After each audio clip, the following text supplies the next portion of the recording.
Alrighty, guys. Good evening. Happy fucking Fry. Hope you guys are a wonderful evening so far, guys. Yeah. Uh, yeah. Putting aside what's happening in Overwatch right now, mm. with me tweaking stuff in Overwatch right now, guys, I was looking at. I was kind of curious because I've occasionally have like a whey shake, daily in order to help with food cravings because it seems to help. And I was looking recently and kind of weird. You know the amount of protein you're supposed to take depends on your body weight? Yeah, so I didn't know this. But apparently the amount of protein you need per day depends on your body weight, assuming you're not morbidly obese or something, right? So how heavy you weigh depends on how much protein you're supposed to intake. So when you look at the nutritional facts in the back of a box, for instance, in the US, for instance, which is your daily value, which is based on the average human being in the US, it's based on like a 180 pound, like 5'9" guy. And I'm 6'5", and I weigh close to 280 pounds. I'm a big person, and both in stature, and obviously I got a little bit extra on here too, right? But yeah, I was looking at that, and apparently, yeah, kind of ridiculous. How much protein do you need in a day?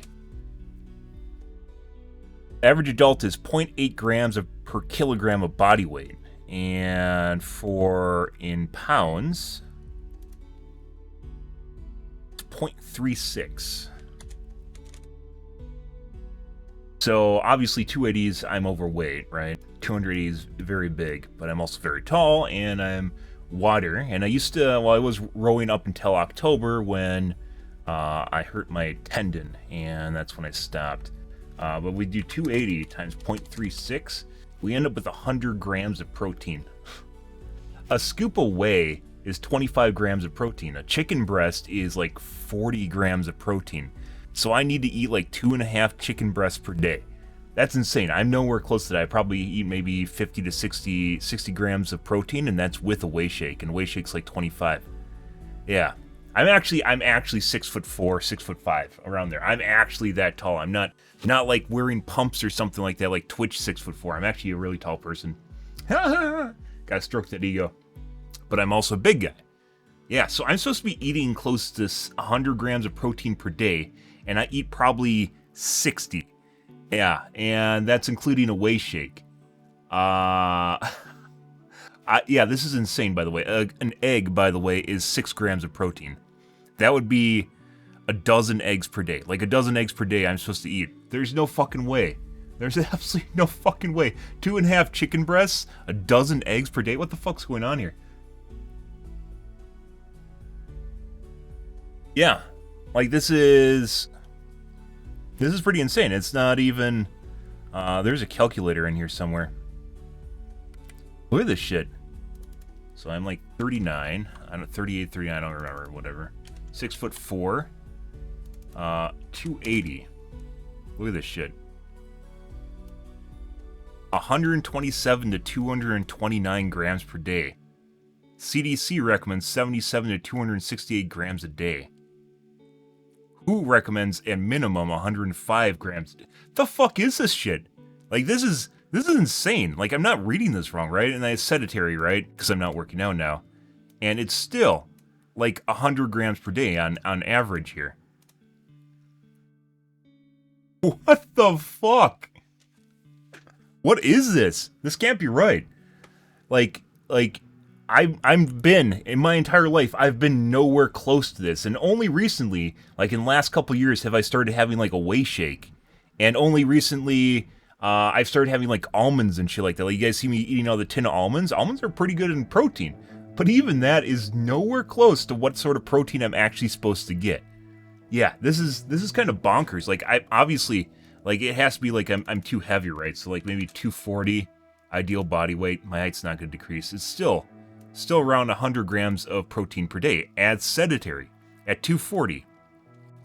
Which, you know, I'd chop off 40 pounds, which would, I think that's even normal body weight. But body weight depends a lot on your muscle mass, and it also depends on your skeletal size. So basically your frame, how big your frame is, or how tight obviously doesn't change, but how wide you are, and like how girthy you are, right? That changes things too on how much your body weight's supposed to be. And obviously, if I chop off 40 pounds, I would be fucking ripped as shit. Well, maybe not ripped as shit, but I would be pretty lean. Yeah. Look how much fucking protein that is, guys. That's insane. Like, obviously, my height's not going to change if I drop weight, and this doesn't change, and then my age doesn't change. I'm still at like 100 grams of protein per day. The fuck is that shit? Like I said, in my entire life, guys, I've never eaten anywhere close to this much protein in a day. In my entire life. And apparently, there's some research saying that most people don't even get enough protein in general. Like, even this might be under what you're supposed to get. That's a ridiculous amount of protein. Like, I don't even understand. Like, I could obviously get that through, like, a whey shake or just eating a shitload of eggs or something. But that's, like, nowhere close to, like, a normal diet for me. 2.5 fucking chicken breasts? That's literally like a chicken breast for breakfast and for lunch and then a chicken breast for dinner. That's insane. I guess it would explain why I've kind of gained more weight, by the way. When I started working out this year, I normally hovered around like 270, and this year I got up to like 280, 285 now, and that's because I've been working out harder, and I'm pretty sure it's just basically muscle, although I could, now maybe not, maybe it's muscles turning back into fat because I stopped working out. But this is insane. Look at this shit. Even on the low end, that's like 100 grams. 216 grams a day? 35% of your caloric intake. Like, this is crazy.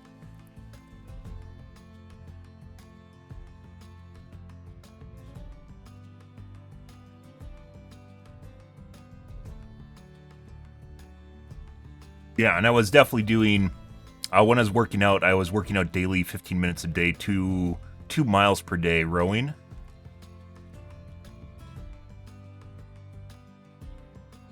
So I'd probably be even active.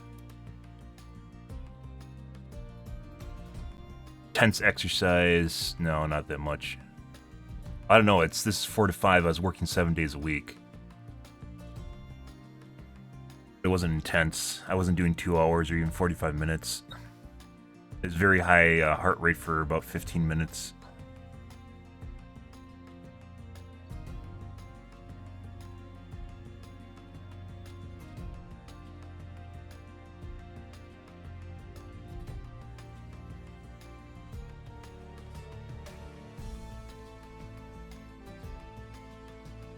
That's ridiculous, guys. I don't even... Like, obviously, it's going to change a lot if you are, actually toned as compared to fat, which I am fat, that's why I put 240 in there. But even at 240, like, it's still giving a high amount of calorie intake. I don't even know. This just blew my mind. I shared this with my brother, who's also very tall. And he's like, I eat 4 eggs a day, and that's like 24 grams of protein. I was like, oh... Well, not 4. He said he eats a lot of eggs, but I guarantee you he's not eating a dozen eggs per day. Most people do not eat a dozen eggs a day.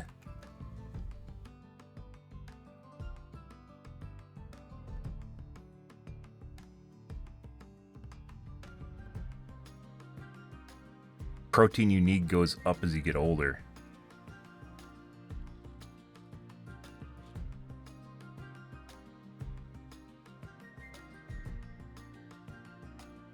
Based on age and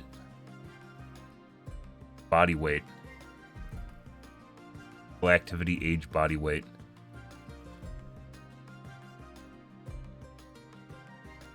And 0.8 grams per kilogram is cited as the minimum dietary allowance. Recommended dietary allowance. This is the minimum recommended value to maintain basic nutritional requirements.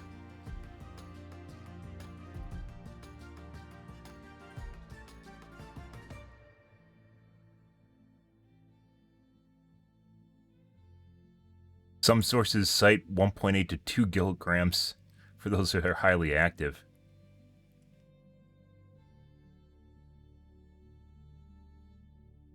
$60 kilograms? I mean, do you actually eat that?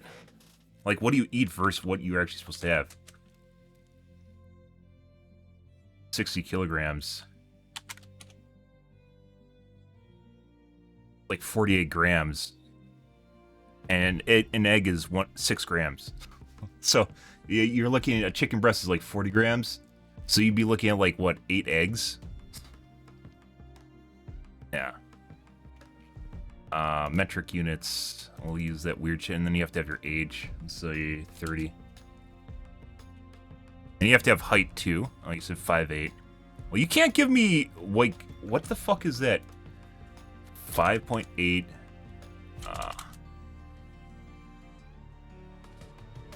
76 centimeters. Okay. Light. 60 to 108. So you're looking at like 60-ish on the low end. Yeah. Which was relatively close to the 48. Well, not even that close. Grams. Yeah, so you're probably... 2 eggs would be 12 grams of protein. And obviously, if you're sedentary, if you're overweight, it's going to go down more. That's a lot. I mean, that at least is, like, in terms of normal food consumption, that's at least somewhat in a ballpark of what you'd assume you might eat. Like a chicken breast and a half a day, that'd be like a chicken breast for dinner, and then maybe like a half of one in a sandwich, right? So if you can imagine like sliced chicken breast in a sandwich, that'd probably be about right.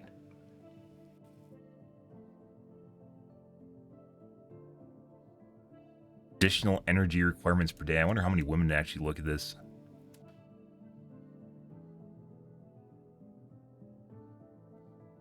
Possible consuming a variety of foods, proteins recommended. Yeah, so you don't over-D. So, like, eggs have a lot of cholesterol in them, but apparently the cholesterol in eggs isn't even that bad. It's like good cholesterol or something.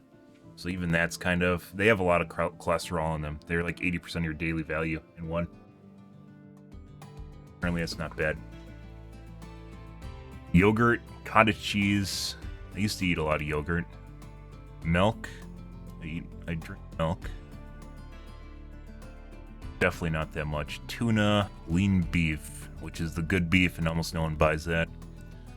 Tuna, fish. Fish isn't even... I have fish. I eat fish pretty regularly now. Turkey breasts, just like with chicken breasts. Vegan plant examples. Hummus. Brother eats a lot of hummus.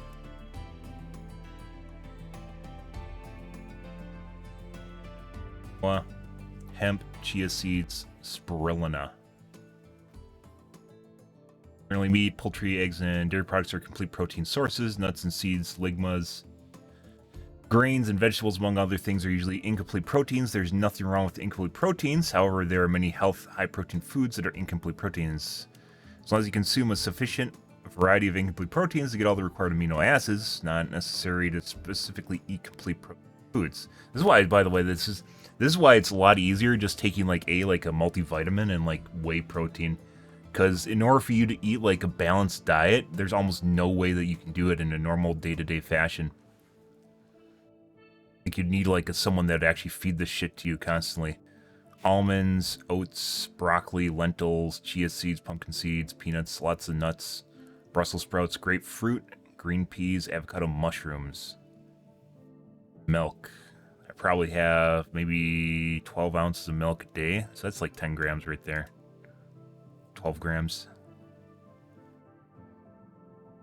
We've seen there are many different foods a person consumes to meet the RDA of protein. The examples provided above do not constitute exhaustive list of high protein or complete foods. Everything else balanced is important, and examples provided above are is providing a list of healthy protein options when consumed in moderation. Seafood is very generic. There's a lot of different types of seafood.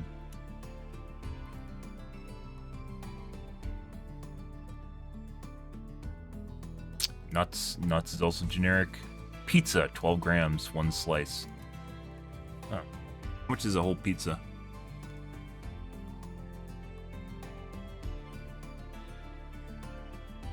Well, I don't either, but this is kind of just mind-blowing because I never knew that I needed this much protein.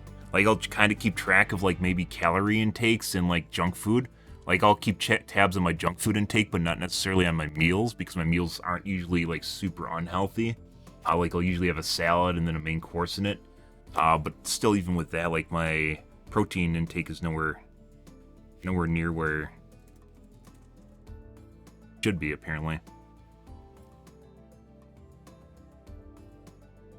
See, how much does a tombstone pizza? Tombstone pizza, quarter piece, has 15 grams of protein. And it means an entire pizza has 60 grams of protein in it. I eat an entire pizza, and I'm still shy on my protein intake for a day. And obviously, a pizza has a lot of other things in it that might not be good for you. Actually, it's not that bad. If you have like 2 meals in a day, it's like you have a light lunch and then a pizza. A pizza would be almost all of your fat intake, not all your calorie intake. Be more than your saturated fat, not all your cholesterol, more than your daily allotted sodium.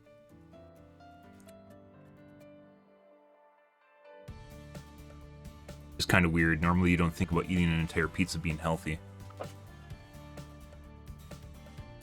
Yeah, well, I mean, that's the thing. Like, the thing here, Bendy, is, like, for example, you. So, take your weight. This is the kind of, I mean, even for you, if you're a smaller person, you probably don't even get the right amount. So, take your weight in pounds and times it by 0.36. And that's the grams of protein you're supposed to have. A chicken breast, for kind of rule of thumb, your chicken breast is 40 grams of protein. 2 pieces of, like, fish cutlets are like 10 grams. An egg is 6 grams. So I'm sitting at 100 grams of protein, and that's not working out either. That's not even like if I was like super active or something. That's just like normal. Yeah.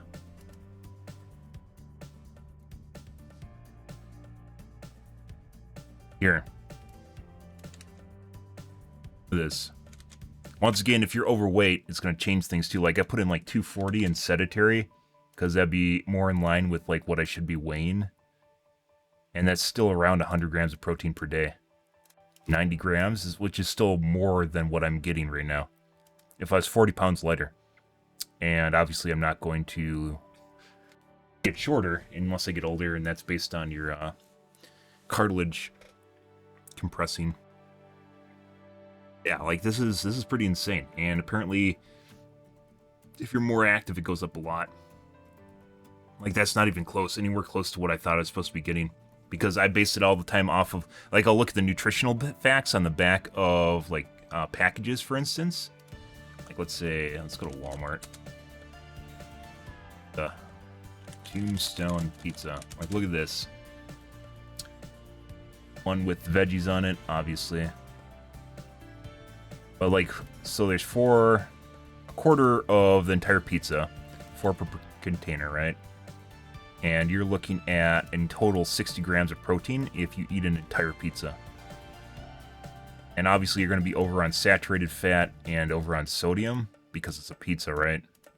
But actually it's not even that terrible. Well, that's why I mentioned even putting in 240, right? Yeah, well, I mean, this is why I put in 240, which is 40 pounds lighter than where I am, which is still nowhere close to where I am. So I've been eating, I mentioned this before, like, it's not like I've went down in the amount of protein I've eaten. I've never in my life eaten that much protein. Ever. And probably right now is where I've been eating more protein than I used to, which is where I have a waist shape, but I'm probably only near 60 grams per day. 60, maybe 70 grams per day. When I eat a pizza, then maybe 80 grams. Yeah, like, it's a lot. Like, imagine having 12 eggs in a day. That's insane.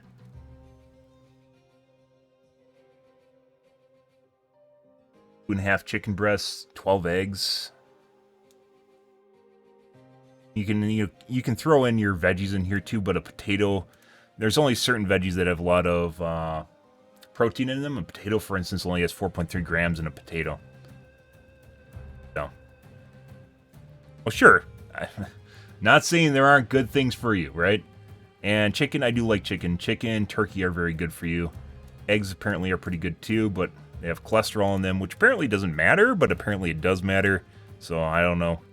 That's it's one of those question marks right now, where some research, old research says that they're bad for you because of the cholesterol in them, and new research says that they're all right for you because cholesterol doesn't matter, because your liver makes a shitload of cholesterol anyways if it doesn't have enough.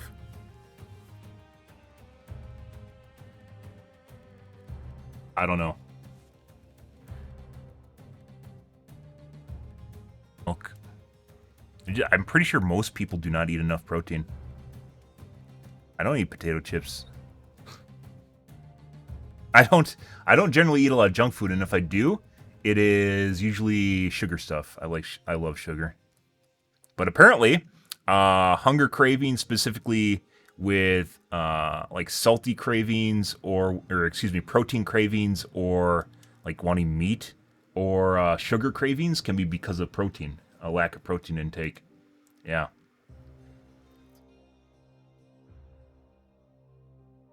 Kinds of protein. Let's see.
Protein deficient doesn't aimlessly drive urge to eat, at least not for everyone. It may selectively increase people's appetite for savory foods, which tend to be high in protein.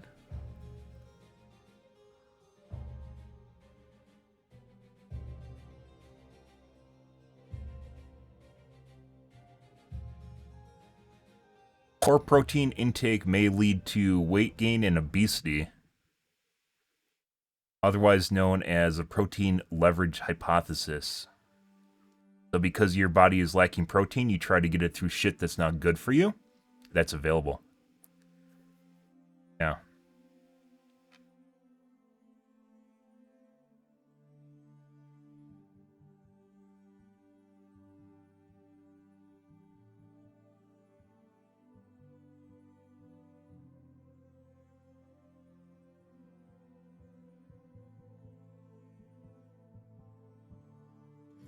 Here it's 0.4, it's not 0.36, 0.4 grams of protein for each pound of body weight.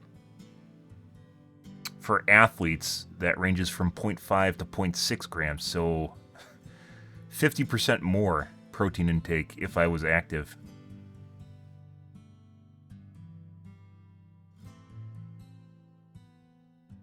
However, scientists don't agree on how much is enough. The International Society of Sports Nutrition daily recommends 0.9 grams of protein per pound of body weight for athletes.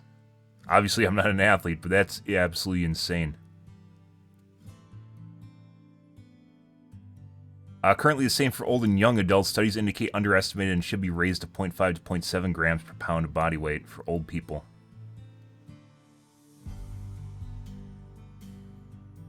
Simply put, if you're older or physically active, your daily protein requirements are probably higher than the current RDA of 0.4.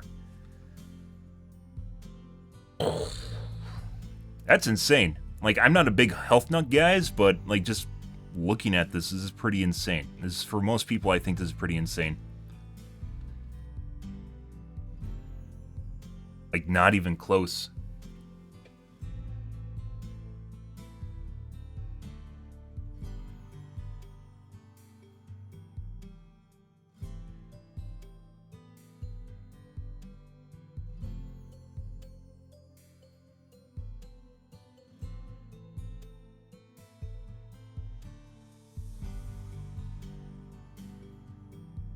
Consuming a variety of complete proteins is recommended. If possible, consuming a variety of complete proteins is recommended. A complete protein is a protein that contains a good amount of each of the 9 essential amino acids.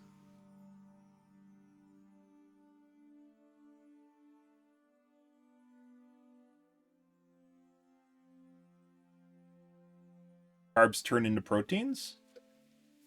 that what you're saying? Are you doing googly bending? Are you googling behind the scenes here?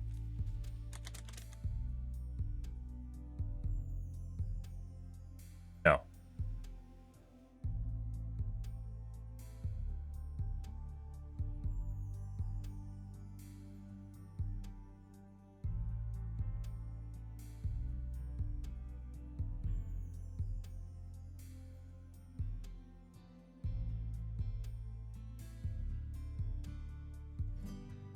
Body relies on 3 classes of nutrients to meet its energetic needs: carbohydrates, proteins, and fats.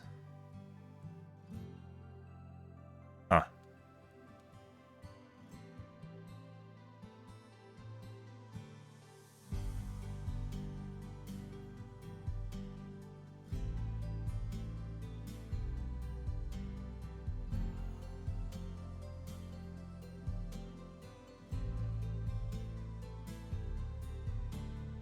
Illuminati make us eat carbs instead. Maybe. I mean, even if we look at our pizza here, guys, so I eat an entire pizza, right? My carbohydrates are still only half my daily, assuming I'm looking at like a normal person, which I'm not 5'8" or whatever, and 180 pounds. This is only like half my daily carb intake for a whole pizza. These aren't Jacks, by the way. Tombstones are like decent-sized pizzas. I'm over my saturated fat.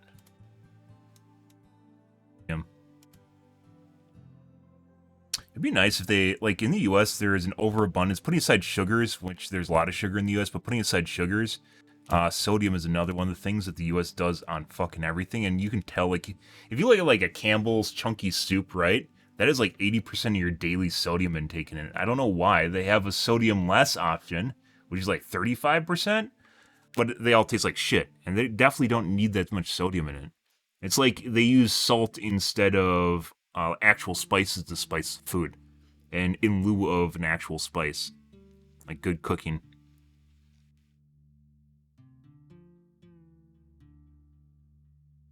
Well, it's times it by 4. It's you can see up here in the top. So it's a quarter of a whole pizza. So this is for a quarter, so you times this by 4. And protein intake is only 60 grams, or total is 60 grams, so 200% sodium, you'll be fine. I drink a lot of water, so I assume that helps. I mean, you guys see me drinking shit all the time. Just finished coffee. I drink water all the time. I have my one soda during stream. I don't know. Yeah, you wouldn't expect a pizza to be a relatively, like, healthy option, right? By the way, this isn't like pepperoni. This is the everything pizza, for if that matters at all. It's not just pepperoni.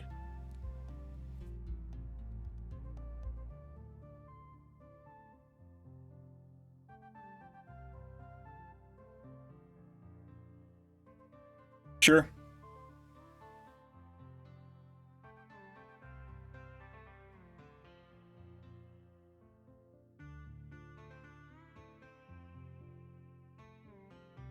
Well, if it works for you. So, if you didn't know, obviously, caffeine is a drug, right?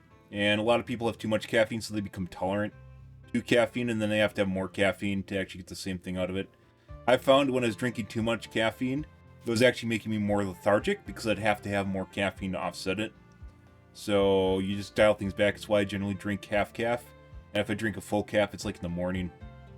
And my stream is usually a decaf or a half calf.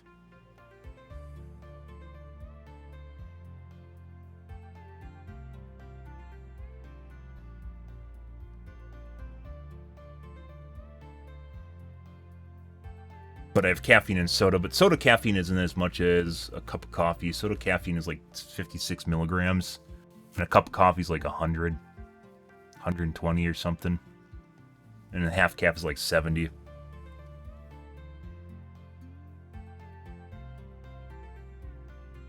It's pretty ridiculous, guys.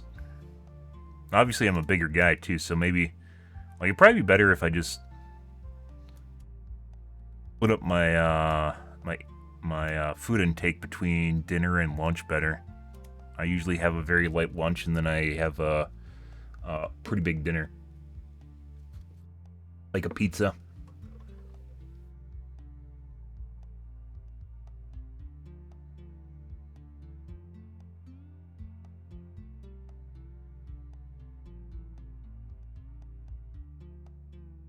I don't know, guys. I just looked at this and my eyeballs just exploded. That right there, for me, that's like 100 grams of protein a day, and that's insane. Literally, my eyes exploded out of the sockets.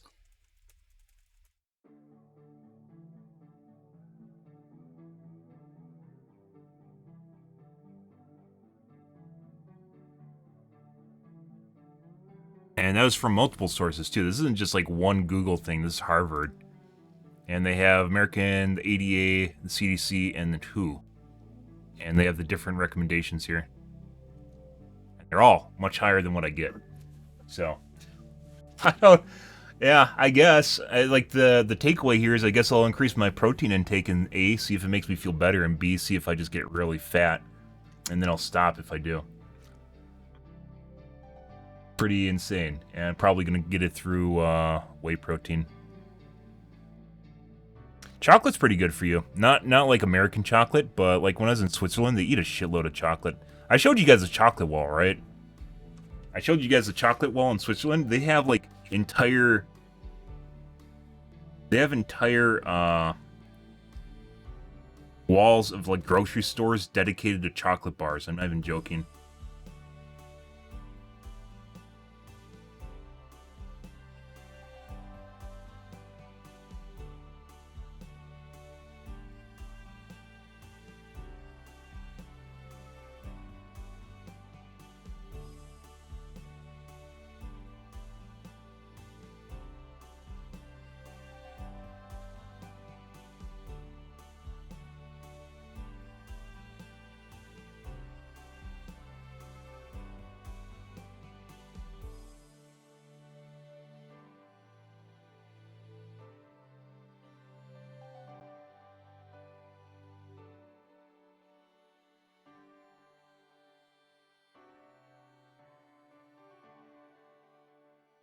Was it the first time I won or the second time where I took that? It's mainly dark chocolate, and they'll even have stuff like chocolate bars with like nuts and stuff in it. It's pretty good. Not like U.S. chocolate. Milk chocolate is usually pretty bad for you.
Ah, I found it.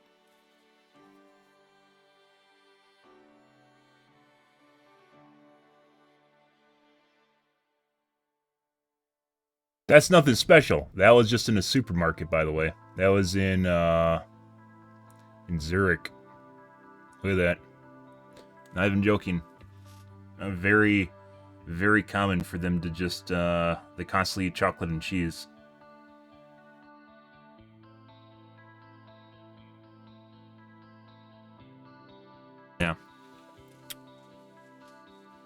Yeah, chocolate has caffeine in it. And apparently an aphrodisiac, although I've never experienced that. Not an aphrodisiac, but caffeine or the chocolate. Chocolate. Does chocolate have what's a chocolate bar? Chocolate.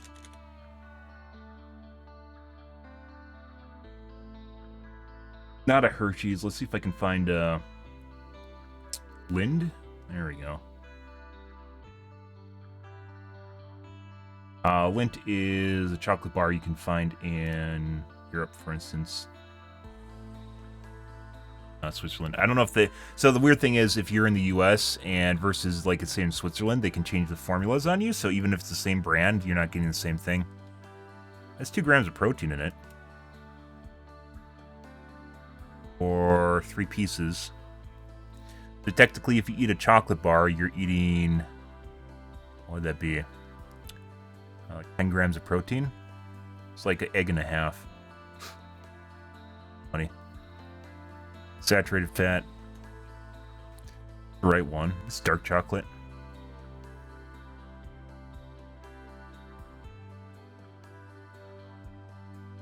Once again, it might be different in the U.S. compared to what it is in Europe. Even if it's Lindt, and even if it looks the same, they might not use the same formula because they have to adapt it for the American palate, right? Just chock it full of saturated fat or whatever. I don't know. It was pretty good. I had one of these. I bought it from, this is in Lindt though. One is in Europe. Very good. But yeah,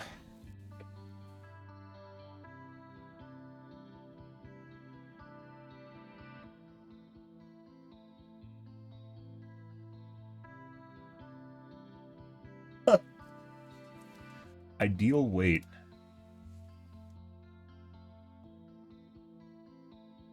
$39.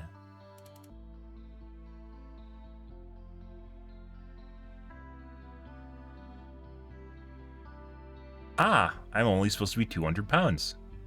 I see.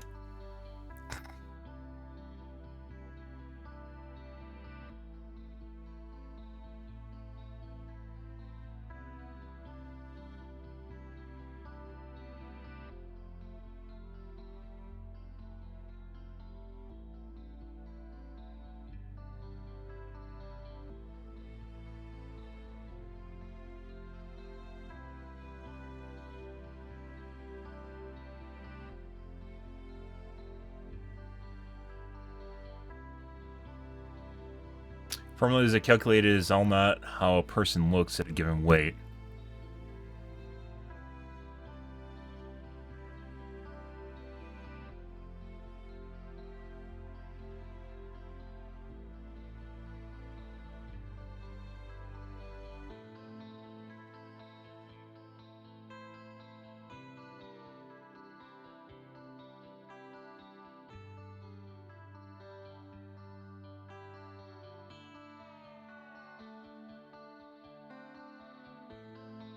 Wrist size over 7.5 inches. What does wrist mean? What is wrist size? Oh, is that circumference? That can't be circumference. Even that'd be pretty small.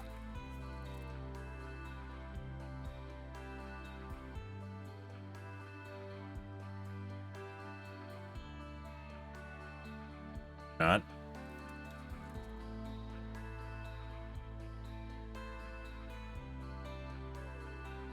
Not just width. It has to be based on circumference.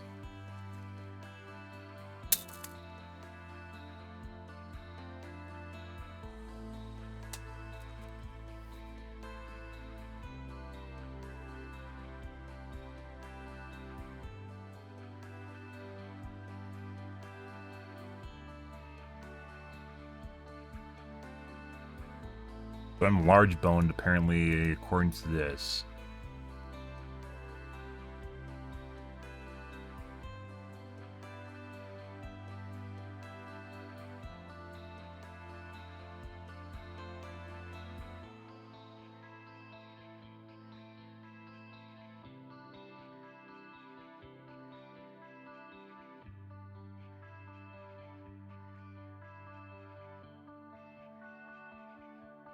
Mm-hmm. You know what they say about guys with big... Or wait. You know what they say about guys that are tall, right?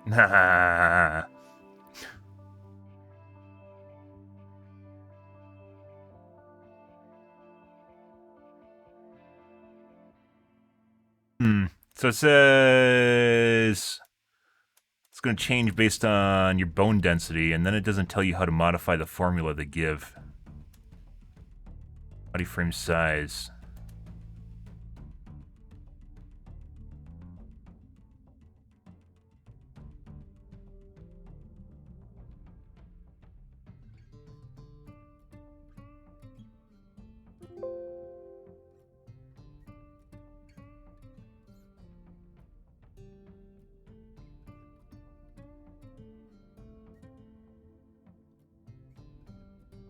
I don't know.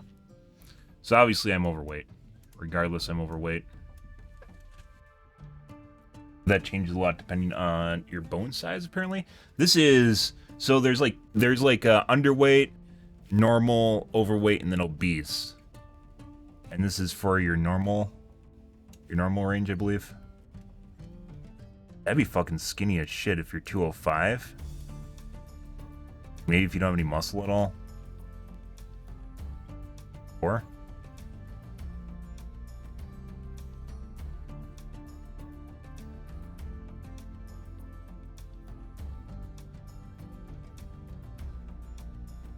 progeny.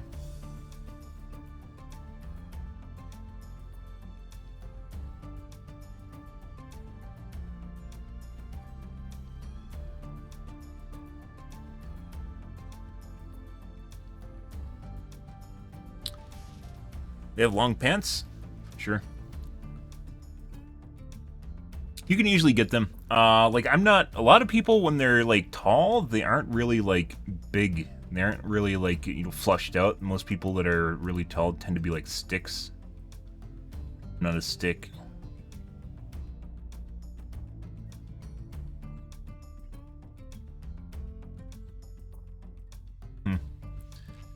Anyways, curious. Multiply your weight by 0.36 to get the grams of protein needed. I'm not, like, as I mentioned before, it's not even like I'm kind of close or I'm just shy of that. Like, I'm completely under it.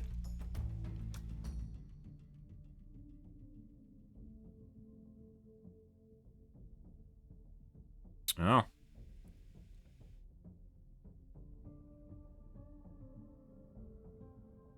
Okay. Enough protein talk, guys. We gotta do some testing tonight, too. Let's take a look at the tubes. Real quick here, see if there's anything going on. More talking about the burning connectors. Good.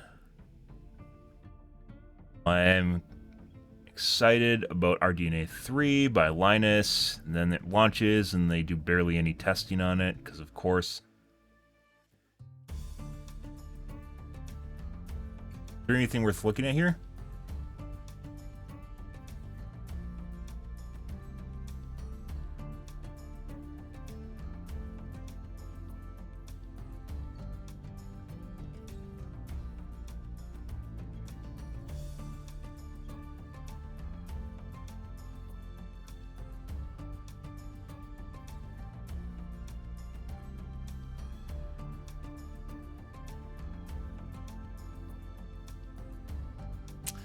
Wakanda Forever gets bad news at the box office after woke Marvel activists told white people not to go.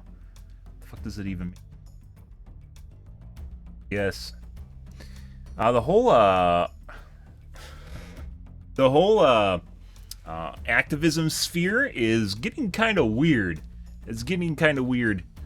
Like baby with the bathwater sort of shit. Good.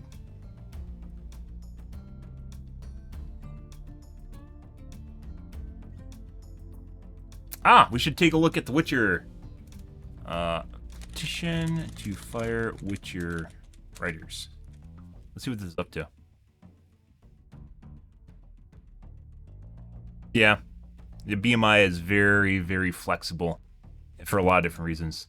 What are they up to?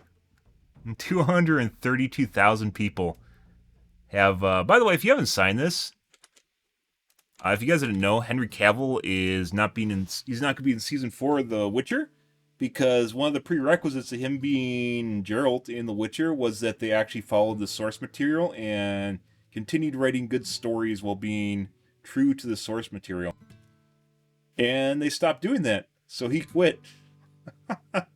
He quit, and they're recasting Alex Hemsworth or whatever his name is in season 4. Yeah. So now there's this petition to fire the writers instead and get Henry Cavill back. That's great. That's absolutely great. I hope this reaches 1 million signatures, and it would be even better if they actually do fire the writers. I don't know if they will, because they probably won't. Is this even on Change? We looked at this before. Like, it wasn't even anywhere on change.org, because it's all social justice issue shit. Activism and any stuff that relates to the common folk they don't want, or like they don't talk about at all.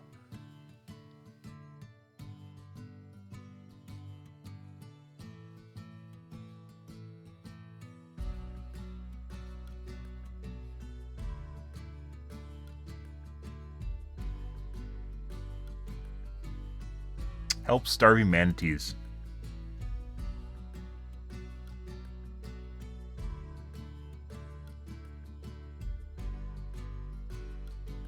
Nope.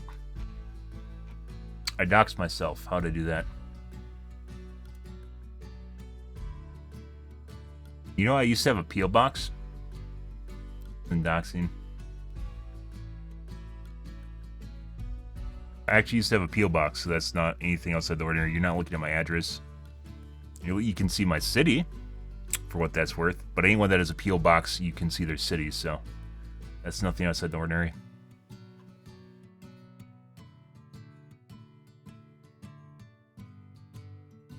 Yeah, there's a lot of weird shit on here, and for some strange reason, firing the Witcher writers is not here.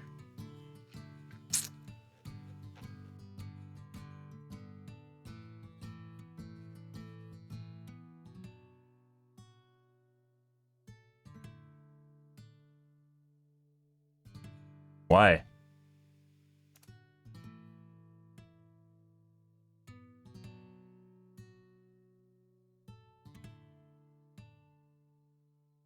Got me.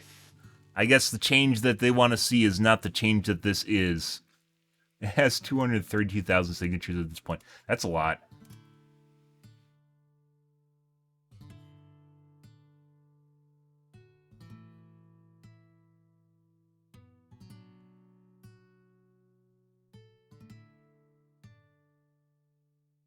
Save the Mexican pizza. I guess maybe they didn't pay for change.org blue or something. Yeah, I'm not exactly sure why this isn't on change.org anywhere except you go to the address, but you know. Uh-huh.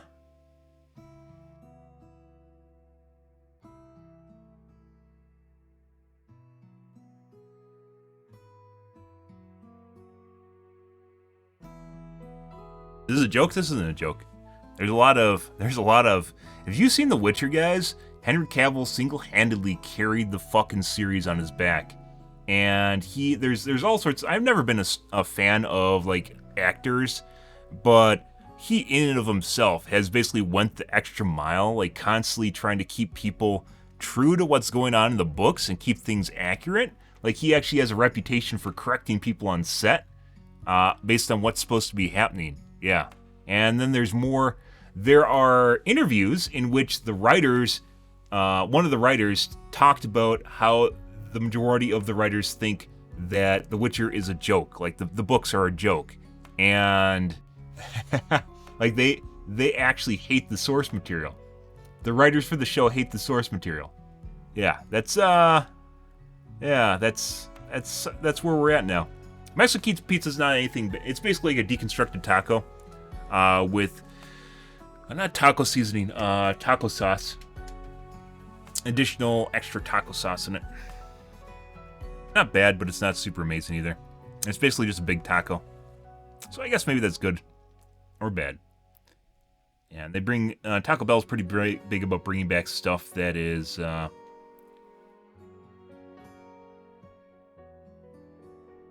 trending, and then they get rid of it.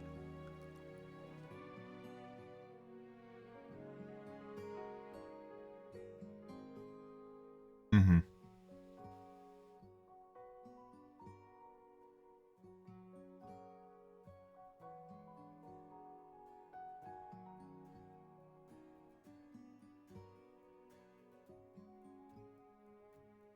Mm.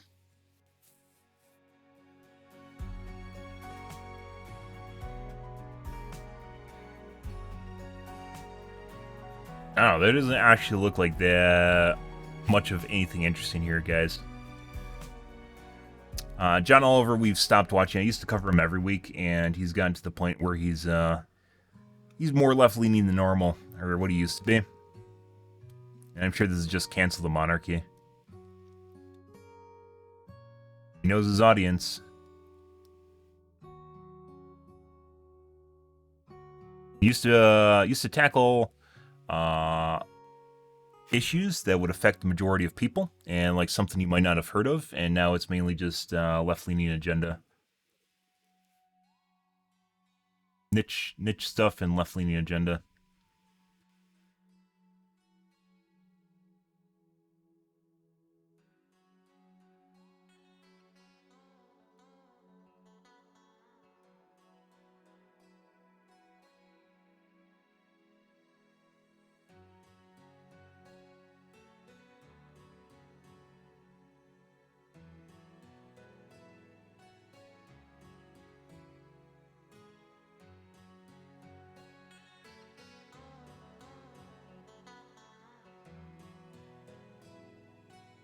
When it rains, don't go in the drains. True story. Don't die? Yes. Good idea. Roads can be recycled forever. Why don't most cities do it? I think most cities do this. This is with asphalt where they can be reprocessed, and they do that after they tear it up.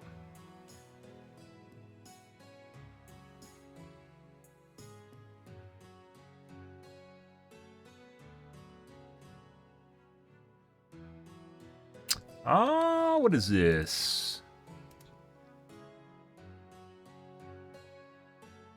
Let's take a peek at this. 13 minutes. Along the Red Sea sits a looming figure on the shores of the Saudi Arabian city of Jeddah. On the north side of this bustling city, you'll find holiday resorts, playing the Hogwarts game? No. homes, and large patches of sand. You'll also find a construction project unlike any other, one that has been put on hold since 2018. Since then, this planned tallest structure on Earth has been sitting abandoned in the hot Arabian desert. What's up, guys? My name is Jake, and in this 74th episode of Abandoned, we're going to take a look at how this once promising and world record breaking tower failed so spectacularly, and even to this day has an uncertain future. This is Jebediah? the Jeddah Tower, Oh my god. formerly known Must be as related. the Kingdom Tower.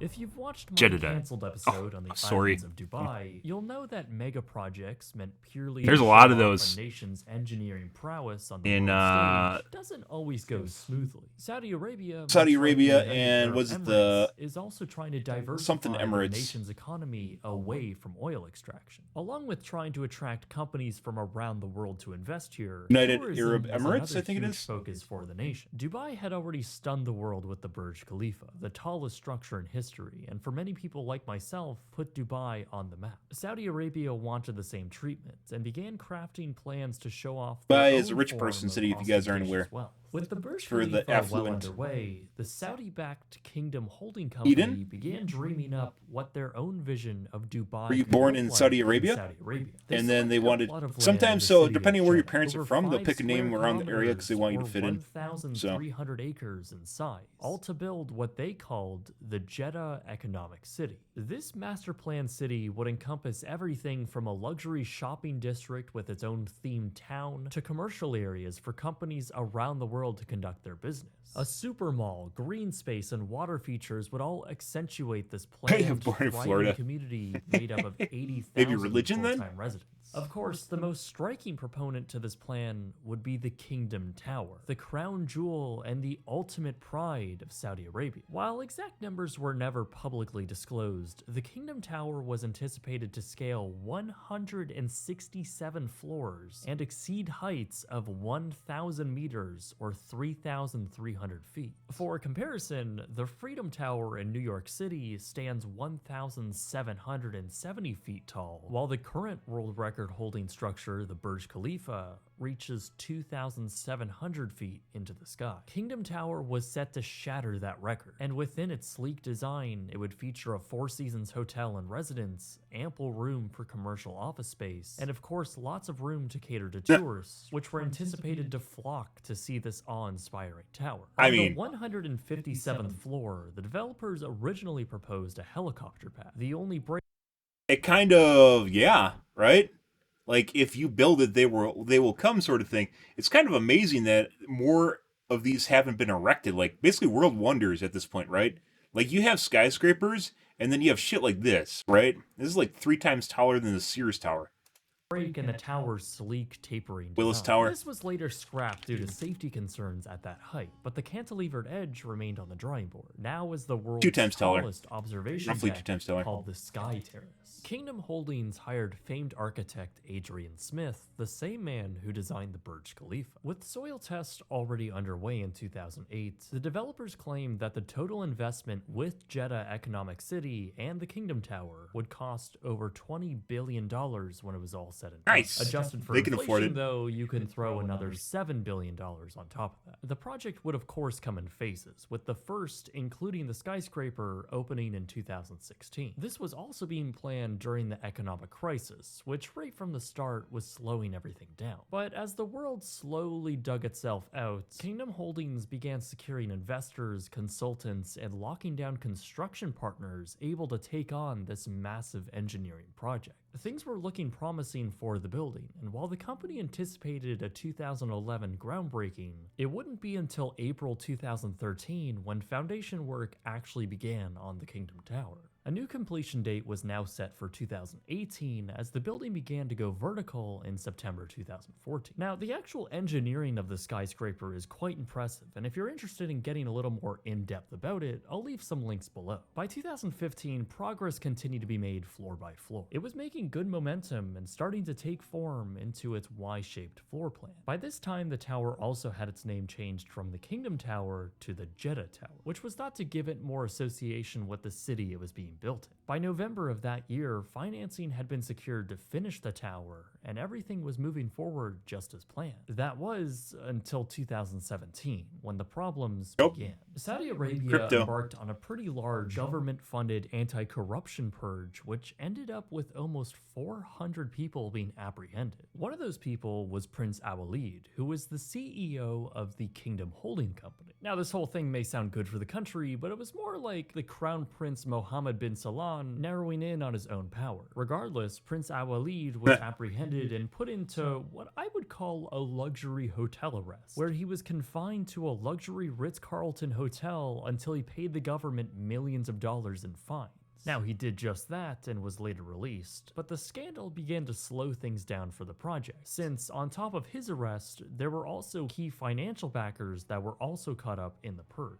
Jeddah Tower now had new executives watching over the construction, and the CEO of the other stakeholder position of the project stated he would expect the tower to open sometime in around 2020. By late 2017, the tower had surpassed 60 floors and a height of 814 feet, or 248 meters. But then, everything just stopped. The tower saw very slow progress through early 2018 and was suddenly halted altogether by one of the building's stakeholders, JEC, or the Jeddah Economic Company. Due to the corruption purge the year prior and many of the backers and their money getting tangled up in it, the JEC pumped the brakes on construction, allegedly due to labor issues with their primary contractor.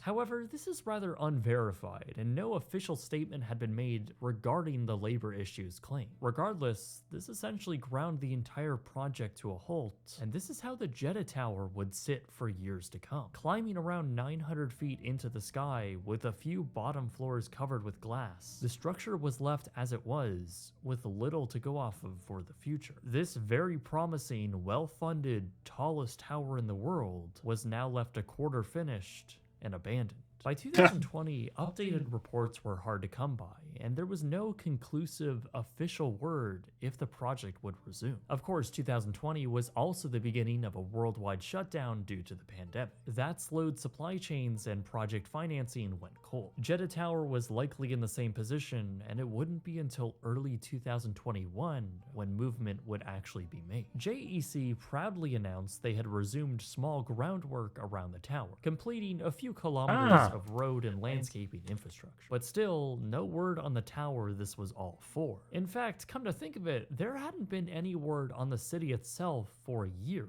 While Jeddah Tower was being built, the surrounding area was just a flat, undeveloped desert. That remained true even up to this point, as the only structures on their massive plot of land were temporary work trailers, and of course, the tower itself. Shockingly, that's how it's remained even to this day. Most of these companies developing the tower and the city are private, and Saudi Arabia doesn't have the best track record with sharing information. So really, no reason is publicly known as a fact why this project is sat here like this. All the public knows is that the project was put on hold for the not terribly reliable sources claiming a vague statement of labor disputes being the initial catalyst for the stop. It's certainly not hard to theorize though, and usually with these types of projects, it all comes down to money. The original estimation for the tower itself was $1.2 billion.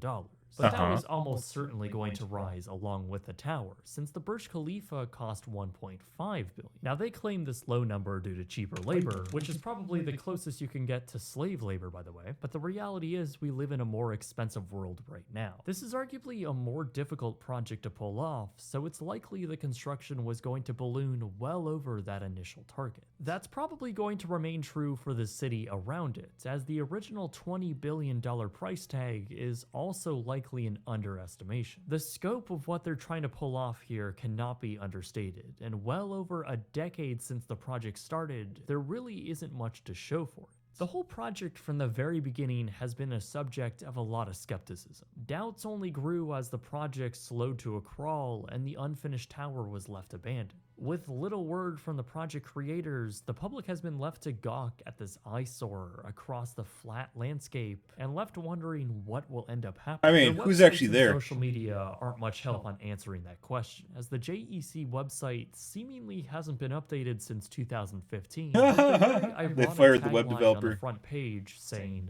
it's happening. But really, even if it does happen, it's all just so strange, especially in its location. Now, I know they plan to build a city around it, but as it stands right now, the tower is in a very low dense section of Jeddah. The immediate landscape is dotted with parcels of small houses and apartments, with the shoreline equally as sparse with beach resorts. I think it goes without saying that the new world's tallest skyscraper would be pretty out of place here. So is the Jeddah Tower actually going to be built? Well, the truth is, the public really has no idea. It was around 3 years before any new investment had been pumped back into the project, and that was only in the form of some small roads. The structure has been sitting there abandoned with little to no work on it. And really, the longer it sits there, the more repair work is going to be needed to get it back up to where that's kind of sad. At this point, I wouldn't be with construction or derelict buildings, when they sit for too long, they just, well, then you have to do renovations. On the world stage, unfortunately, as a trendy new place to be, just simply has not worked at all. Makes it even more expensive. Still looking down the barrel of billions of dollars to get the project moving forward again, and that's kind of sad. Project that's just more about vanity than actual economics.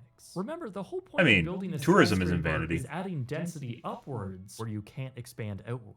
I think it's pretty obvious that Jeddah does not have that issue. The tower is a national embarrassment and a testament to the many parties. Not sure about failing that. to I mean, you try could to say that thing struggle. about anything about National attractions in pride general, might be right? the They're an only embarrassment. They saving waste a force bunch of on the side money. of this They're project. cosmetic. After all, that's Whatever, basically right? the whole reason why this was being built to begin with. Even if they did start now, though, It was the supposed to be whole the crown reason for jewel, building the right? structure to take the world record might not even be true by their opening dates, with several other countries spending billions of dollars to try and get their own record, many of them getting awfully close to the still unknown height of the Jeddah Tower. Saudi Arabia as a whole seems to have also just forgotten about this tower, marketing other mega ridiculous pipe dream projects that will never If they, I happen, mean, if they like do the it, Octagon that'd be City or fucking the fantastic. stupid mirror line thing. In the end, only If they time do will that tell fucking what wall will thing in the actually desert, I happen mean, with this come on. building That's actually and pretty the fucking megacity ridiculous. planned around it. It's truly hard to believe that anything will rise from these sands in the near But future. who knows? And even if it did, it's hard to not think about the other much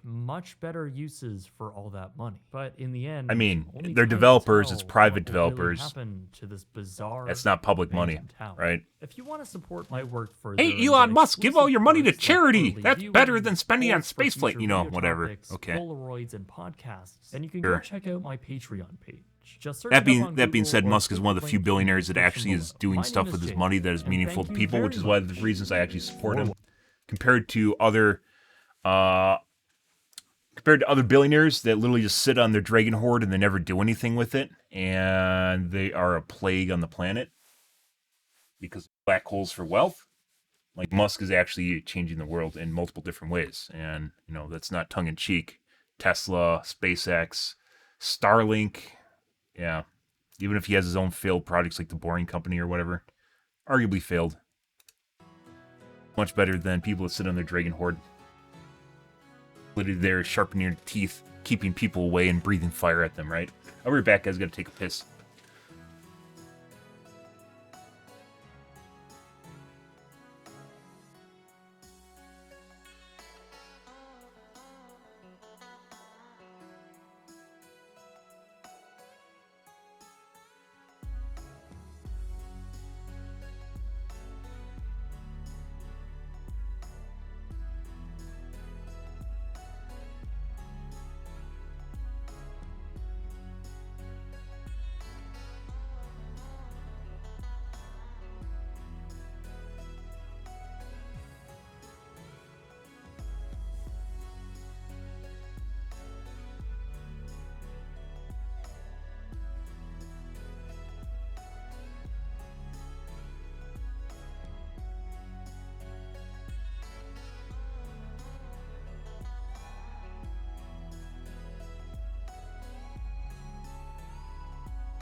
Uh,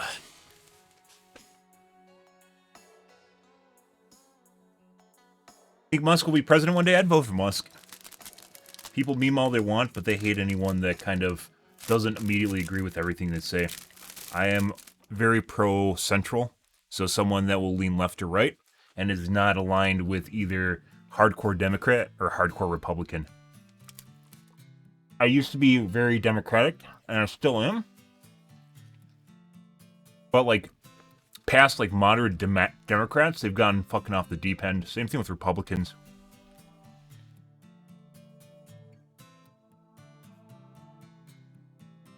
I would put my political affiliation central right now. Centrist. And not like in the pure form, but rather in left or right leaning, depending on the issue.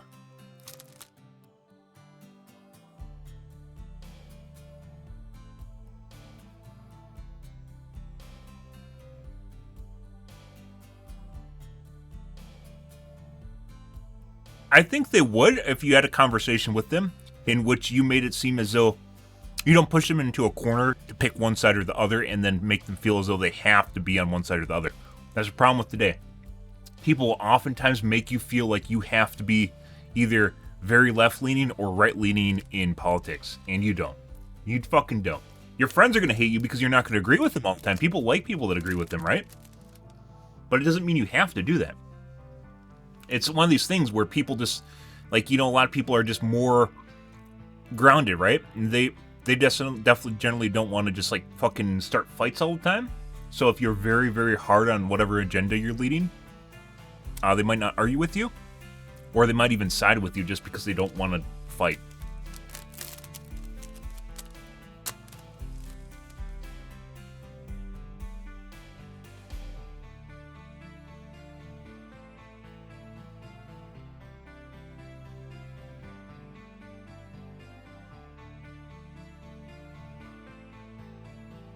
But a politician is a job, and people want to get reelected.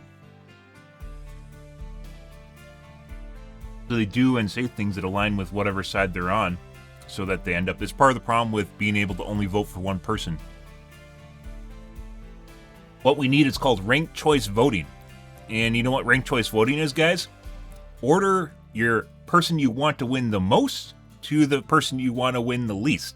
So you effectively cast a vote for every single person on the ballot. So that means someone that's central could actually win over someone that's highly polarized, like Biden or Trump. Yeah, so that means other candidates other than primary candidates for each party could win. And that's very, very important because you'll have people that are more central, like, on ideas and are more balanced individuals that would actually win. Yeah. It would allow you to basically other candidates to win besides two primary candidates. It's called ranked choice voting. Very, very, very important. So basically, rate who you want to win the most to who you want to win the least. Fucking grade schoolers can do that shit. Right? And I'm sure it would go Trump or Biden, and then Trump or Biden, right? And then you'd have everyone in between. But what people probably aren't thinking of is that person in second can win and probably will win the majority of the time because people that either really like Trump or Biden and people really hate Trump or Biden will probably vote for this person that's two because they don't either hate or like or hate Trump or Biden. They don't either like or hate them a lot, right? So that second place would probably get elected. Yeah, because there's also going to be people that are just going to vote for them because they like what they're saying, right? Yeah, ranked choice voting is incredibly important. Incredibly important. And we don't have it yet. And it's nothing outside the ordinary. It's not voodoo. It's literally just weighting your choicing. It's weighting who you want to win versus who you don't want to win. And it would be very, very, very easy. Here to gerrymandering. Gerrymandering's its own issue. That's irregardless of the issue, and that's also in line with electoral votes. Electoral votes need to go too. But some states, if you guys didn't know, some states don't require the electoral vote to follow the popular vote. Some states they do, some states they don't. And some states it's only based on the party. So what Congress in your state wants to win, not based on what you want to win as a popular vote. Electoral college is also really fucking stupid. It's not even oh, we get to vote for the people in the country sort of thing shit. Depending on your state will determine how electoral votes can be cast in your state. So, yeah. Even if you think you're going to be represented because you're in a certain district that's outside of a city, that's not always the case. And sometimes the electoral can literally vote for whoever the fuck they want. So, yeah, even in some cases, it's not even related to anything to do with the people. Electoral college is an old, outdated thing from back when people weren't informed enough to actually make decisions for themselves. We're past that point. People can now vote for what they want. Once you actually dig into electoral college, it is basically a sham at this point. It was designed for a point where pig farmers had no idea what's going on in Congress, and they needed someone, or in politics, and they needed someone that understood what they wanted. Today's beverage of choice is Pepsi Mango. And this is better. It's not just Pepsi with orange flavoring. It has a very mellow orange flavor to it, like a mango. And I actually think it's pretty good. It's maybe not as good as Cherry Pepsi, but it's almost as good as Cherry Pepsi in my opinion. How much protein? None. I was actually just thinking about that. Like, I eat granola bars now. Maybe I have to eat, like, protein bars.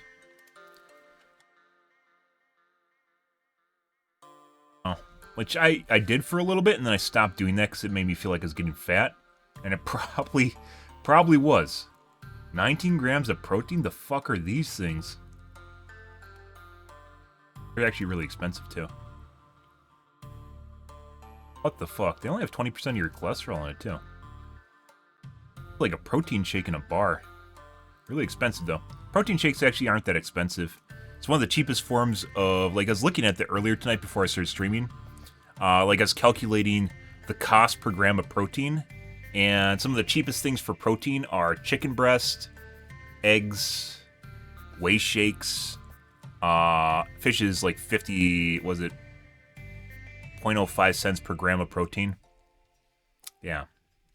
So you can actually calculate out the cost per gram of protein. Yeah. Well, were you here for the protein talk, Sour? By the way, Sour changed his color because he didn't want to be associated with you blue guys. That just shows you. He went from blue to red, guys. He's no longer a Democrat. Did you see that? Did you see what he did in chat? Holy shit. Holy shit, guys. Crucify him now. But yeah, anyways, you can calculate basically the cost per gram of protein out, and whey shakes are actually relatively cheap, especially for something that's not going to kill you. It's pretty cheap, so... Yeah, I was looking at cost per gram of protein, and whey shakes are down there. But it's mainly, like, if you get really cheap, even chicken nuggets are down there.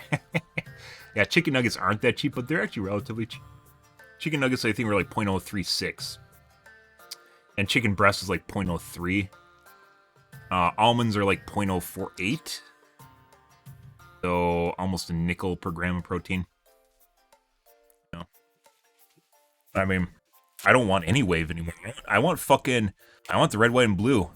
You can fuck the individual colors all you want. I'm done with that shit.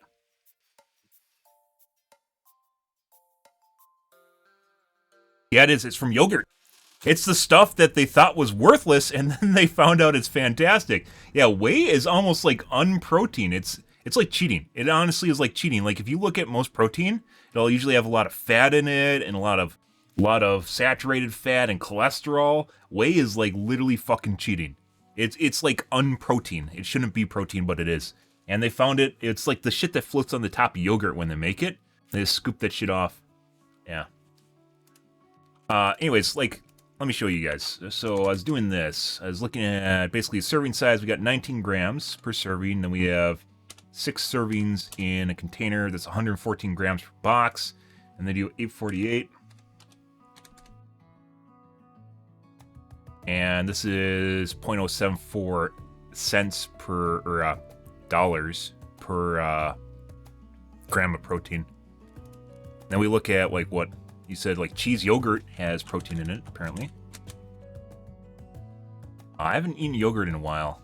Mainly my roommate kept eating my fucking yogurt and it's pissing me off, so I stopped buying it. You just, like, go and fucking pound that shit because you'd see it in the fridge. Yogurt's pretty good for you, though. Not like the flavored stuff, just the plain stuff, but I like flavor with my meals. 5 grams of protein for 1 serving, so this is 20 grams of protein for $2. This isn't very good.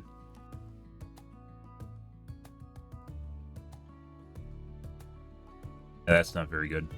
You can get 25 grams of protein in a single scoop of whey protein. It has some protein in it. We were looking at the website earlier that had some that just has more protein. 5 grams, 25 grams for $2.36. It's really expensive. Bonnie. 10 grams. 40 grams for $4.37, so that's not even that good either. Greek yogurt. I think it's all about the same, but yogurt is its own kind of yogurt. That being said, yogurt's good for you. It doesn't really... Yogurt's one of those things that you can eat decent amount of, and it won't kill you, so... Plain Greek yogurt. 17 grams, 5 per container, $3.54. So it's still pretty expensive. This is for the mega tub, too. But yogurt's one of those things, once again, you can eat a decent amount of, and it's not going to kill you. So... It's up there with lettuce. I eat a lot of salads, too, because it's like filler, so you don't feel it's hungry.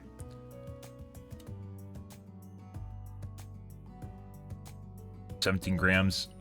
That might actually be more preserving than a normal container of yogurt, though. If we go back and look at these guys, 2/3 of a cup, 170 grams, 17 grams, 170 grams, 5 grams. So it does actually have 3 times the protein content.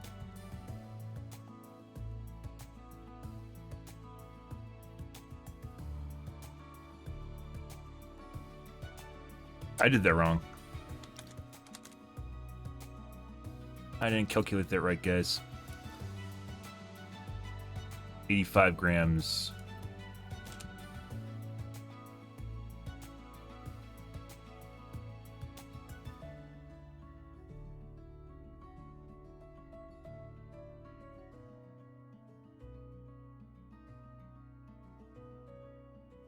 $87. 85. That's a little bit off. So it's about 0.042. This is pretty good. This is like chicken nuggets. It's actually not that bad for all things considered. This is actually around the same price as whey protein. It's like we go to Amazon here. I'll look at whey. A lot of people do Optimum Nutrition. Let's see, 10-pound bag, assuming they're the cheapest. What I was looking at earlier tonight, just for have what, 24 grams times 141, 3,384 grams.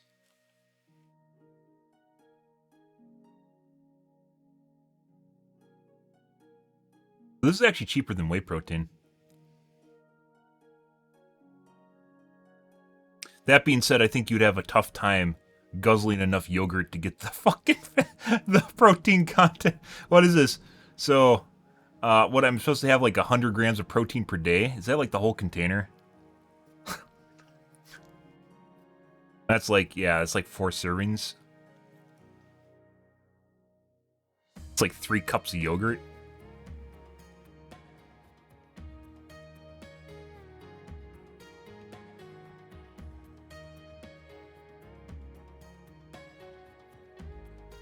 Two cups of yogurt.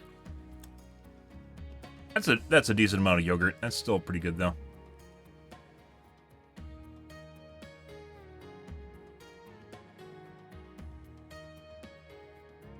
Yeah, so actually this isn't that expensive. This is like your cheap plain white yogurt though. They have flavored Greek yogurt. Oh, that's expensive. Plain.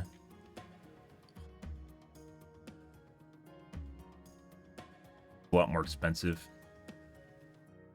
Oh, that's name brand. Vanilla.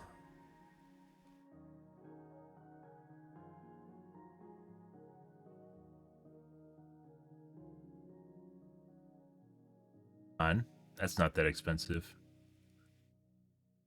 Went up a little bit.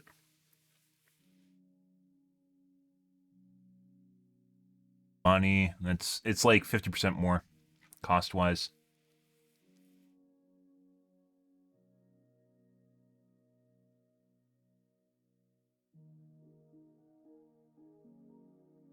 Yeah, well, I mean, it's still 2 cups of yogurt, right? Actually, that like arguably this isn't even that much, is it? So what? It's like 17 grams per, and it's not even that expensive actually. 17 times 4. That's 68 grams of protein, and that would be 2/3 of a cup. So 2 times 4 would be 8. It's a little over 2 cups of yogurt. I mean, that's a big smoothie, but that's actually doable. That's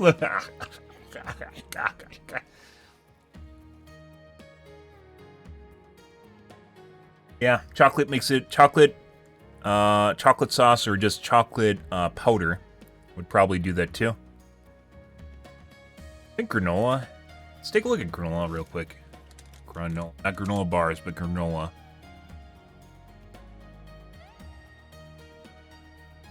$21.5. 5 grams of protein. Yo, man, you trying to get buffed? No, I just found out that I actually need to eat protein and I don't.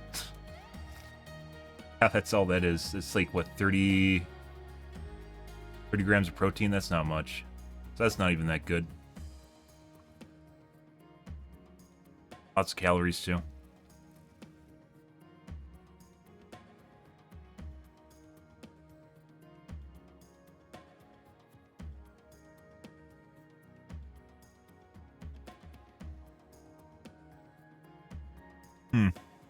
That's not that bad. That's actually, this is a very comparable option to protein in terms of getting protein intake. And then if you get the fancy stuff, which obviously is going to taste better, it's much more expensive. I think they have just like normal stuff too. Vanilla. Let's see.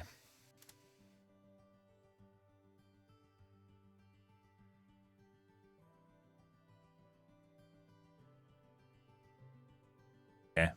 I guess it doesn't want to show me the Greek yogurt category.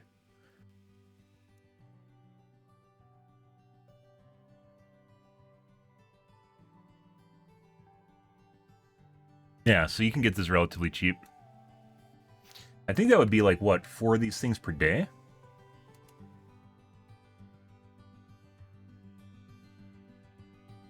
$52. It'd be like 5 of them per day. It's like a 4-pack.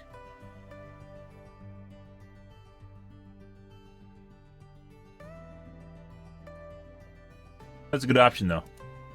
Interesting. But then you do like a chicken breast. So we do chicken breast.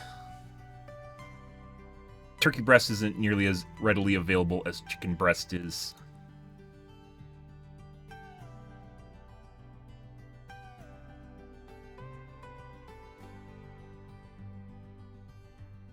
$23 times 40, $9.20.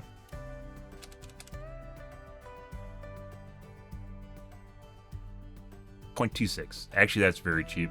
It's like half the cost. I might have been looking at a different chicken breast earlier. Pretty cheap. Super fancy? You mean the super center? The one that has a grocery store built in? I guess. It has a deli and a grocery store. I didn't even know the Walmarts exist without a grocery store anymore. I thought they were all converted to super centers. Yeah, fiber is good too. Obviously, there's just parts of your diet that aren't protein, right? But just looking at things right now that I just don't have. You must live in the boonies, though, because pretty much every Walmart I've been to have been converted. Target's just more expensive Walmart. It's for all the hipsters to go to feel like they're detached from normal society. And maybe slightly better products, but probably not. And they're just charging you for an upsale. Yeah. And you might think, oh, no, that's not the way it goes. Yeah. Everyone ends up at Walmart because it is... You can buy name brands at Walmart too, right? But it's basically the cheapest option. And that's where everyone ends up. You're not hipster. I mean, it is a way for separating yourself from the common folk, right? May not think that, but it generally is. I have a decent number of friends that go to Target, so... Yeah. They sell the same stuff, only it's marked up like 20%, so... And you can get name brands at Walmart too. You can get the Chiboonies at Walmart. The Chiboonies. You guys want some Chiboonies? Oh yeah. So I was looking at the generic brand, right? The generic brand, but you can get the Chiboonies here too. Oh, that's not what I was looking for.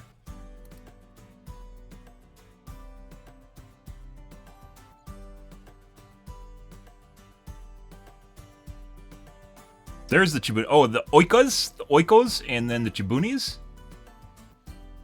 Light fit? Oh yeah. Oh yeah. Let's get down here to the Chiboonies. Look, Chiboonies. Obviously superior. Yeah. I understand that. It kind of sucks if you're in a really big city. I'm not in a really big city. I'm in a big city, but not a really big city.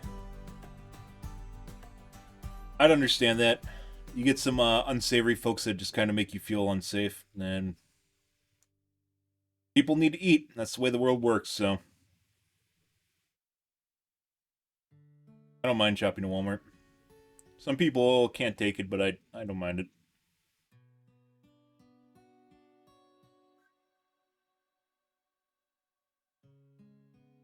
Yeah, it's probably still cheaper than Target. I mean, let's take a look, guys. Target. Expect more, pay less. I see. Chobani. Ogre. Probably don't sell here because it's not a super. Oh, that's actually in stock.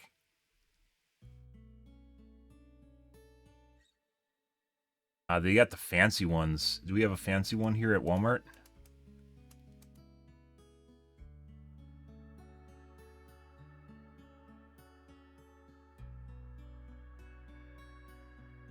Oh.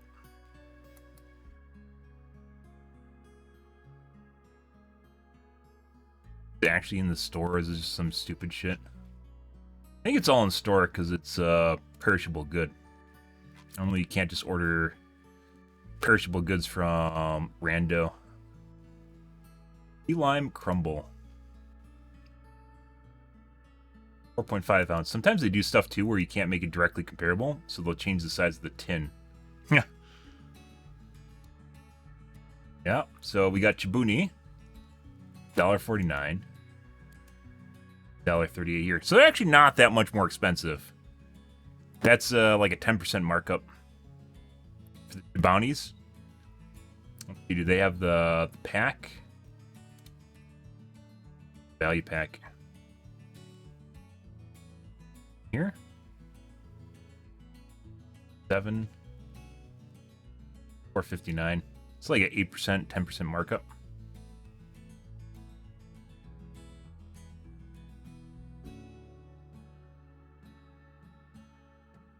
$5. Be like 22 cents would be a 5% markup. 5% markup.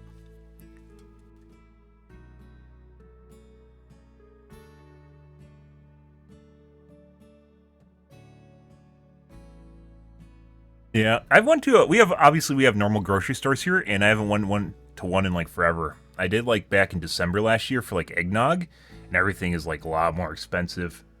It's not even worth going to a normal grocery store anymore. They're trying to survive, and it costs you money. So.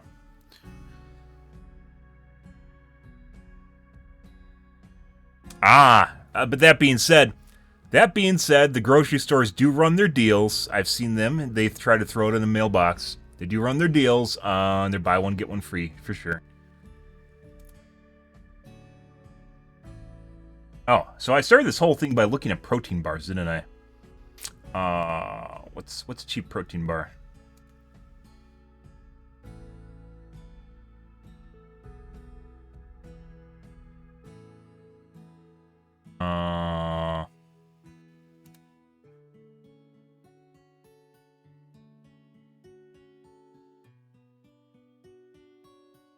Yes, there is an option for protein.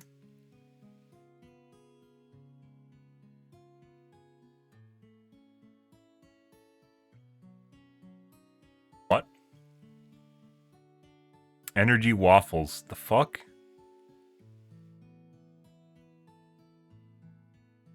That's not working.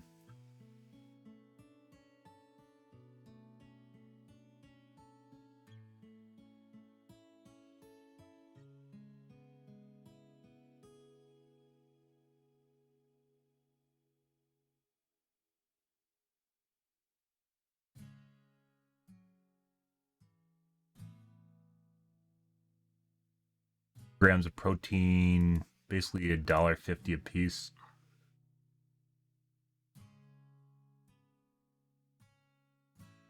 Value pack of protein.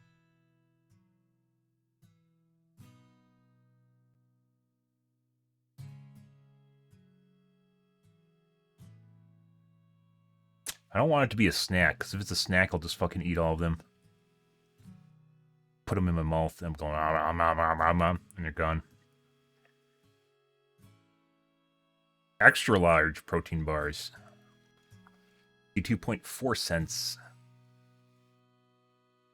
That and do, well, this is probably more expensive.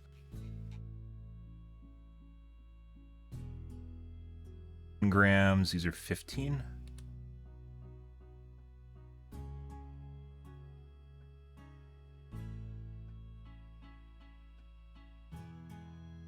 Uh, 7 times 15, 5.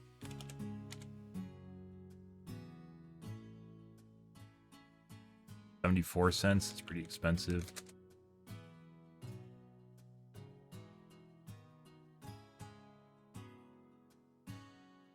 $150.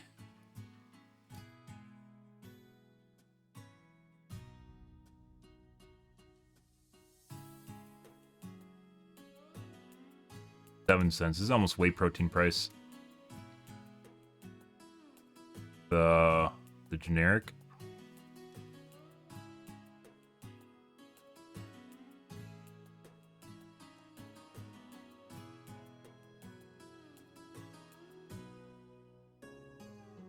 Still not the same price as getting a chicken breast.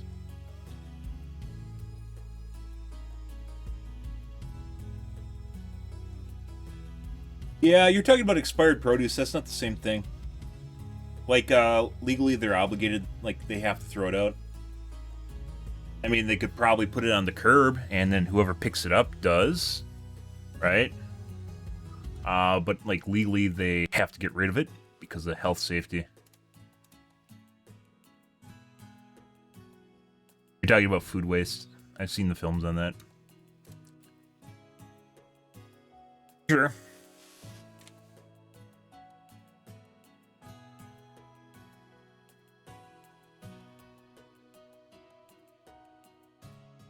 Mm-hmm.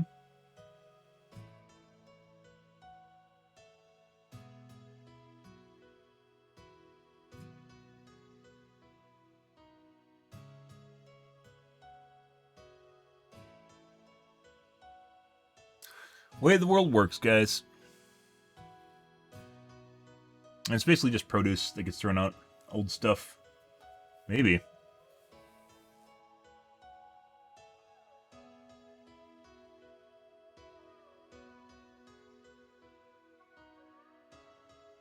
Power crunch.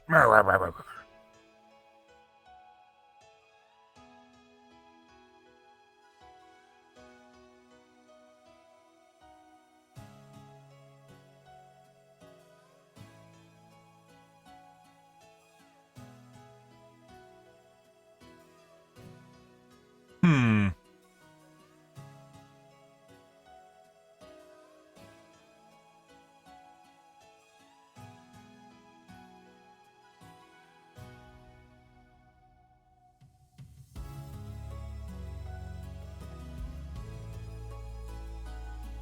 $150? Yeah.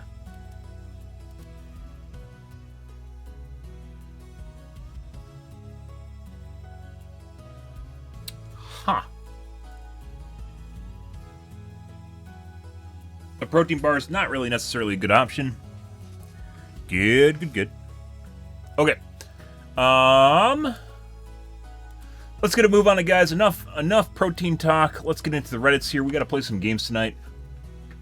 Spent the entire podcast talking about protein bars and giant towers. You're telling us this, instead of warning people this was an issue, you just let them to pointlessly grind and comp.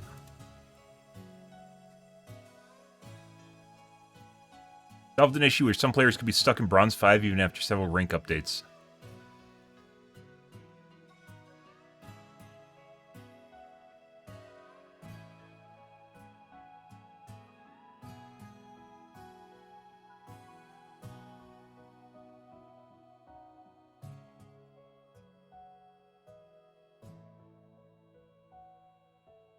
Someone affected by this bug, it is MMR2. I've been stuck in Bronze 5, the lowest quality games ever. As it's a complete grab bag. Some players belong in Bronze 5, and some of them are legitimate grandmasters. It's impossible to tell. MMR just does not seem to exist. Also, a grandmaster stuck in Bronze 5. I'm a 7x GM mage in Ultima Online, but still.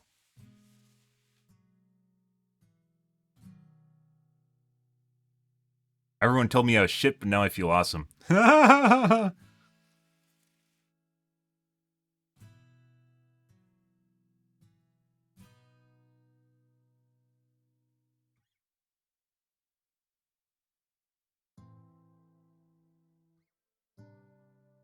Oh, patch notes. Let's take a look at this, guys.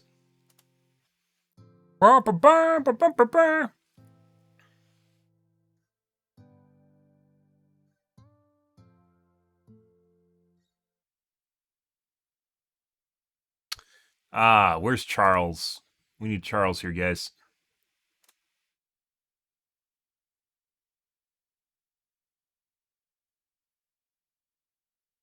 What?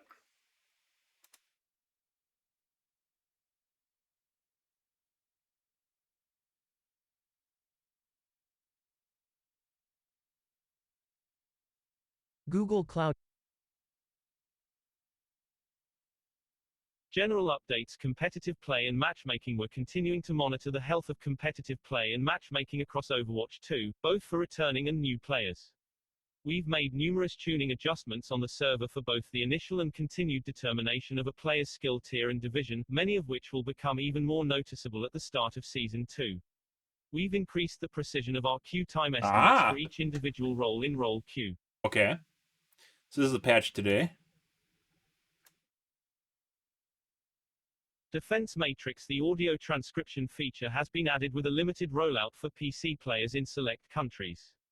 As a piece of our Defense Matrix initiative, audio transcriptions allow us to analyze a transcript from a temporary voice chat recording of a reported player. Holy shit. Players will now see a notification when entering voice chat for the first time during a play session indicating that voice chat may be recorded. Make sure you report as close to when disruptive behavior occurred to maximize this feature's effectiveness. Once reported, a temporary audio recording will be used to make a text file transcript through speech-to-text programs. No one listens to the temporary audio recording, which is quickly deleted after being transcribed. Transcriptions are only made for reports of disruptive behavior in public voice channels, which includes team and match chat. Group party chat is excluded. Uh-huh.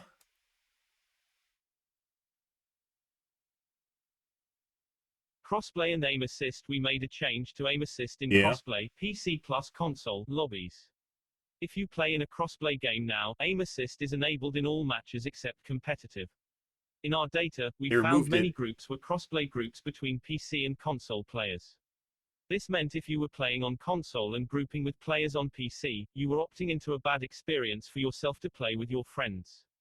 Also, if you had a group that was primarily console, but one of your friends was a PC player, you had to leave the PC player out to have a good experience. Good experience means aim assist, by the way. At this point, aim assist exists only on console platforms.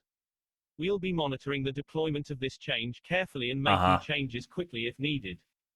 Once again, I'm a firm believer that there should not be aim assist in competitive games in any way, shape, or form, and that everyone should have the option of using a keyboard and mouse. Even if you're on console, you should have the option of using a keyboard and mouse, and they could allow it, by the way. They could 100% do that, but they don't.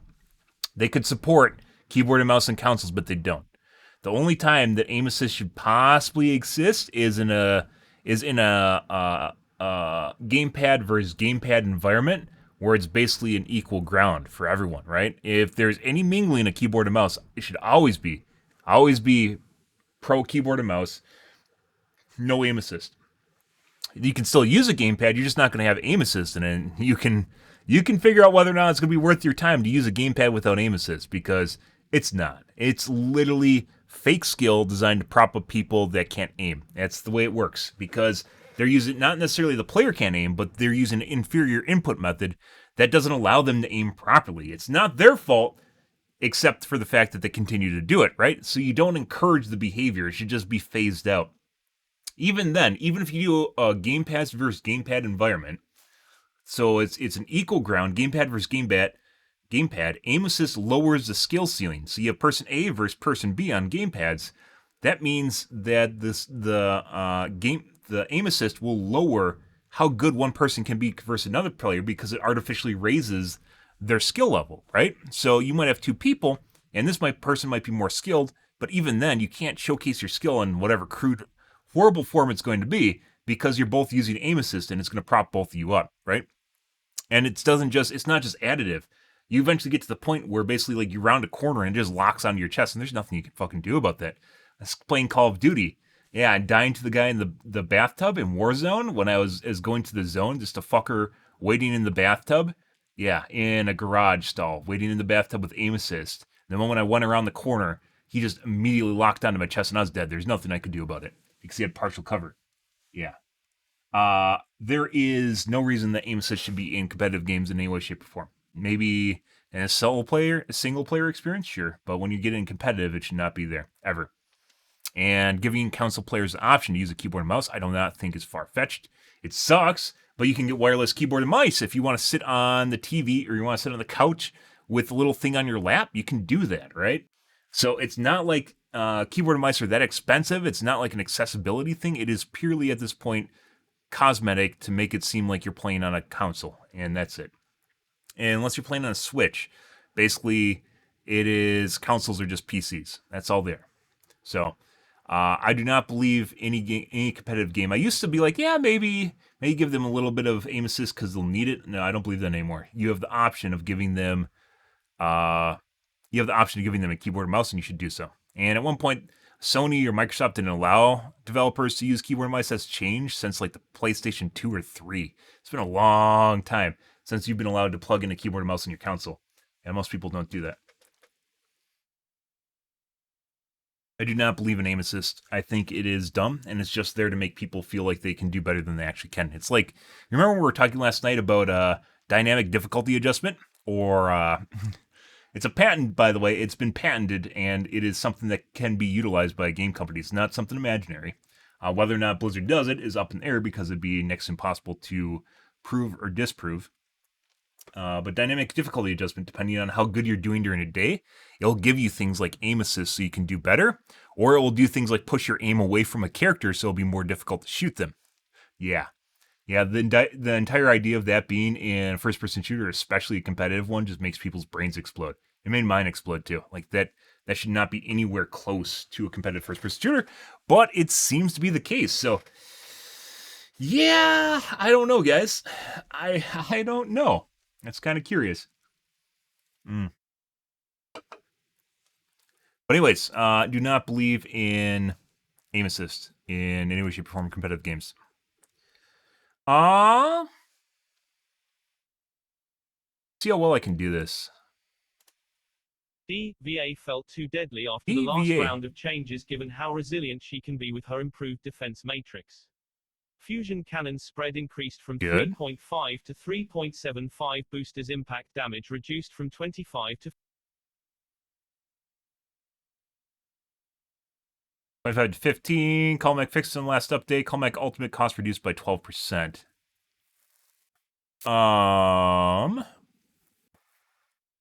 Yeah. D.Va, I think one of the problems with D.Va, obviously the spread on her cannons are very important. It's one of the reasons she can fucking kill me as Pharah flying around in the sky is because of this fucking shit here, which is how big of the cone of fire is on her shots, right? So how wide it goes, depending on the distance to you. And the closer it is, because of spread, the more it'll be more like a sniper rifle instead of shotgun. It won't spread as much. And that's unfortunate. Let me change categories here too, you guys. Since we're talking about Overwatch 2. Anyways. DVA.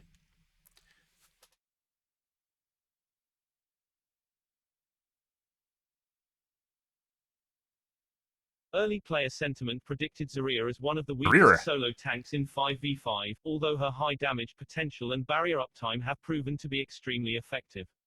Her opponent's feedback has indicated this can feel as though Zarya has very limited windows of vulnerability, which feels difficult to deal with when combined with her ramping damage potential. These changes will reduce the barrier uptime, making it slightly more difficult for her to gain energy and will provide enemies with more time to deal damage to her. Yeah. Particle barrier duration reduced from 2.5 to 2 seconds. Yeah. Cooldown increased from 10 to 11 seconds. Projected barrier duration reduced from 2.5 to 2 seconds. Cooldown increased from 10 to 11 seconds. Both of those things that she needed. That's basically what she needed in a nutshell. Diva, I would actually say, might need more of a spread. It depends on how good this works. We'll see. Damage fall off on certain characters is also very important. Yeah, this is basically exactly what she needed, so I mentioned this on stream. It's what happened. Genji's. Genji has greatly benefited from the move to 5v5. Changing to a single tank and the reduction of crowd control has removed a lot of obstacles for Genji. However, he hasn't received tuning updates since he wasn't actively in the meta until launch, an intentional decision based on our general preference to avoid preemptive adjustments when possible. These changes will bring Genji more in line with the other flanking damage heroes like Tracer and Reaper. Shuriken maximum ammo reduced from 30 to 24, damage reduced from 29 to 27. I don't even know, so the capacity on his magazine might not even matter, guys. The damage reduction will matter. Whether or not that's actually meaningful remains to be seen. It might still be too much. But 30 to 24, I think that's still more than enough to kill most heroes. And if you're looking at 27 per star, and he throws 3 stars at a time, right? So that's like 75 damage per throw. And he gets 8 throws, so he has more than the person's health. Effectively still more than the person's health without headshots. Junkrat got a nerf. Actually, no, he didn't.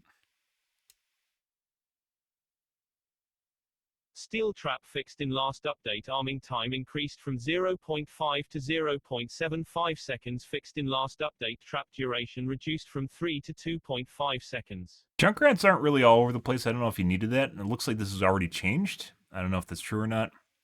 So, wasn't reflective, is fixed. Genji and Diva, whether or not these changes are actually going to fix the problem with them remains to be seen. Genjis, especially good Genjis, can be insanely good, like, because they don't have damage fall off at all. So they can lead in with like 3 shurikens or whatever, or two shurikens and do another one on the way while dashing to you, and you basically get fucked by 200 HP worth of damage in like a second. Sombra definitely has problems. With Sombra's rework, she gained a lot more damage to help account for the reduced ability lockout duration of hack. This has proven to be too deadly for a flanker with easy access to the enemy backlines, especially in 5v5. She can also no longer channel hack on an already hacked target, as feedback indicated the reduced cooldown combined with hacking from stealth proved to be too frustrating for many players. This is essentially a per-target cooldown that enables hack to keep its current 4-second cooldown for potentially hacking multiple targets. Okay. Hack ability lockout duration reduced from 1.75 to 1.5 seconds. Hacked enemies are no longer valid targets for hacking for the duration of the 8-second effect. Hacked enemy damage multiplier reduced from 40 to 25%. This is the big one right here. The very fact that you got a 40% damage boost from people that were hacked means you basically died. Even if you're paying attention, you almost always die. Unless you do a lot of damage to her before she kills you, you'll almost always die when she hacks you. Which is pretty insane. And she can still completely shut down tanks. They removed a lot of CC from Overwatch 1 guys into Overwatch 2, but for some reason Sombra has maintained almost complete autonomy or complete control of her abilities as far as how much she fucks you with them. And they even got more OP with the multiplier here, which I don't think she had in Overwatch 1. Zarya are least favorite tanks to fight. Good divas are really bad too. Orisas are just very difficult to kill. They don't really do that much, but they're very difficult to kill, like Doomfist. They take forever to kill. Hey, literally what I fucking talked about, guys. Oh wait, no it's not.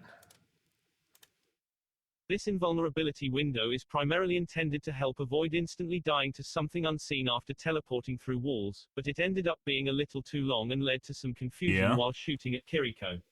Swift step invulnerability duration reduced from 0.4 to 0.25 seconds. I thought this was their cleanse invulnerability, which is insane. It's like 1.5 seconds and then needs to go away. Cleansing abilities is one thing, guys, when you're using them to completely basically negate someone's ult, only it's not your ult, it's not a Zen ult, right? And Zen's ult you can still kill through, by the way, depending on how good you are. She has an ability that basically allows her to make people invulnerable for like a second and a half, and it's absolutely insane. Because if you time it with someone's ult, the ult goes off. You time it partway through the ult because it's reactionary, right? And then you basically get this meaty chunk in the middle of their ult in which your team will respond to the ult and kill whoever's ulting.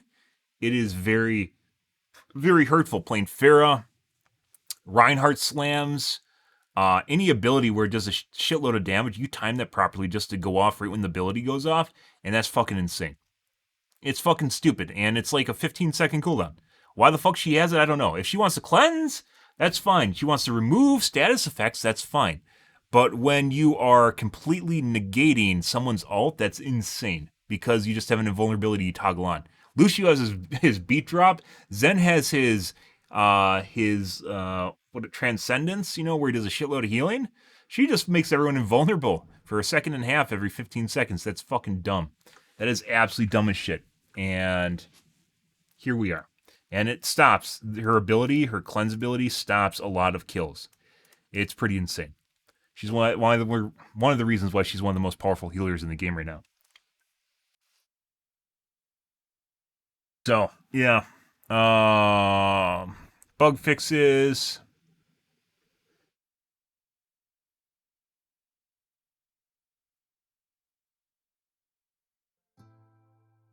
Offensive Moiras are difficult to deal with, sure. Especially if you're at low MMR and your aim might not be exactly on. Even as Pharah, her fucking tractor range is too far on her right click. On her damage dealing ability is too far. Especially when she's laggy. Goes further than normal.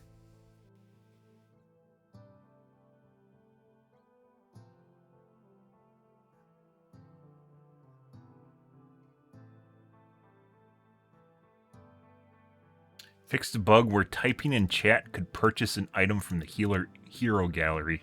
What the fuck is that? You're just typing in chat and all of a sudden you purchase a $20 skin? Holy shit. Whoops.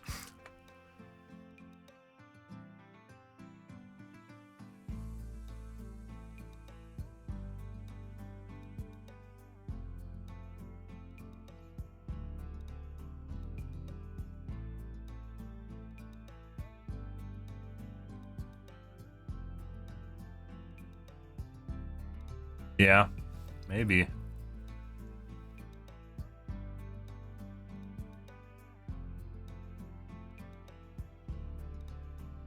He's added back, good. You're still gonna be playing Pharah, but good.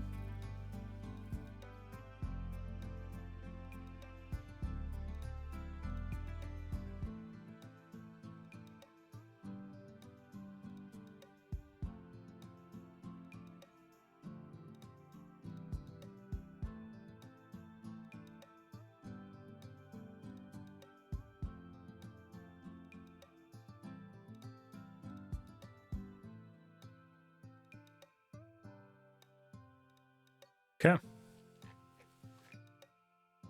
Alrighty. Comments here. A lot of podcasts tonight, guys. You can finally unequip a title if you have accidentally used one.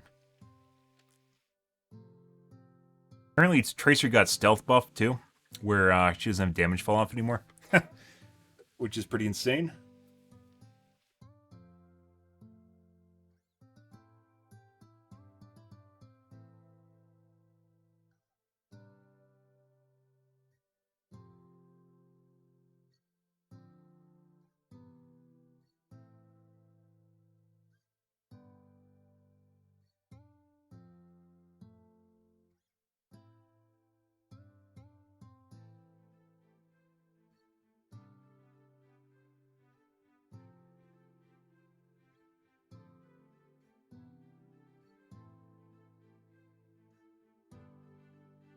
Someone who plays in a casual squad of 4 console players and 1 PC player, thank you very much for this change. This is an essential quality of life fix. Yep. So quick play, you're going to see console aim assist and quick play now.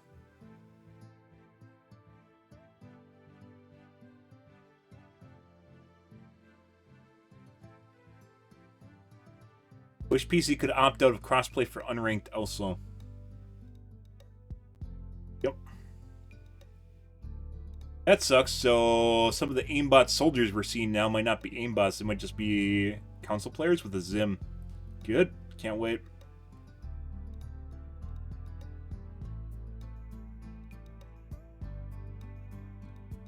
You only get placed. You only play against console players if they're in a lobby with a PC player, though.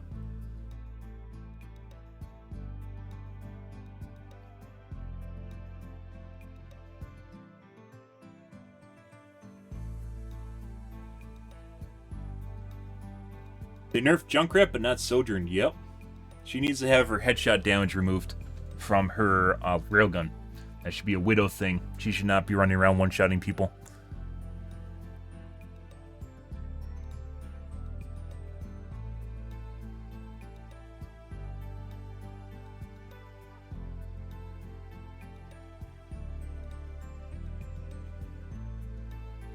This no CC crap is getting old. That was one of the last few counters to Ball, Tracer, and Genji. Problem was that CC was saturated among heroes known as the shields.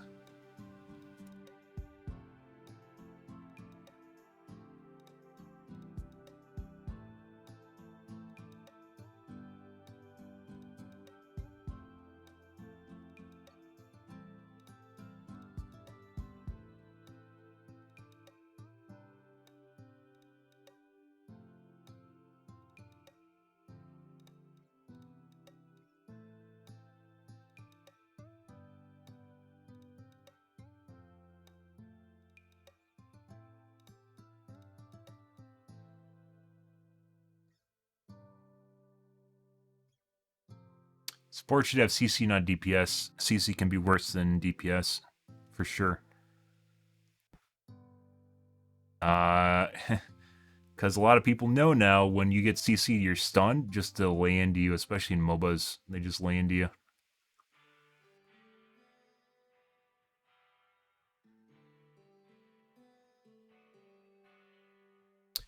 We've heard your feedback about getting one-shot by Sojourn is no fun to play against, as well as a combination damage with CC on her Disruptor shot being too powerful, so we've nerfed Junkrat.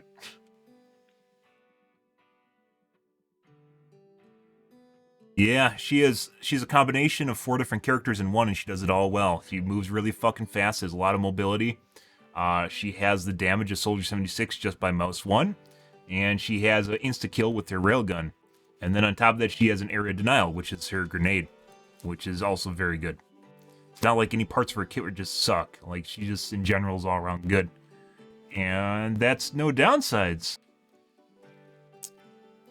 That's not where you want to be. That's not balanced. The only downside to her character is her most one's a projectile. She has a projectile machine gun, so you actually have to lead a little bit. But I don't think that makes up for her one-shotting everyone, so... yeah. Once again, they should remove the headshot multiplier. And she'd probably be fine. Well, relatively fine.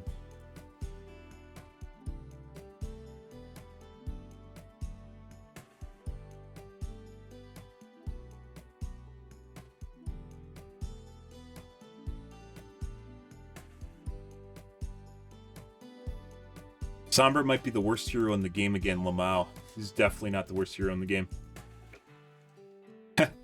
She can literally shut down tanks with her hack. I don't know why there aren't more Sombras. She literally just hacks the tank. You know, Zarya's running around bubbling constantly or using their defensive abilities on a Orisa. You can't do any of that shit when you're hacked, so yeah, that basically kills him. Big deal.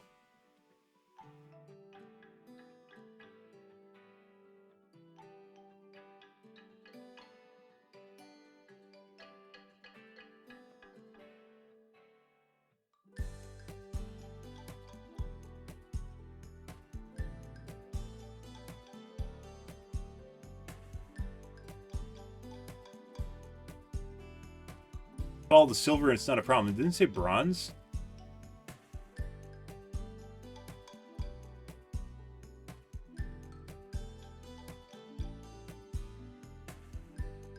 Aim assist enabled. I never thought I'd see the day it's not comp.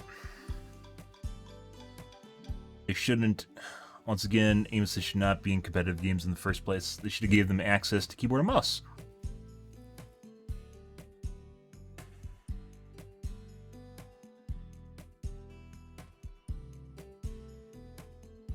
Yeah, it's bronze 5.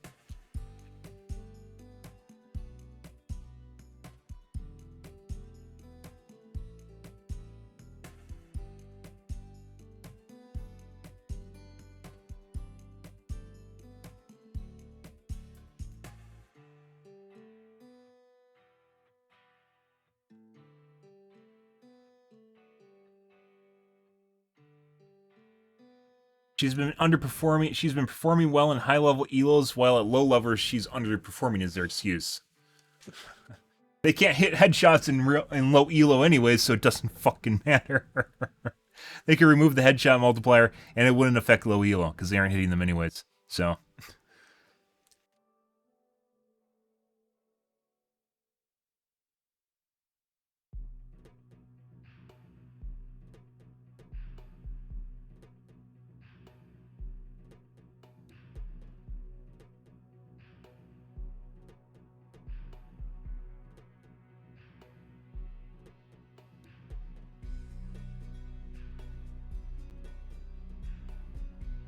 Okay, enough of this. Hanzo's the worst hero? No. Hanzo's a lot of spam.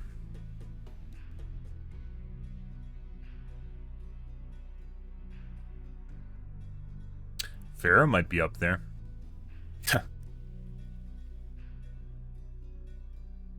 I thought maybe Torb.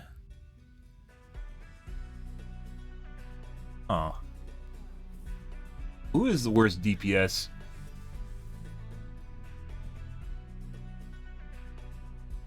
Maybe Hanzo.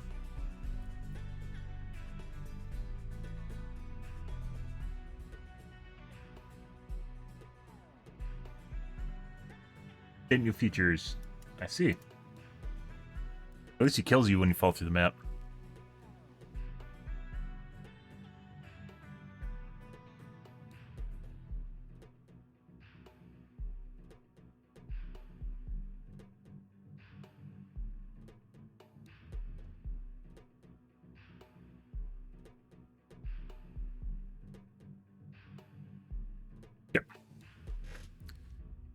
By worst, you mean least helpful to the team. Well, I mean, I guess certain heroes are better against some heroes than others. Good evening, Tristan.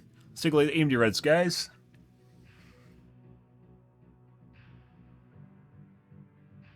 Save some coins at Micro Center. Or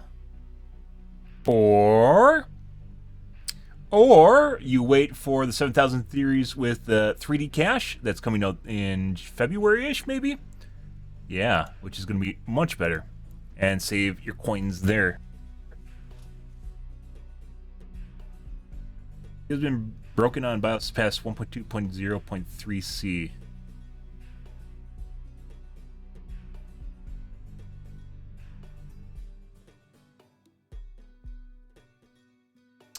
GBs are heading in the wrong direction.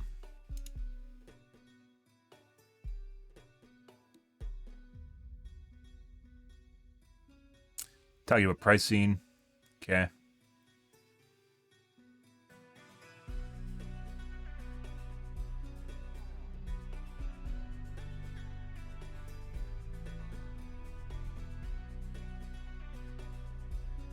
Was the 3,080 supposed to be $700?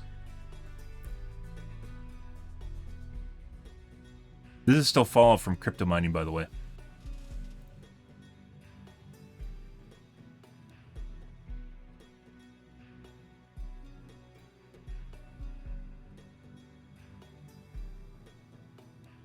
All gonna come down once the crypto miners start dumping their shit, which they haven't apparently.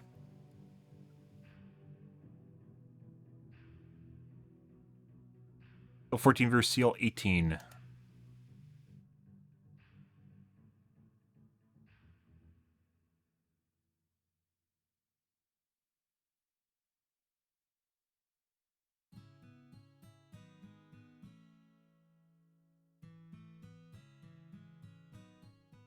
Makes a huge difference. Assassin's Creed benchmark isn't a great measure of performance. Wildly different results depending not even on the exact same hardware. Okay.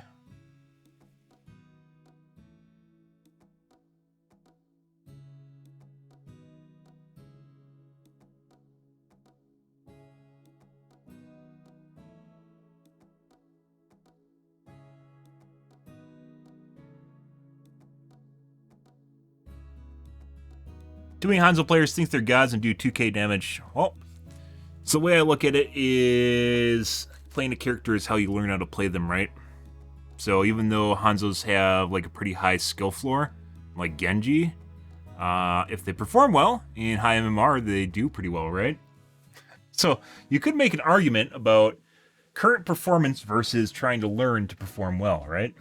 So yeah, and maybe in comp's not the best place to learn, but if you're playing quick play, for instance, learning is part of the experience, and you're going to fail.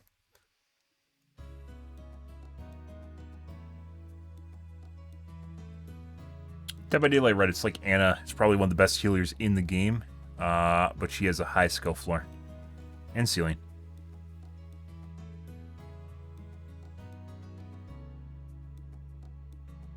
DVD Reddit's guys.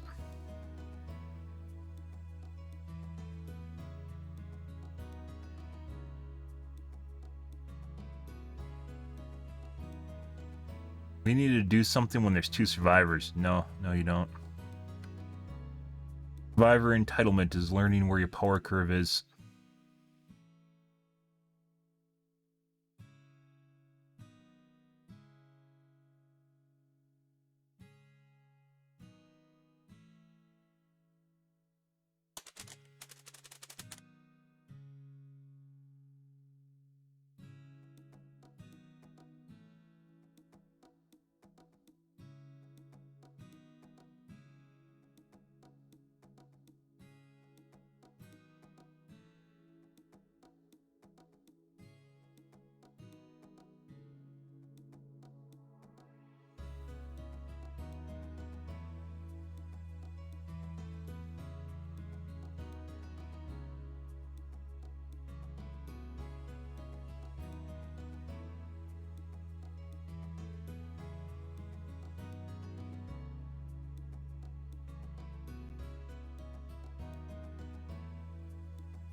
I was just in a game where I was forced to play 40 minutes because they refused to do anything. Yep.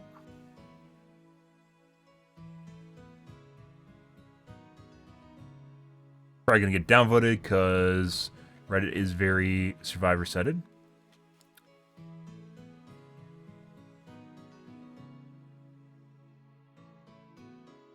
You don't need to worry about getting slugged if the match ends at 20 minutes, so. Uh-huh.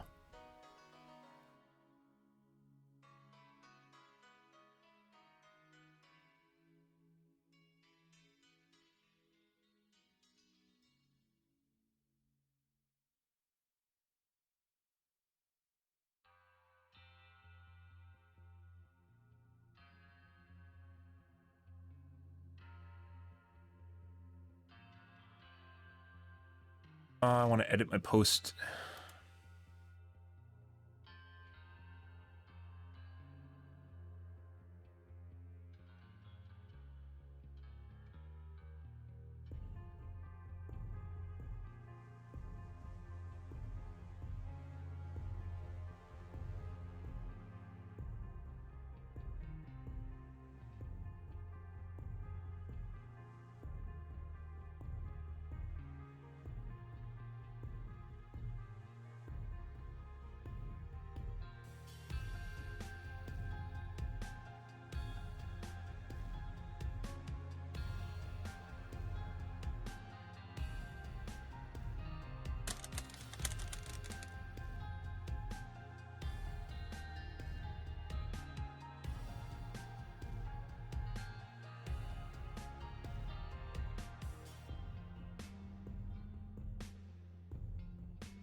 Can't wait for the 22nd. Is that when they're patching? Oh, yes. Base Kit Unbreakable? Oh, yeah. More Base Kit Unbreakable. You literally cannot look at Dead by Daylight and talk about BHVR not being survivor-sided when talking about Base Kit Unbreakable, and how even survivors cried out against it. Yeah, you can't look at Base Kit Unbreakable and assume BHVR is level-headed in their bias at all. Oh, okay.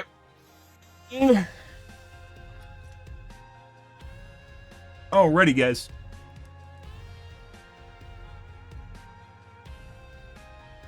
Let's play some Gamaz.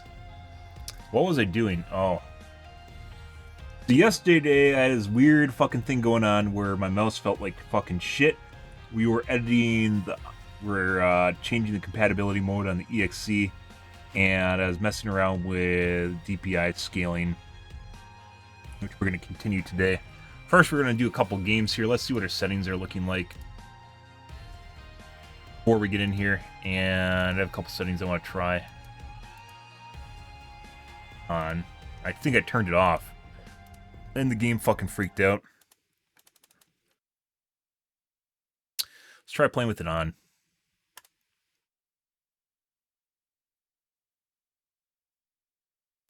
And see what happens. Mouse do I use? I have the Viper 8K. No, I do not play with 8 kilohertz because some games like it and some games don't like it, and it is a shit show figuring out which do and which don't. I believe Overwatch 2 is compatible with it, and my overall experience with it is that it is generally positive. So, yeah. Like in games that support 8 kilohertz, it is actually fucking fantastic, but most games do not, and it leads to all sorts of fucking weird issues. All sorts of weird shit, from FPS stuttering to hiccups to your aim feeling sluggish. Yeah, there's all sorts of weird fucking shit that it does. It isn't compatible. Probably should actually turn on 8 kilohertz because I'm basically just playing Overwatch at this point.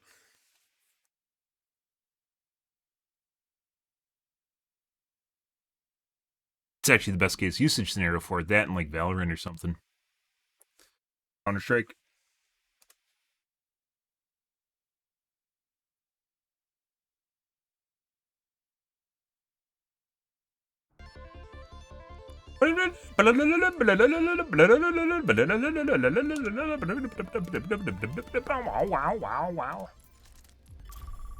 Bing bong bong dong dong.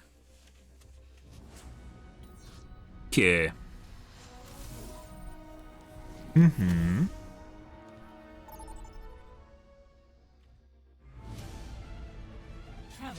Icky walls? Okay.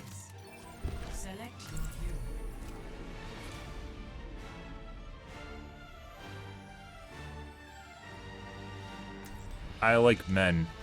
Okay. I like macros too.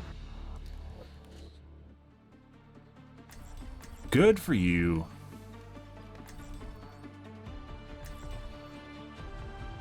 Up. No. Strike from above.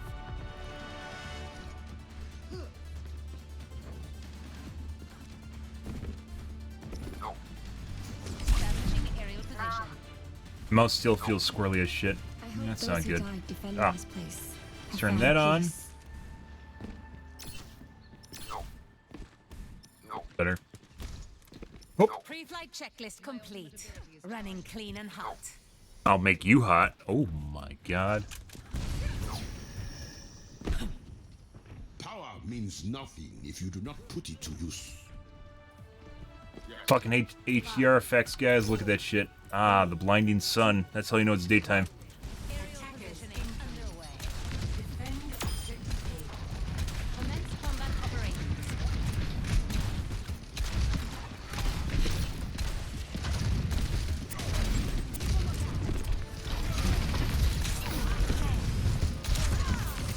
Positioning. I require healing.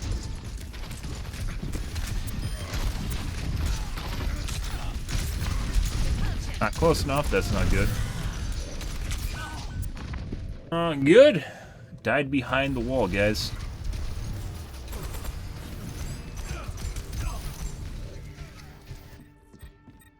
Shake it off. On the move.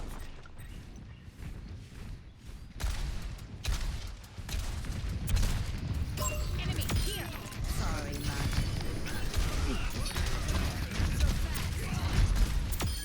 Establishing area position. Enemy over here. I need healing.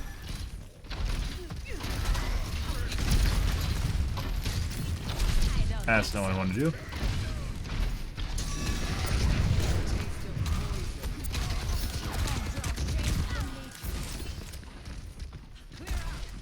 I require healing. Okay.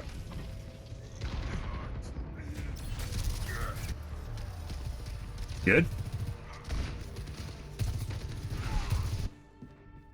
I don't That a stay DPS down. Moira?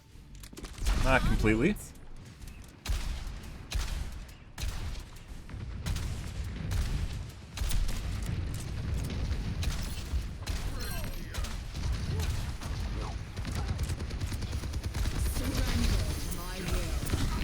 Justice. No!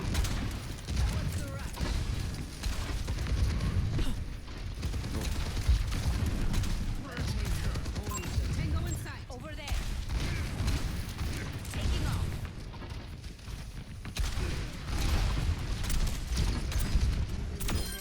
Maximum impact. Ready. Join me. Okay. Soothing your wounds.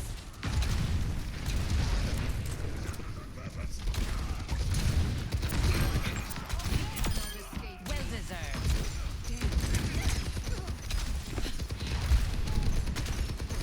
Increasing altitude. Over there.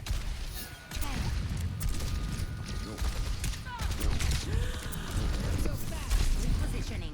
Enemy spotted. Still, he used that last bit of health, guys. Oh, definitely could use that last bit of health. Okay. Deserved. That's 3 direct.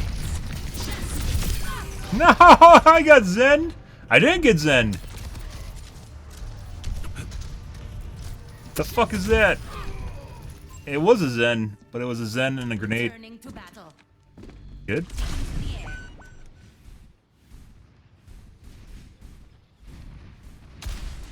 It's go time. Got you.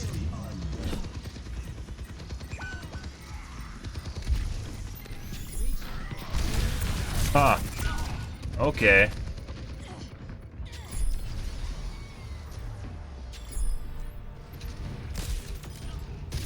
Oh, it's dead regardless for the grenade, but Making another approach. good. Stop the payload.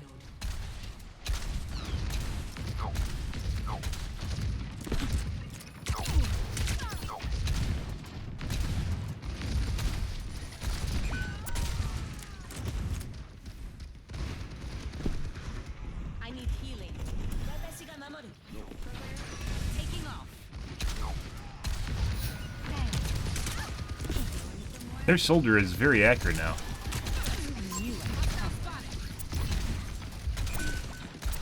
Restoring Good job, Doomfist.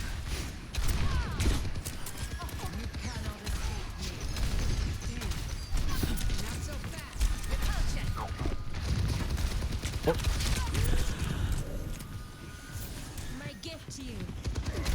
I see an enemy. I cannot hear you yet. Okay.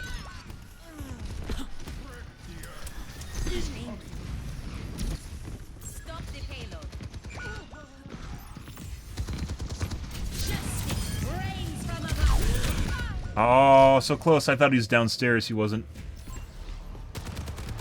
Justice rains from above. Let's show him some air power. Okay. On the move. He bad. Up and away.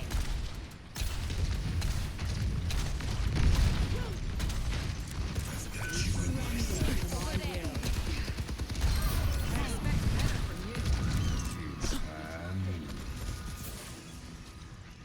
A taste of poison. Uh,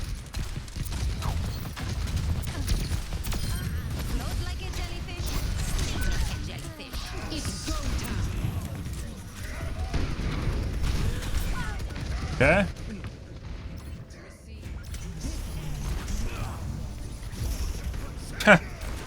Okay. All systems nominal.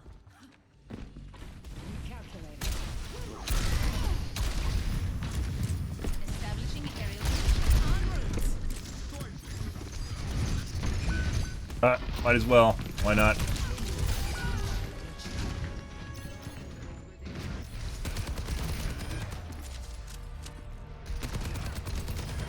Sure he's cheating.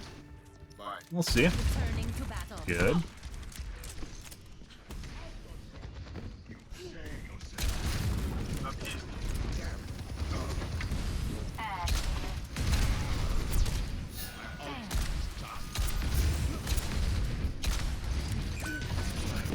Let the Kitsune guide you. Dynamite.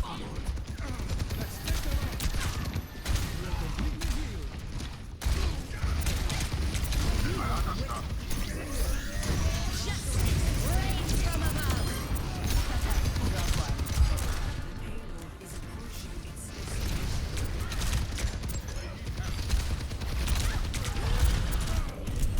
Increasing altitude.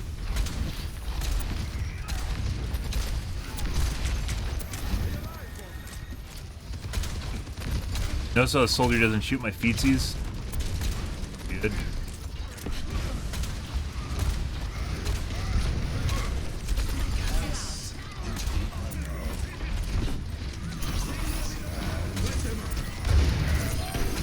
Oh, I just about landed in that. I look after my own.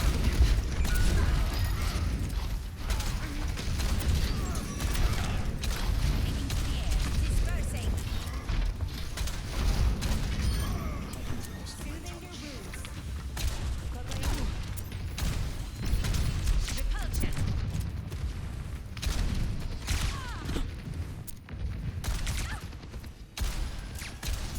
I knew I could help them. Get a Zen.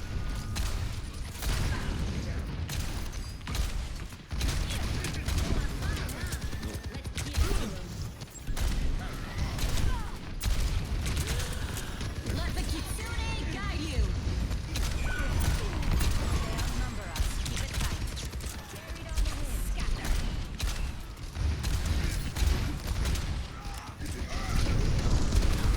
Justice rains from above. Ah! Got one. I tried to get in right on top of him, but it didn't happen. Rains from above. I guess maybe Ian and no shift possibly could have got me a better angle there. Skies I wasn't close enough to the ground. Luckily, I killed at least one of them, so.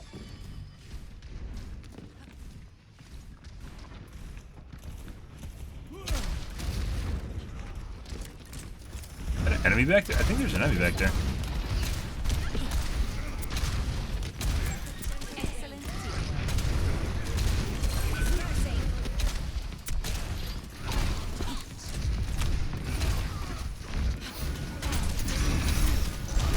30 seconds. Get in there, boss. Hold on. We've almost won. Uh-oh.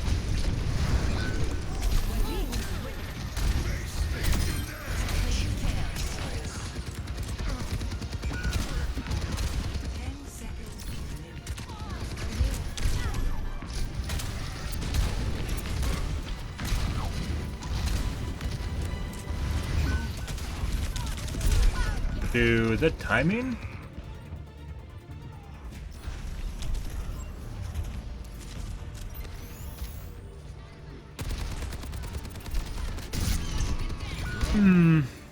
Let's show him some air power. Good.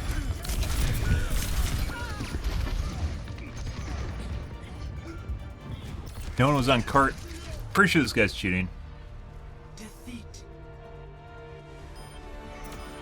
Let's see.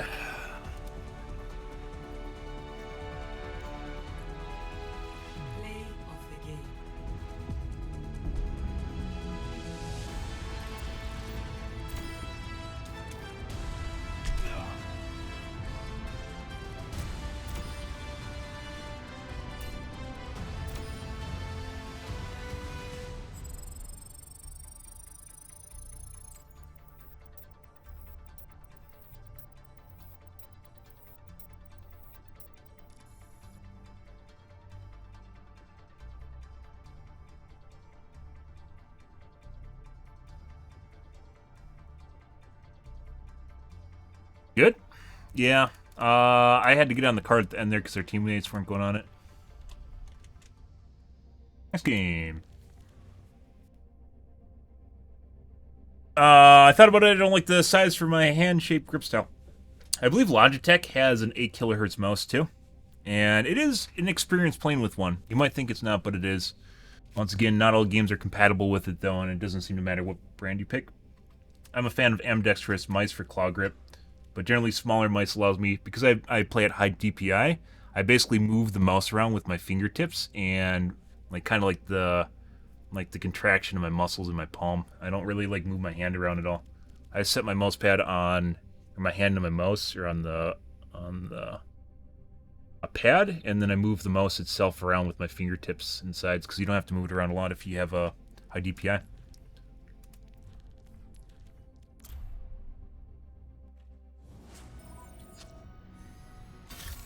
Need a small mouse to do that, but if it's too small, like, it has to be wide enough where I can do that with my fingers. If it's too small, then it becomes a problem too. So, like, you can't use like micro mice or something.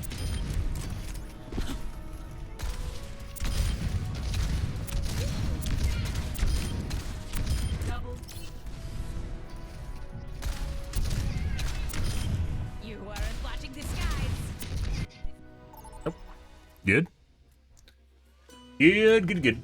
Depends on each person. I know some people are like fucking printers when they do like low DPI stuff, and they're gonna end up with carpal tunnel too. As that goes. Tendinitis of some kind.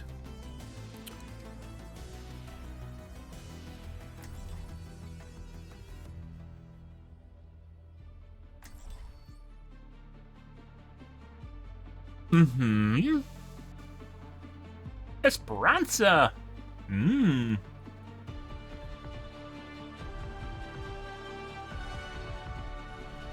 Strike from above.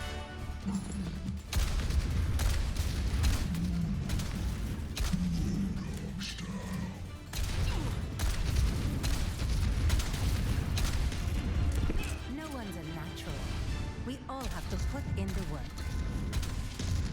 5, 4, 3, 2, 1. Fall back. Objective unlocks in 30 seconds. Soldier 76 reporting for duty. Now you see me? Now you don't.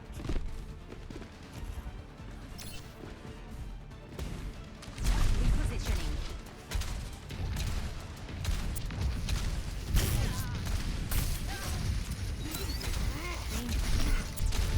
Increasing altitude.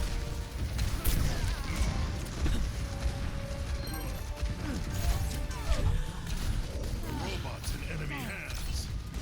Me? This is me. That wasn't me. But we got it back. Come on now. Moving along now. Aerial positioning underway. Where's it even come out?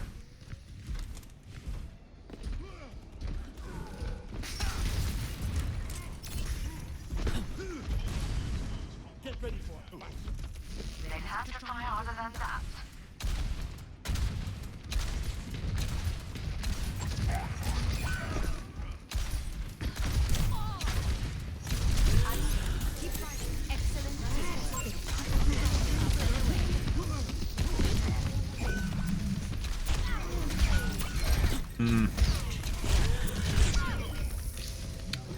Good.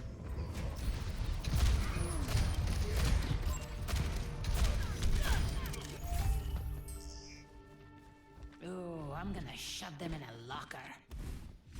En route. That's not good. We're about Stop to them. lose the lead.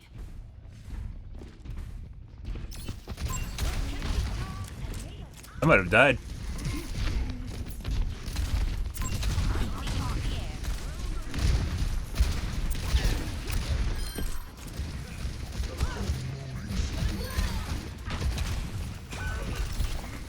We need to put a stop to their push. We'll get you where you Dude, I fucking miss the old Overwatch art style. Everything is way too fucking bright right now. It makes it difficult to see what the fuck's going on.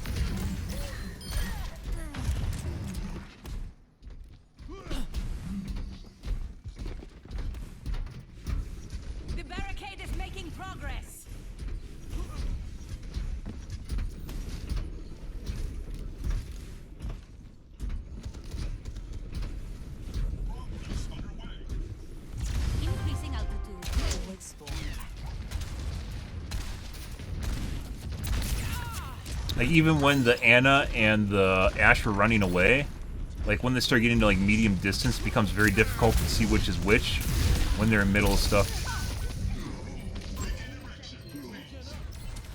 Maintaining erection, what?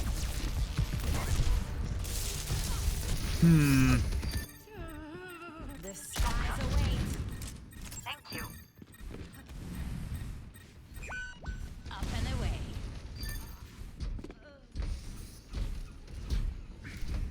Going up. Targets in sight.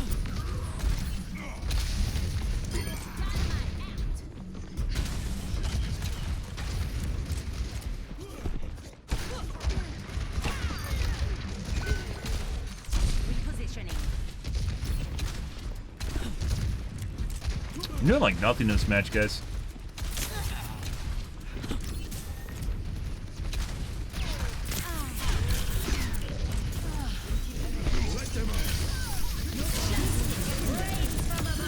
Nice.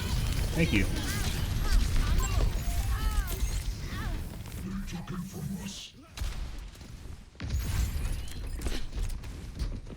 Pushing What the fuck killed him? The fuck is that? When did he die?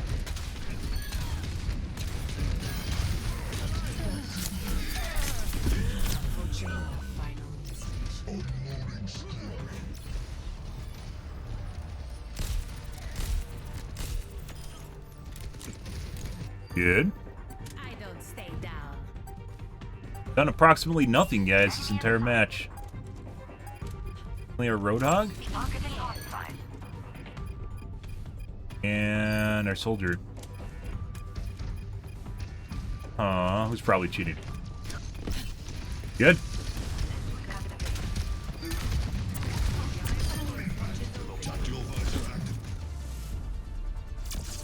Chris, probably a cheating soldier. Good hooks definitely help, which could explain the Roadhog, but a cheating soldier, yeah.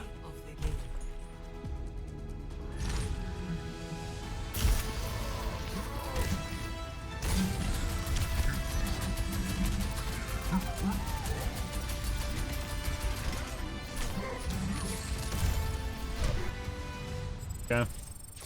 Very weird match, guys. Not sure what's going on there. Pretty weird.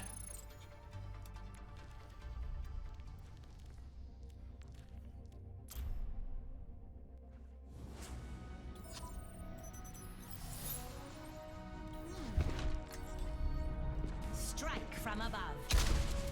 Aerial positioning underway.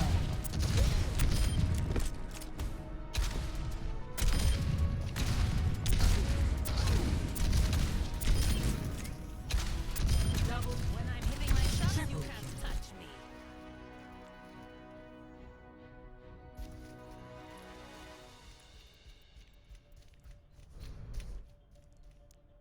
Why I left reduced buffering off.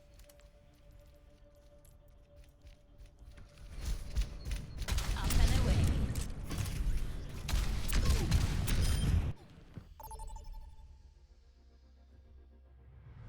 So I don't need to worry about it causing issues. Whether or not it's working or not.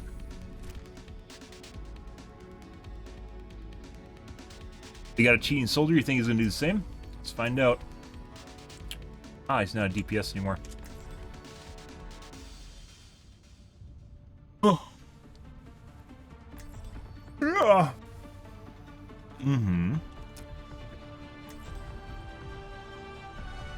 Strike from above. Pick up your feet, you drongos. Forget regulation. After this mission, I'm throwing a party. Up and away. Are you lot ready for some bloodshed?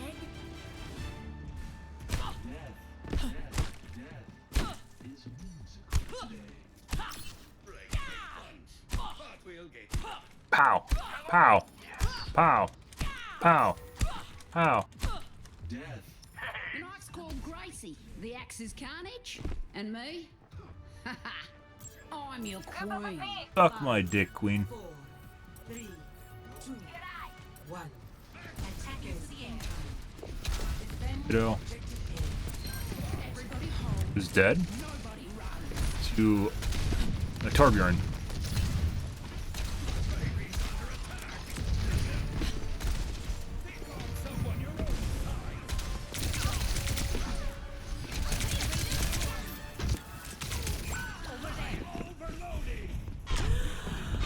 Fucker. Good.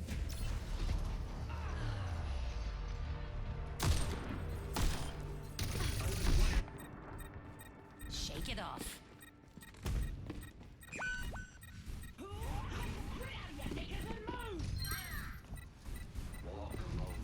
Establishing aerial position. Sniper detected. On the move. Come on.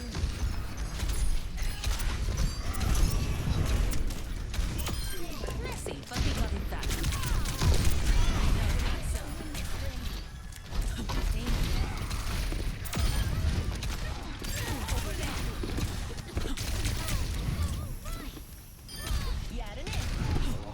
My God, we got it back, guys. Taking off. Concussive out. Enemy here.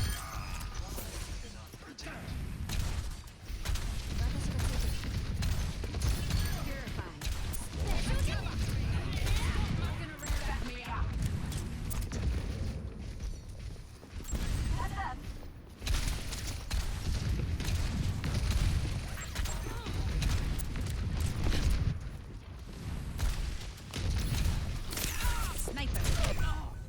Clip clop and dead.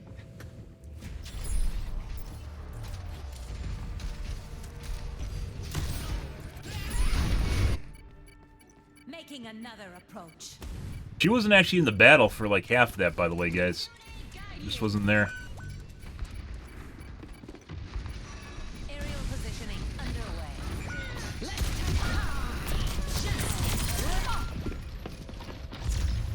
Objective.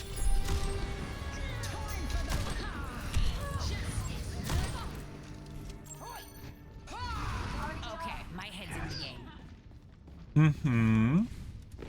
Waste of an ult, but you know, En route. it's in the spirit. What's up? Thanks.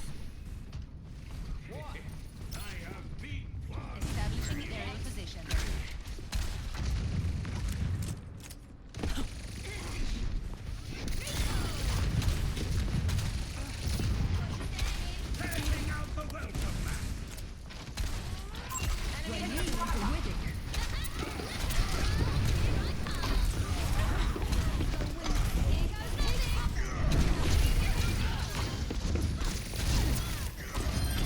Thank you.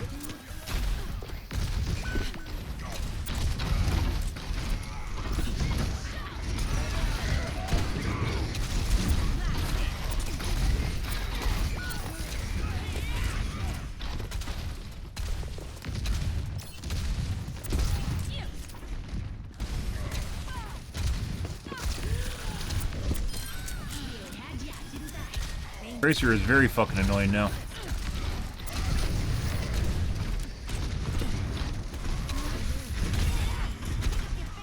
Sniper.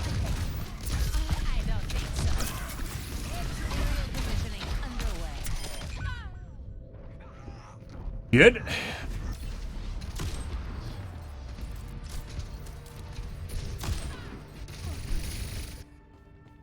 I don't stay down.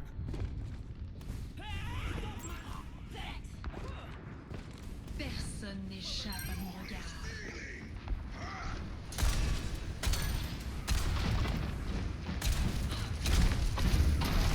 Justice reigns from above.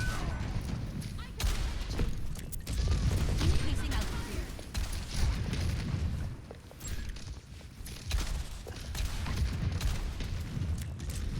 Got a sniper ahead. Farah really needs a little bit of love, guys, for Jets. I require healing. Thanks for the upgrade. On my way. Dispersing. Whoop. Let's take him to the wasteland. Up and away.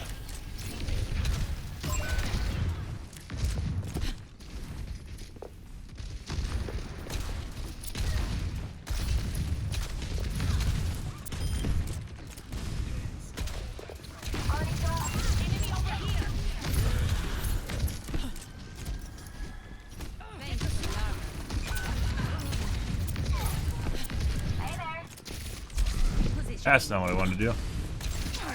Come over here if you want to. Working on it. There's a rooftop between me and you. Careful, we're outnumbered.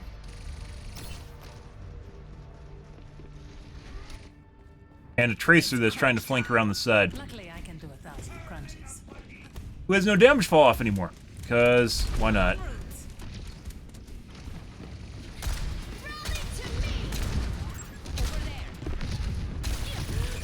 Yeah. She just one-clipped me, guys. Maybe cheating, too. Good.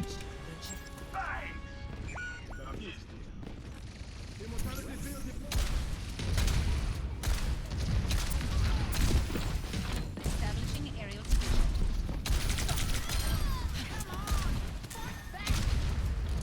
Eat a miss, Tracer.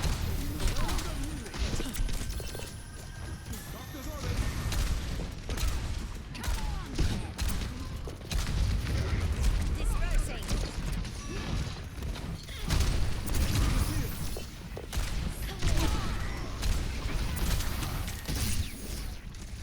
Aerial positioning underway.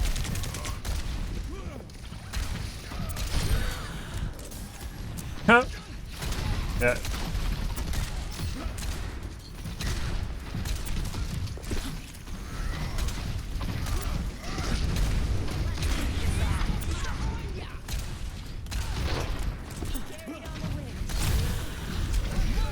Woo! Justice reigns from above. Got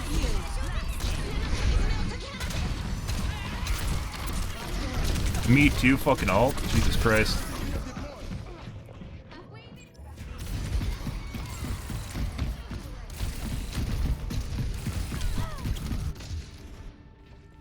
Always more to learn. Let's take him to the wasteland. Watch for that sniper. I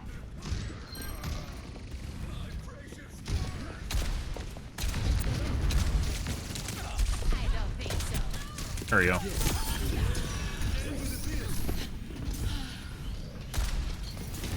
Excellent. Like a gentle rain. Getting heals is good.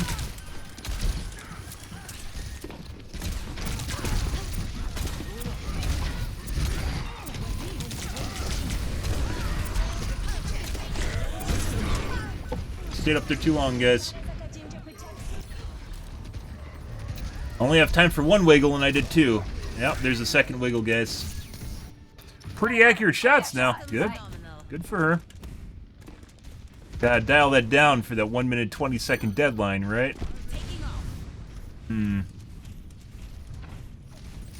I think you're doing a pretty good job.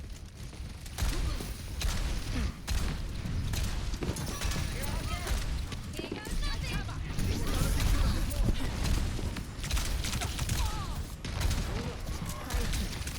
Scatter. 60 seconds remaining.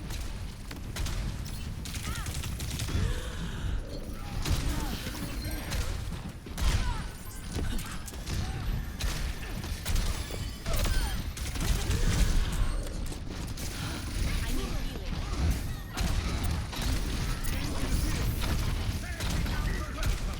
Justice reigns from above. Bye, tank. 30 seconds remaining. And there's the headshot. Good. But their tank's dead, which ruins their push, so. I don't think people are really understanding how big of a deal it is to lose a tank yet. Taking another approach. That's a really big deal. 10 seconds. Oh no, Kiriko.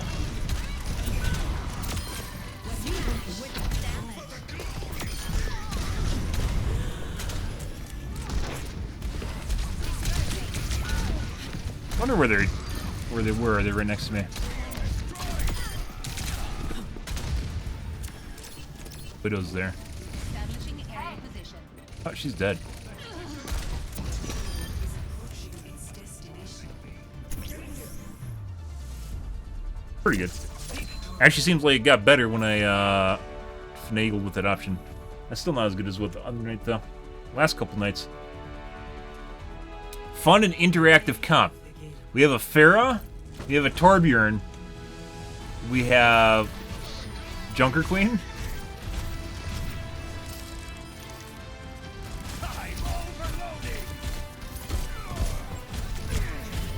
They're complaining about Torbjorn. The fuck? Okay.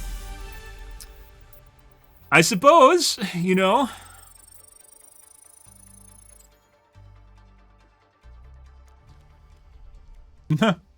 That's, yeah. I guess.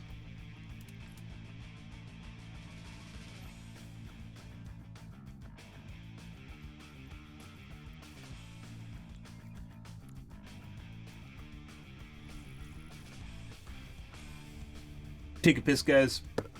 1 second.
Oh my god, it's me, guys!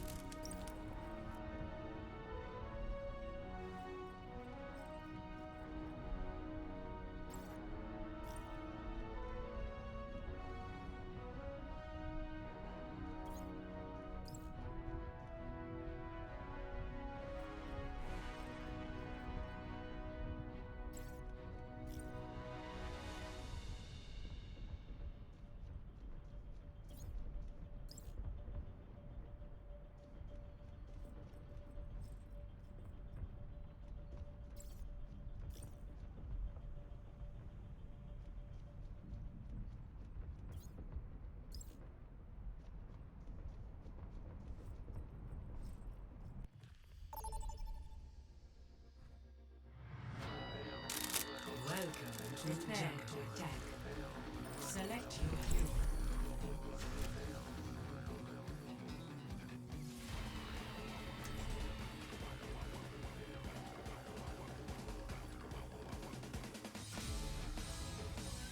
Bow, bow, bow.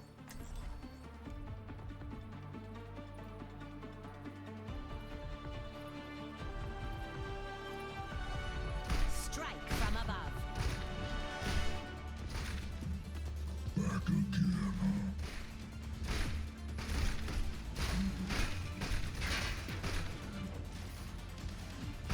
You got a problem, Junker. I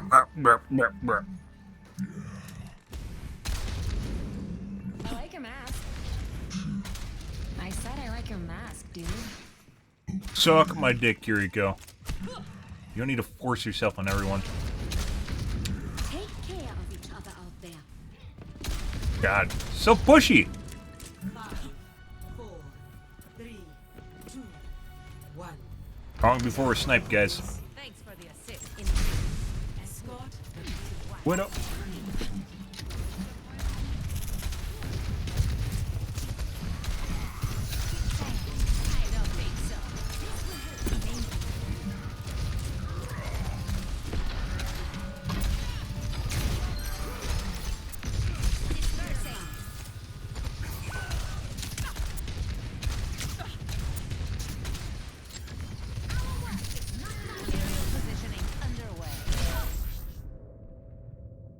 in the Widow that killed me. Not so fast. Railgun charged. Next time, think. Not even shooting anywhere close to me. And the moment the railgun pops up, just instant to my brain. My body.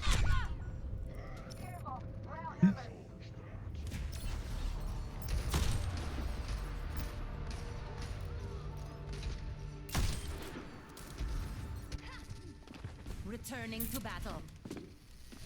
Increasing altitude.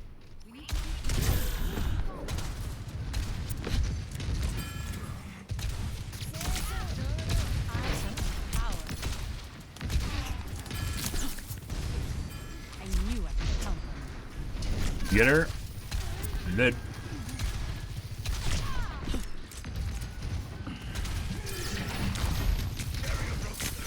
Establishing aerial position. I can hear you.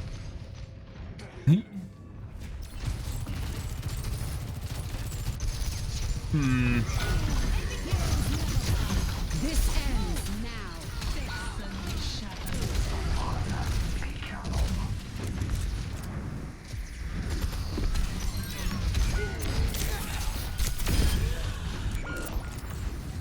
On the move.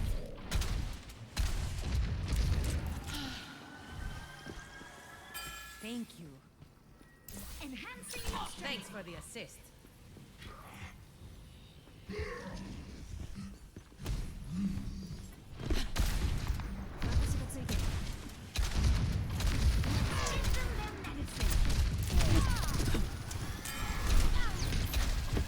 Let the kitsune guide you. Uh-oh.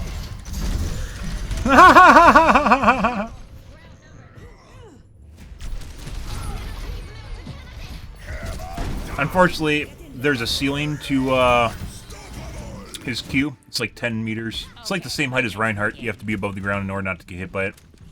Which we can't use because we instantly die the moment we go into the air, so... The payload.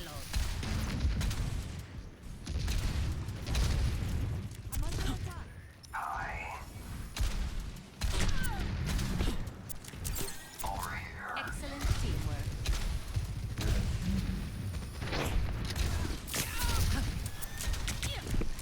Carried on the wind. Understood. He's in deep.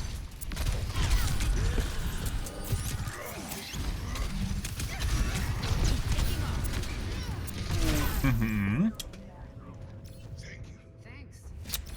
Pretty sure one or both of them are using aimbots, guys. Stay. Like, his mouse 1 isn't anywhere close to me. His mouse 2's all hit, though. We need to move the payload. Widow just hits fucking everything. But we'll see.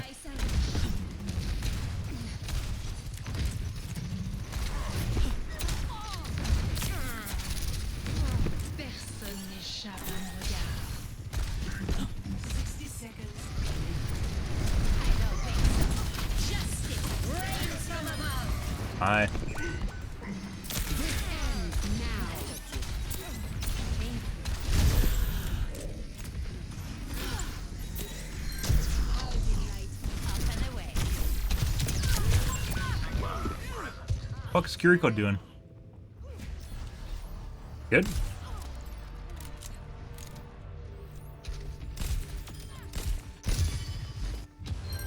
We're running out of time. Keep attacking. On the move. My ultimate is almost ready. Mm-hmm.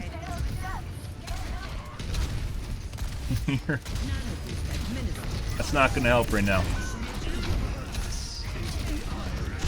Let the kitsune guide you. Sniper. Right back. God. Good. Nope, you can't go up in the air right now. Like I said, either it got locked down, the Widow might be cheating. I have more than enough playtime in the game. You can't fly right now. Or I can't fly right now. Maybe you can. I already tried booping them around earlier. It doesn't work. They one-shot you, so. Playing with golds and plats, guys. No. Play of the game. It's frustrating if you couldn't tell. But testing things right now, which is why I'm playing Farrah. Farrah, I think, is just a dead character in general. But Echo's just better.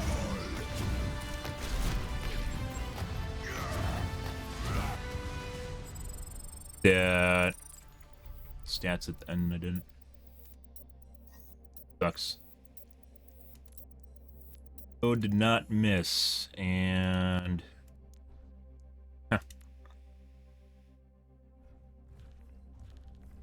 Doge hits all of her railguns.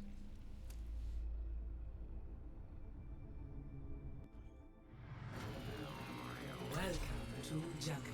But yeah, earlier in the game tried booping her around. It didn't change anything, so. From above.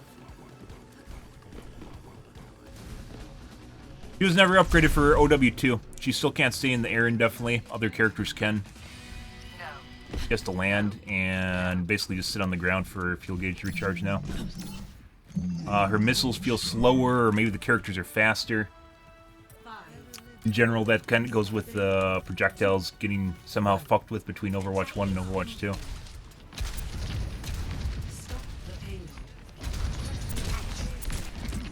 I have more than enough time, and it pains me to say so. I have more than enough play time on Farrah. She's my most played character, so.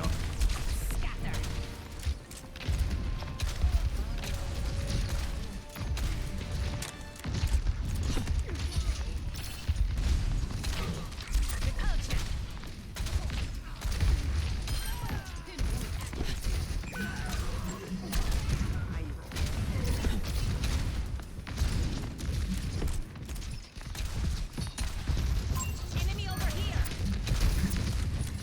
I see an enemy. Increasing altitude.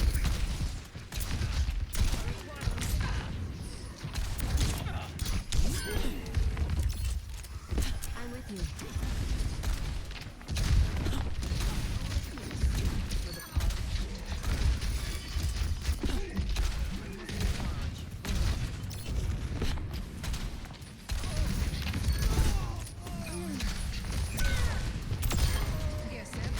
Dispersing. Up and away. Sad being a ground widow. Or ground widow. Ground Farrah. Like no cover in the front either over here on the defense or offense side.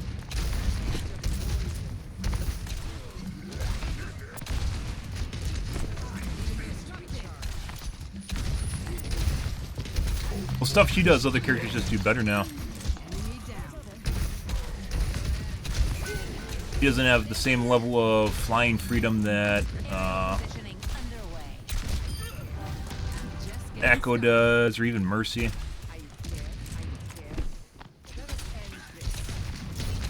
Echo just does what she does better.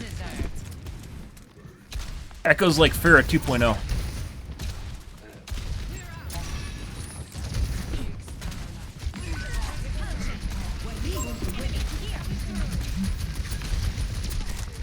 Taking off. They outnumber us. Keep it tight. In that well-timed range on the piggy hook.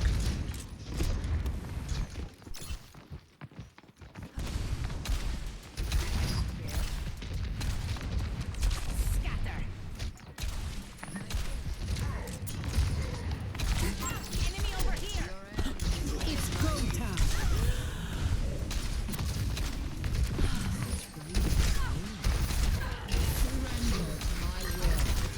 Let the kitsune guide you.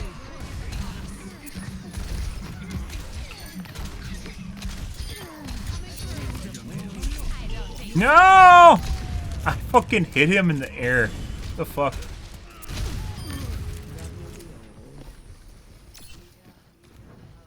No. Her Q is basically unusable at high MMR too. The best case scenario is if you get one kill, especially a tank. 2 kills maybe. You always die. Makes it very situational.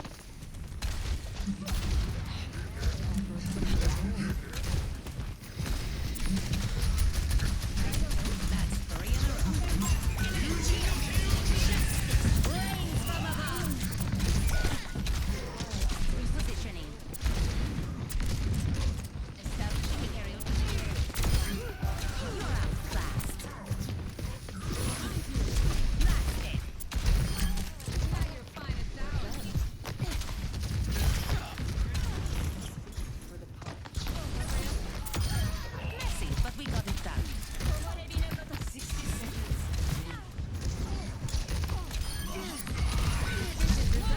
I did that late. Enemy over here.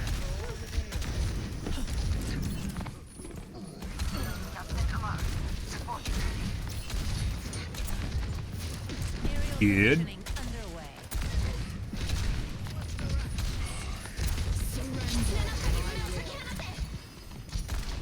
30 seconds remaining. Enemy here.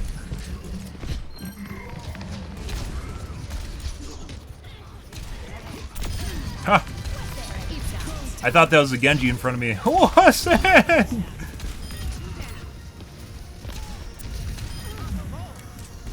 seconds.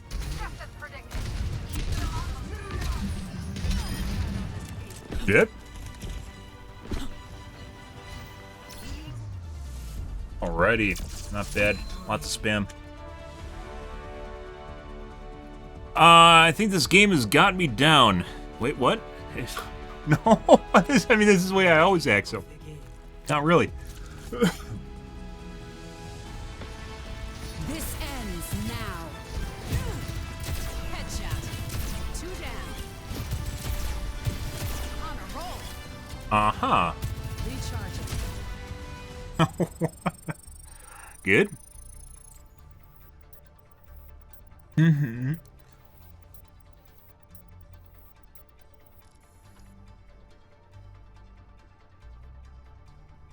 What?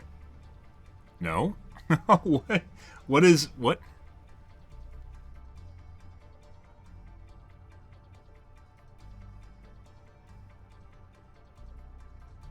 You can compare characters to other characters regardless of your skill level. That's not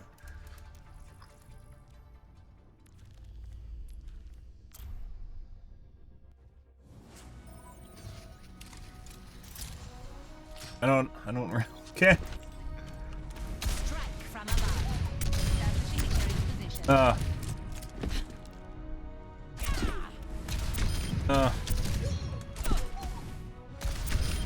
When I'm hitting my shots, you double touch me.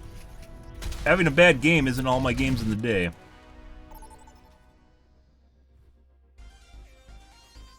Now traveling to prepare for battle. Select your hero.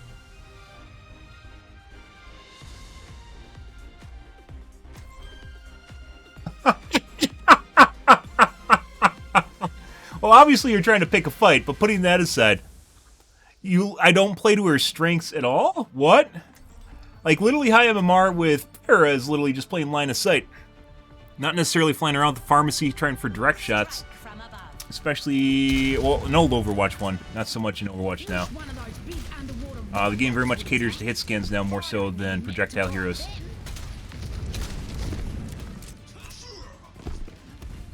Yeah, I did. I said Echo's a better Pharah, because she does everything that she does better. And then I talked about how Echo flies better. I mentioned how it's bad that she has to sit on the ground for 2 seconds every once in a while for her fucking jets to come back up when there's other characters that fly better than her. It's like the base level buff they could do for her. Like, I use my words. I will not waste this opportunity. Establishing aerial position.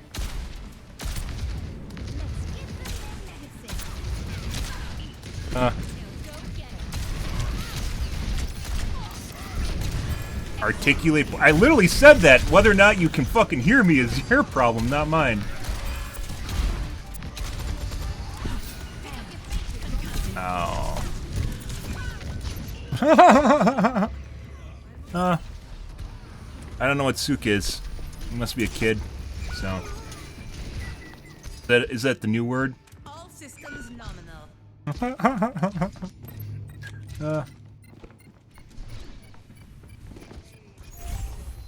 Is it like bussin'? Not bussin'?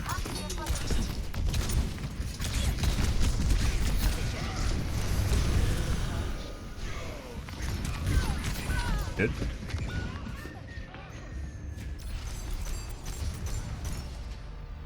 Yeah, and if you're here earlier in the match, you would have saw me doing that. So you can rewind the video and watch what we did at the beginning of the match before I ended up on the ground, if you want. As well.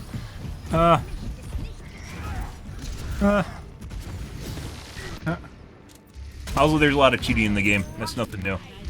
I talk about cheating all the time. factual. Very easy to find cheats for this game. There's a lot of depressed geeks that are in their 30s with disposable income that get yelled at Best Buy and want to come home and shit on kids. And they're willing to spend $30 a month to do it. Oh. You were literally right on the edge of that, guys.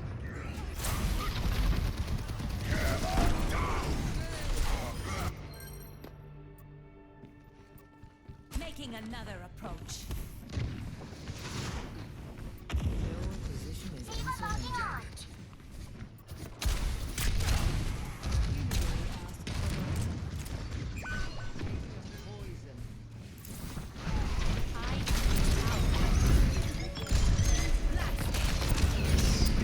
Oh, you bitch! Ah!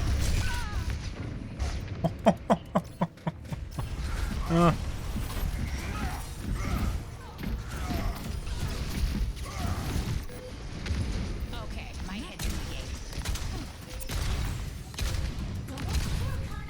Heroes never die.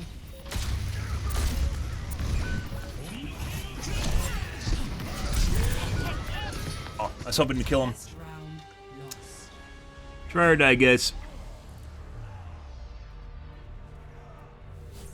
Yep. Score 0. Have fun. I mean, if you don't want a factual, like, if you don't want life, I guess, I don't even know you have a 4-year-old or 6-year-old if that's the case.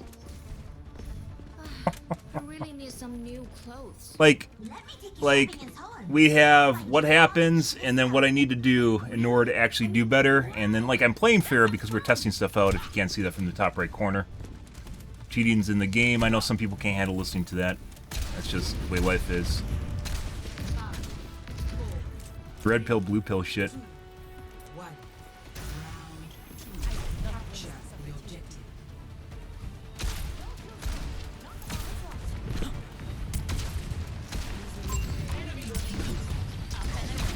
I don't think so.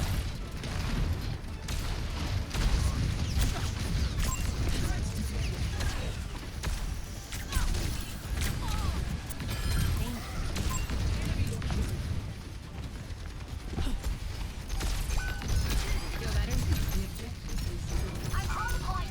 Come on. They outnumber us. Keep it tight. Thanks for the assist. I capture my own. Messy, but we got it done. Establishing aerial position.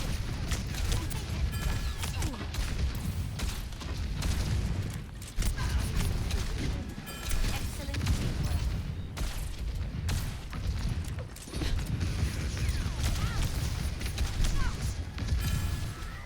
I am power. Over there. You're outclassed. Over there. Our enemy's coming. Hi, Tank Chan. Mmm. Tasty.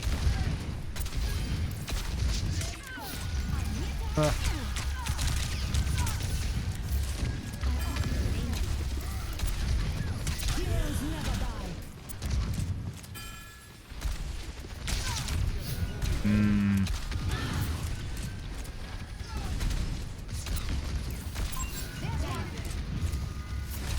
Input delay definitely your time to fire, guys, definitely feels higher. I don't know if that's because of my settings.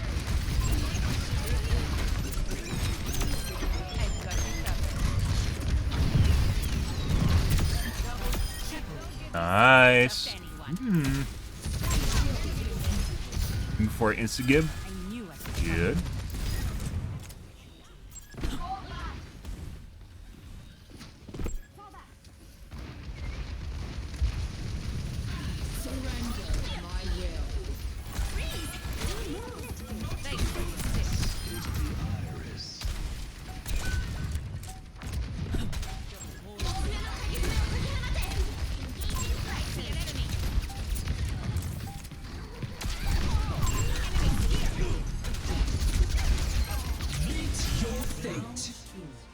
Justice reigns from Score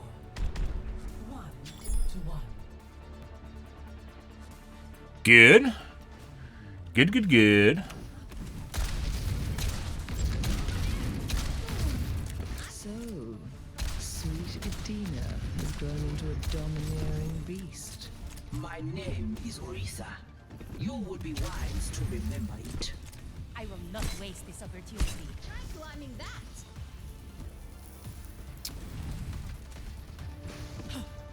5, 4, 3, 2, 1. Capture the objective. Hiya.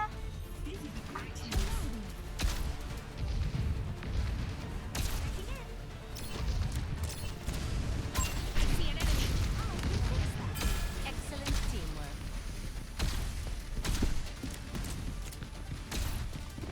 What?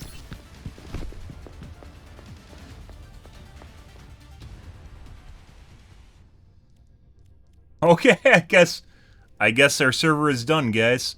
Good. Hmm. Or not.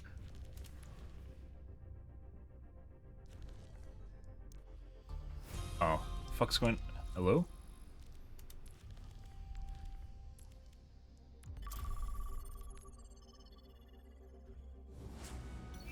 Good. The right call, by the way, would have been to switch characters. Pharah in general is just a done character. Other characters for Overwatch 2 have gotten updated. She's not one of them. Flight is just one of her problems that she has. Then you have characters like Sojourn, which is just like 4 characters in one. This makes everything much easier. But it does feel like with the current settings, click to fire is higher than it was earlier. But I'm not sure. Messy, but we I spent all match yakking with people.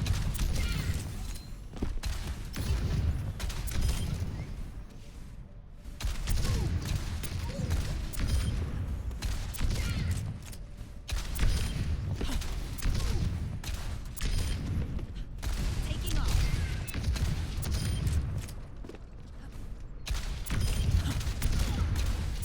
Double splash.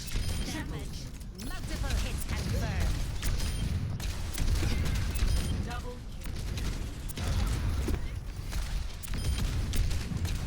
Double Triple kill. Repositioning.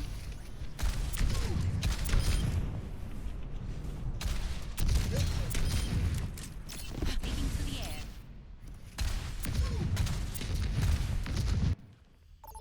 Good. Welcome to prepare your defenses. Select your hero. Going Diva. I'm gonna play Pharah.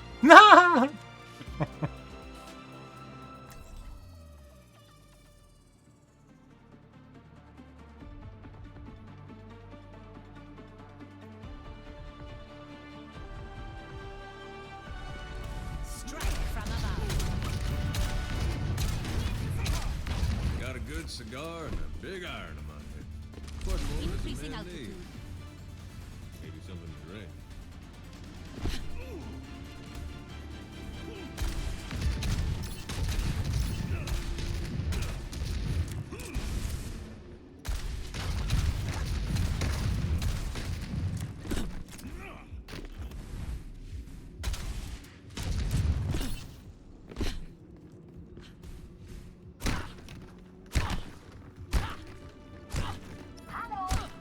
Five,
And deleted, guys.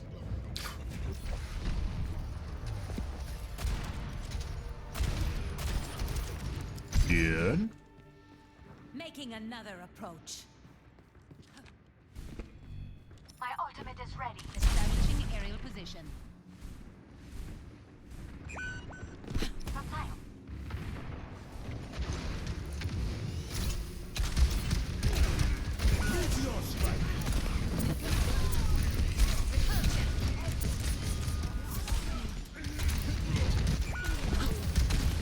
Thanks for the assist. Taking to the air.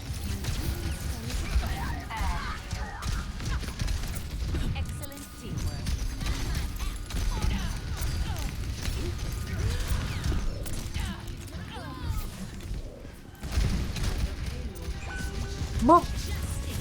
Oh my god. Well, this is the first thing that hit him. So there was Kiriko's ult, that was the second thing, but the first thing hit him that looked like it affected everyone.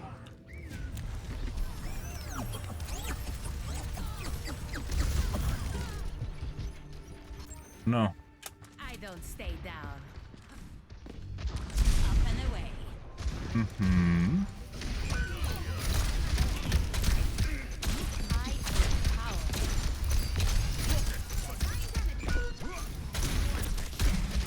That's 3 hits. En route. It honestly feels like we don't have a fucking tank right now, guys.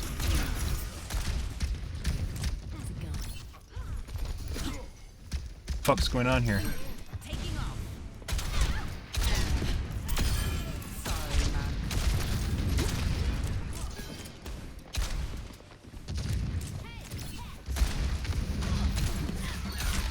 man. FPS is lower than normal for some reason.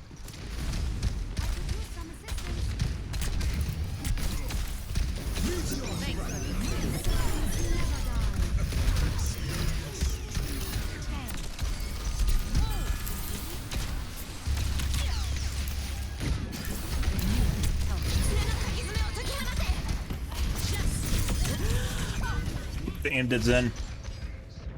Good, good, good.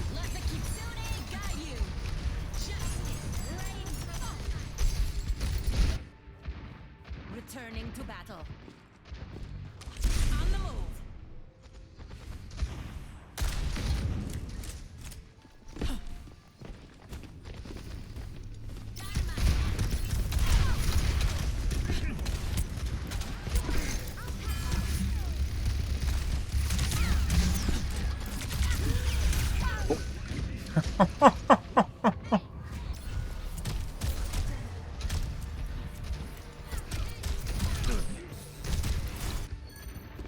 Always more to learn. My fuse is To lit. the air.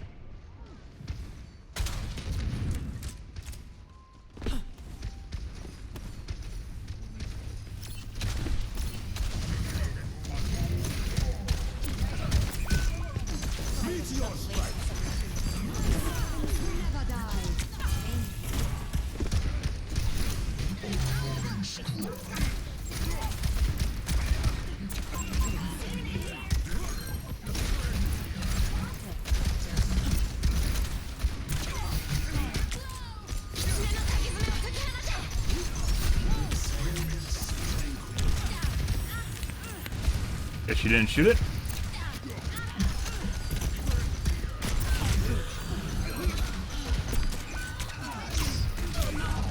No. Good.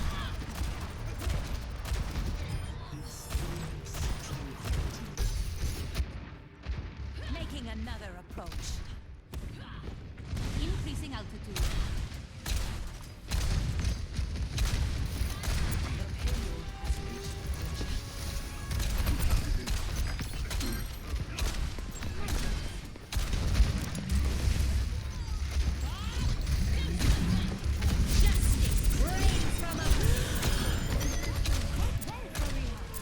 Thank you.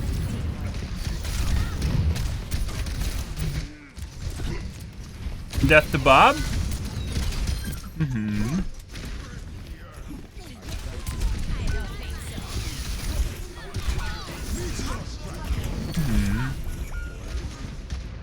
Shouldn't have went out there, guys. I thought maybe I could kill the The Doomfist? Hello there. I don't stay down. Hello. My servants never die. Greetings. Be inside. Establishing aerial position. Oh. Thank you. Thanks for the assist. I knew I could count on you.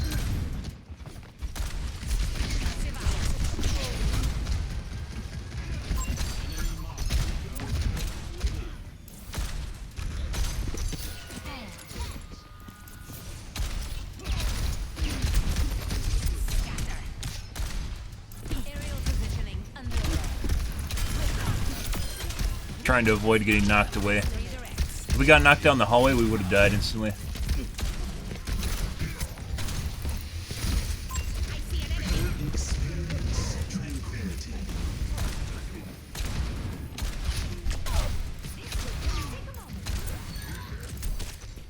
I have the power.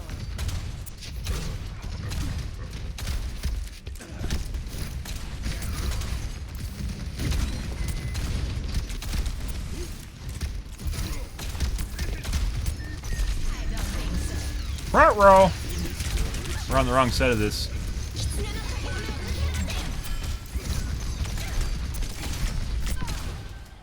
Increasing altitude. Into the iris.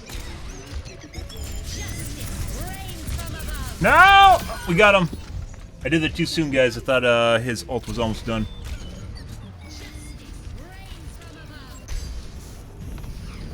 Good. Shake it off.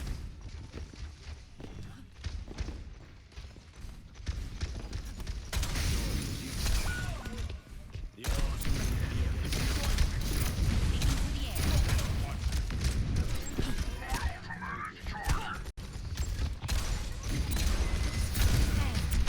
I will not waste this opportunity.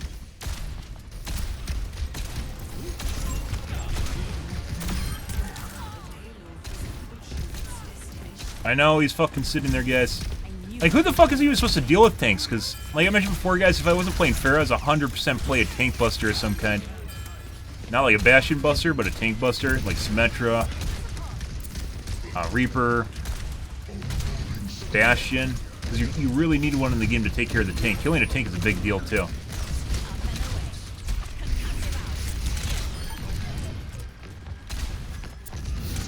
I hear feetsies. Where the fuck is she? I hear feetsies. Thanks for the assist. Because having a tank just like in the middle of your team, especially like a Zarya, is like one of the worst things that can happen. Because then he just sits there and fucking shoots you. Although Doomfist isn't really that great, so.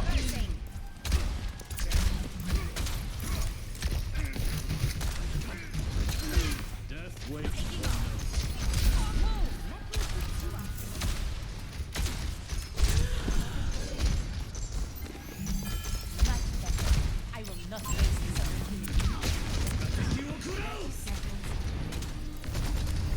We're almost out of time. Hold on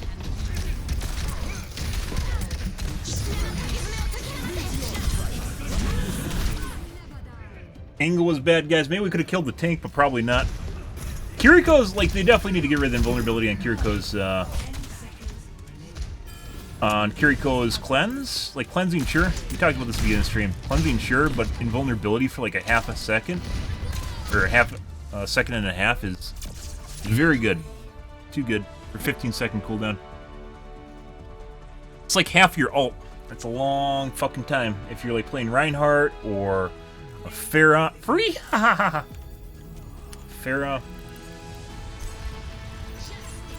Didn't do that bad. We had a healing mercy all game though. We didn't do a good kill-wise, guys, but we did a shitload of damage. And it looks like our DPS picked up the kills, so. Or, supports. Okay.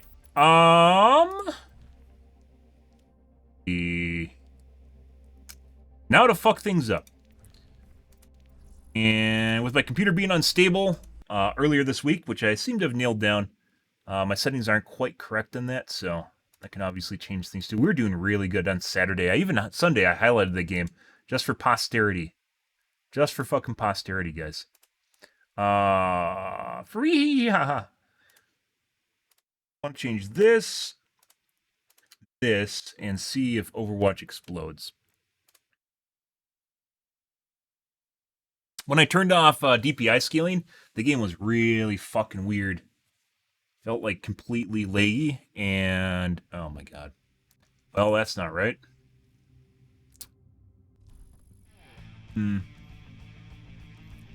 Yep. Nope. Well, looked like it was like 4K. Even my I have a capture card, guys. Obviously, my secondary PC has a capture card in it, which technically has 4K, but I never use the 4K setting. I think sometimes it reads it. Games, and you don't want that. 1080.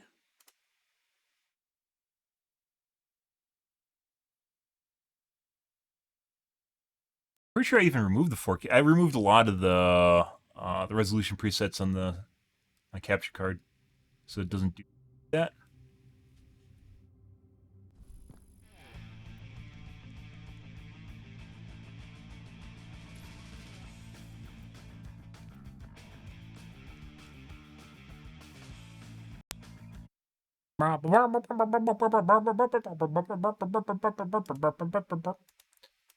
All right. It was doing so yesterday, guys. When we were doing stuff like this, it was fucking around with my options in the background, like this, in the background, without me actually doing it myself, and I don't know why.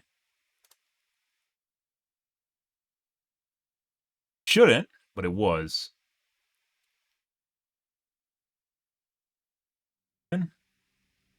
Why? The resolution isn't set to this. The game isn't set to this. Why is it going? This is like 4K on 1080p. It's like the top left corner of 4K.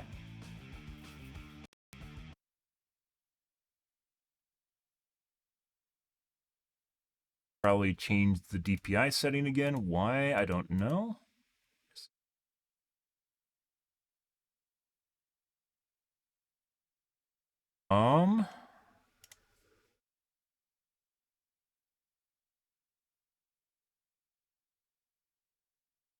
Check real quick. I'm pretty sure like nothing should actually be able to see.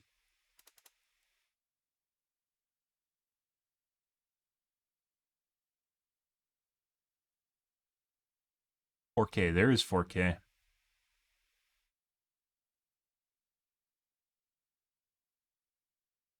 don't know why I kept that.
Let's restart.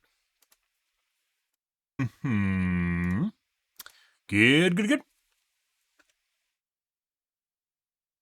33, guys. We've spent forever in the fucking podcast section tonight, guys, covering the patch notes as well as doing the dudes. We're talking about protein tonight and how you're actually supposed to get more protein. You're probably supposed to get more protein than you do.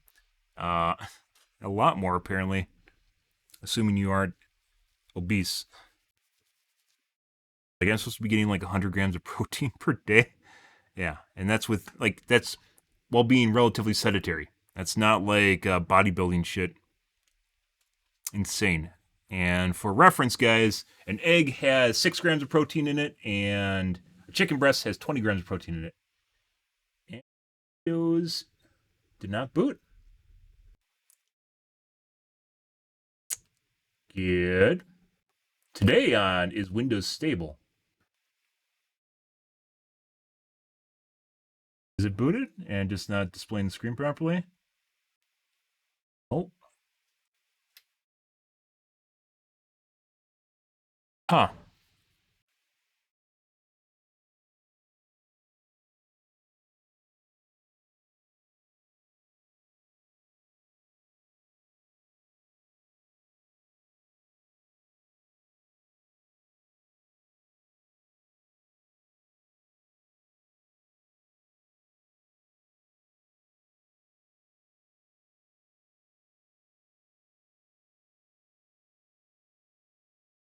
All I wanted to do was restart my computer, guys. It was fine.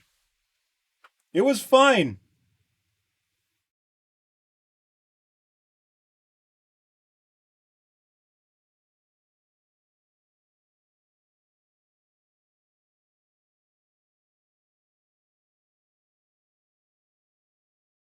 Hard power.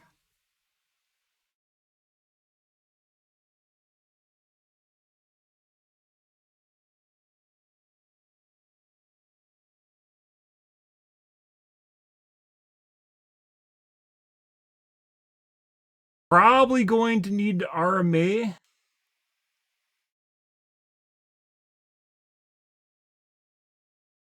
Probably going to need to RMA my computer not my computer, my CPU. But it hasn't gotten to the point where it locks up on stock settings, so.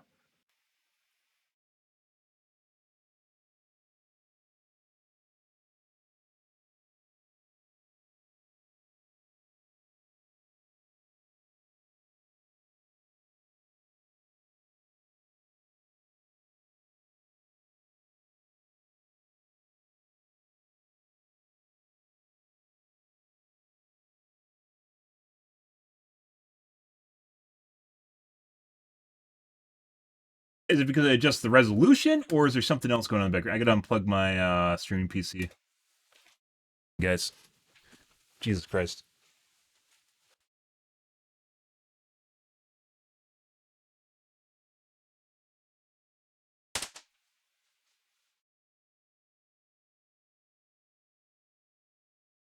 What'd you guys do?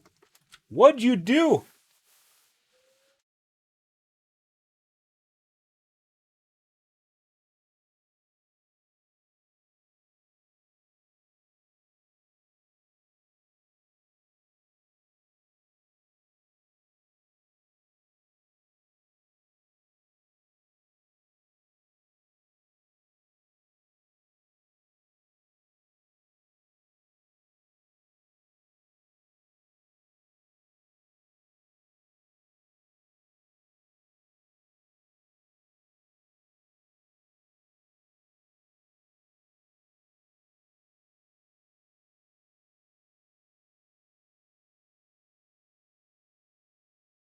It looks like I fucked something up, guys.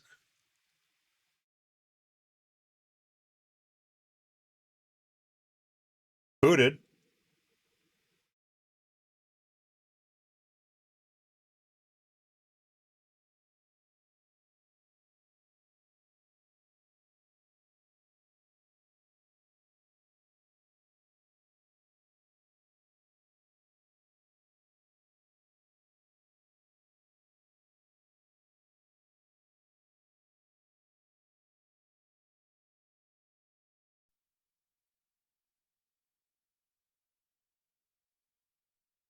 Okay.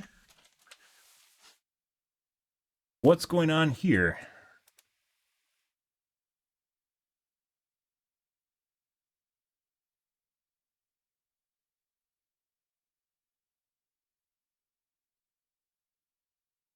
Second, guys.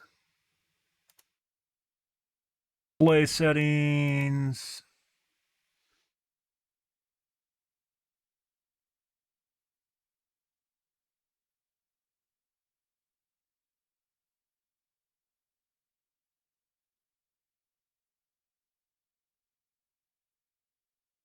Okay.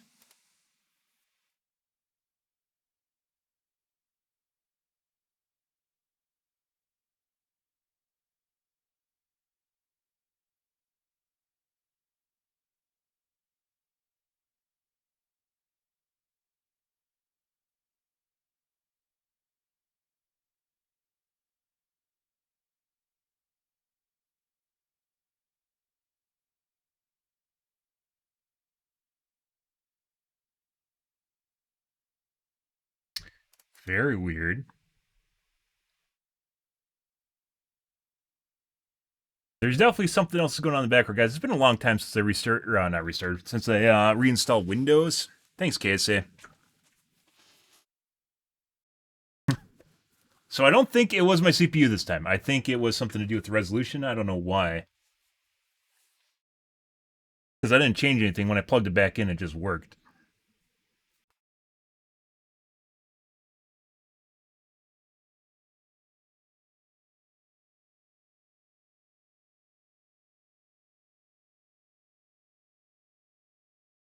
Locked up again. So it doesn't boot with the monitor attached. Fuck.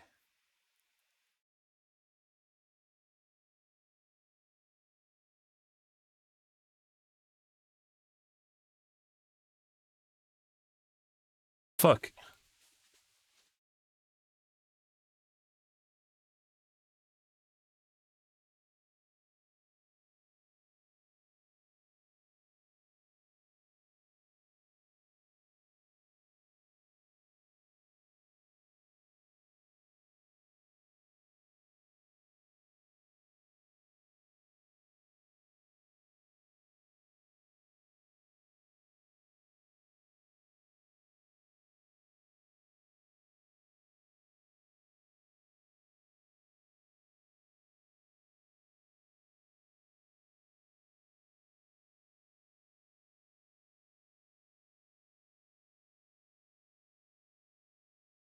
Okay, I have an idea. Yeah, so I unplugged it and it boots fine now. Something's going on with my capture card. I don't use the 4K resolution, but for some reason it needs it to boot. The fuck is that about?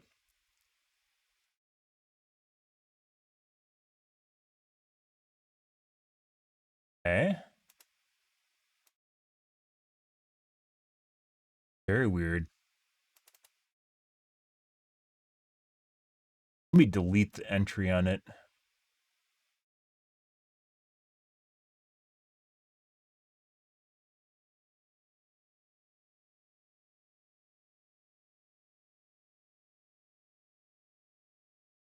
Reinstall the monitor. If you guys didn't know, when you attach a monitor, it puts a profile into your computer, and you have to specifically actually adjust that or delete it, which is what I'm doing right now. And it'll just stick with your computer forever. So it actually can get fucked up, especially if your monitor doesn't put the right profile in. But you can adjust them too.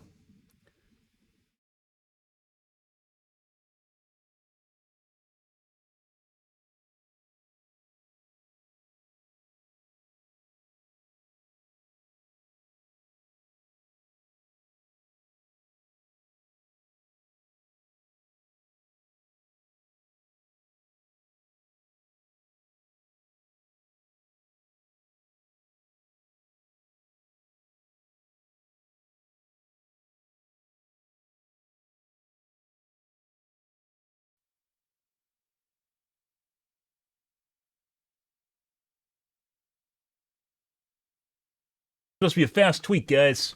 Wham bam, thank you, ma'am.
4K resolution at all.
What?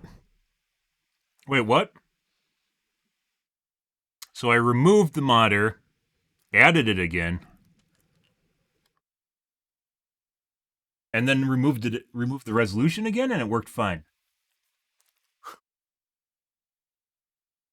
Like I said, there's a reason like I don't want to switch around my video card to go to AMD because there's a lot of moving parts here, guys. There's a lot of moving parts here.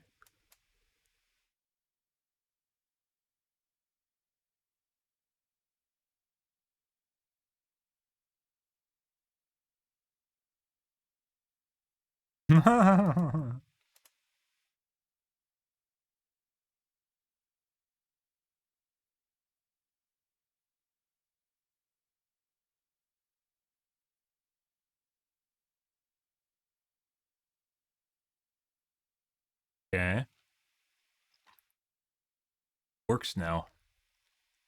Just works, guys. Windows is a mysterious thing, guys.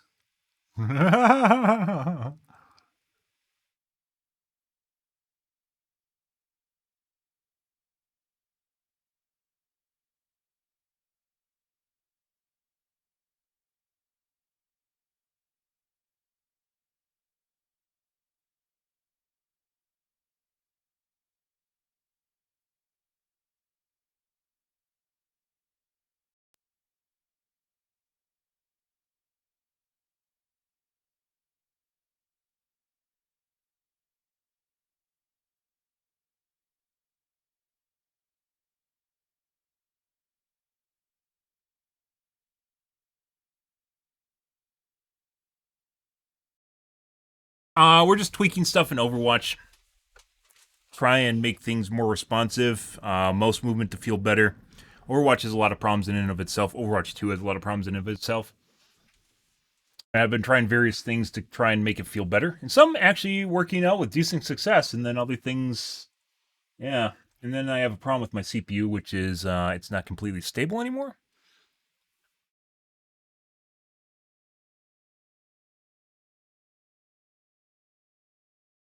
Oh, yeah? Oh, hey, look, it doesn't boot anymore. What the fuck?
Anyways, Overwatch was doing this weird shit when I was booting it up, where it looks like it's made for 4K screen instead, and as such, it will fuck around with my DPI scaling, and I wanted to try and fix that by removing the resolution that is what it looked like it's running at, which is 4K, and in doing so, looks like it fucked my computer. Well, it doesn't want to boot now with the resolution removed. Oh my god.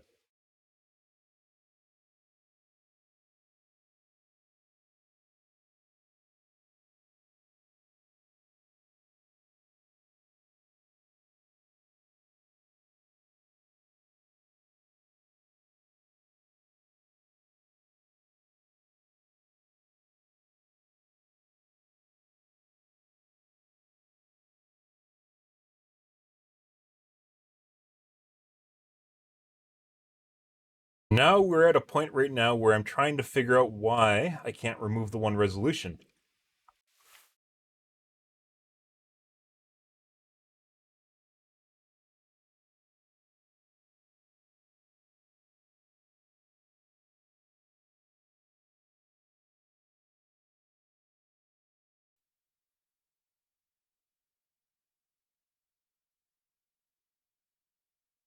Ah.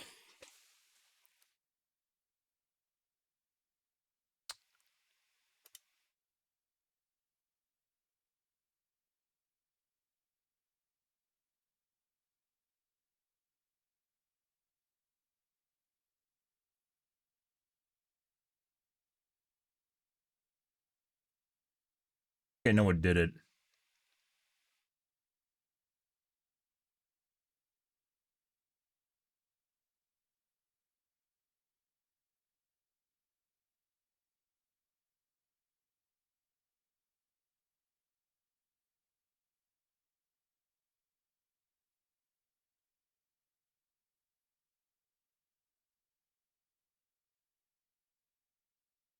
Hmm.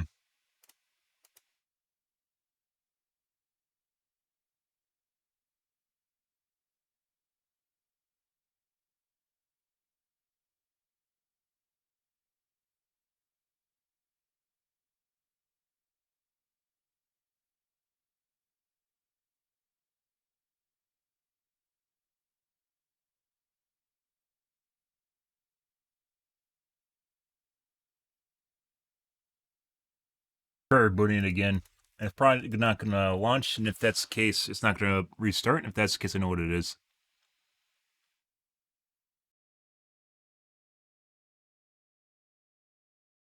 Apparently, it set the aspect ratio scaling to GPU instead of the device, and I guess that fucks it up, or fucks up Windows.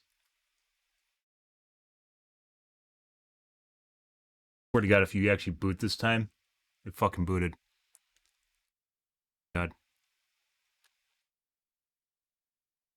Why? Why? Why? Why? Why? Why?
All I did this time was restart.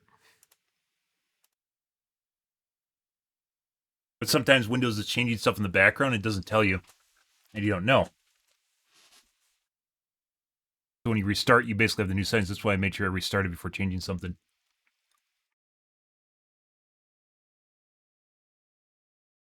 Now, is it going to boot this time?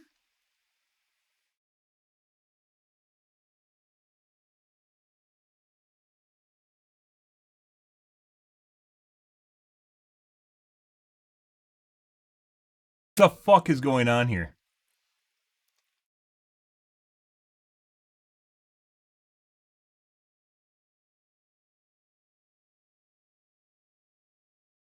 Try rebooting again before unplugging it.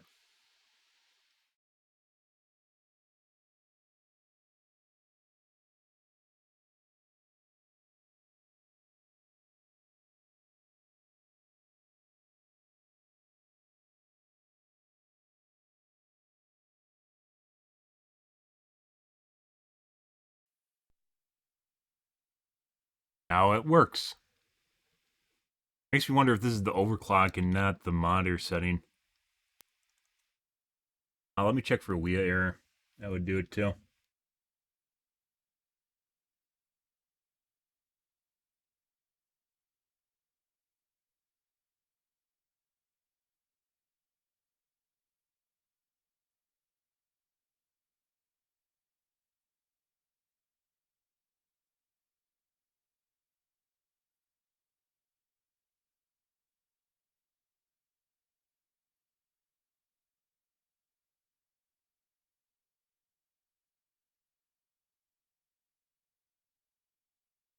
Oh, no WIAs.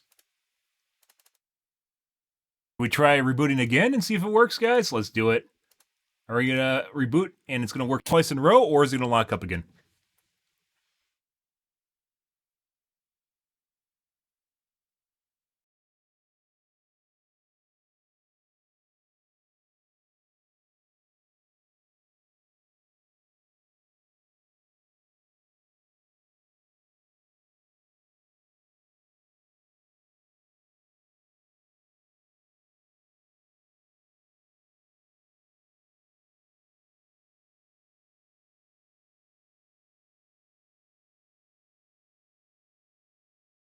What the fuck? Why does it only work every other reboot?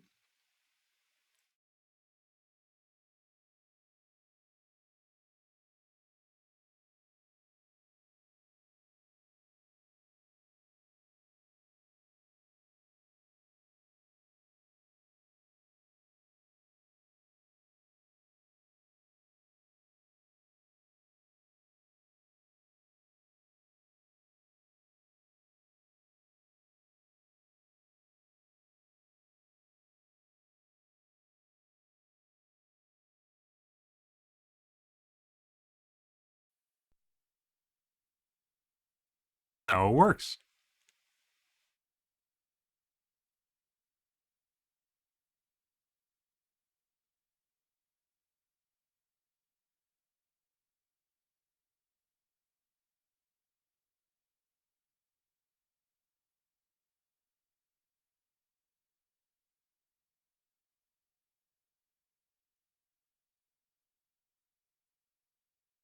It has to be an overclocking issue. I'm not changing anything between the reboots. It shouldn't matter.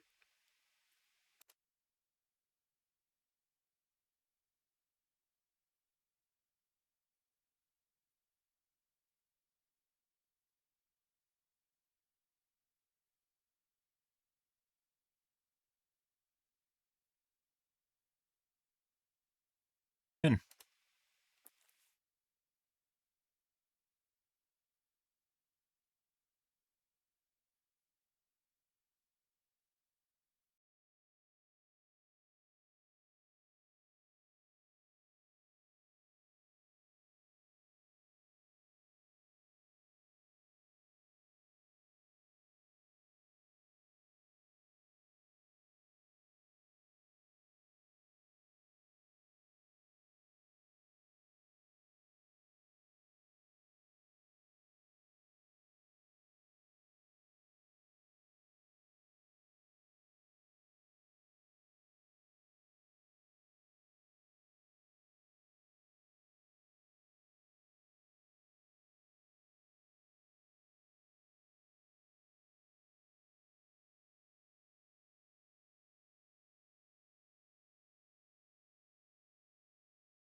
Oh, it didn't boot this time.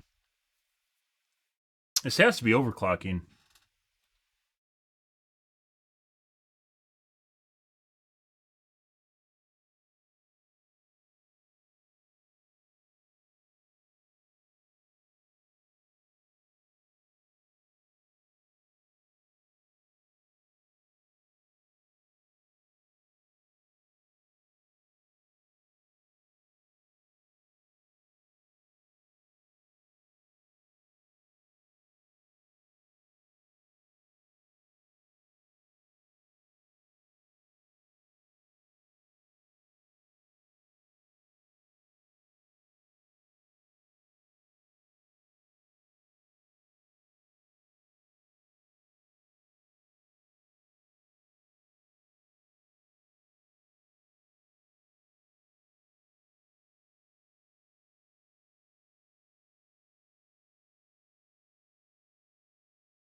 Oh, it's not booting at all.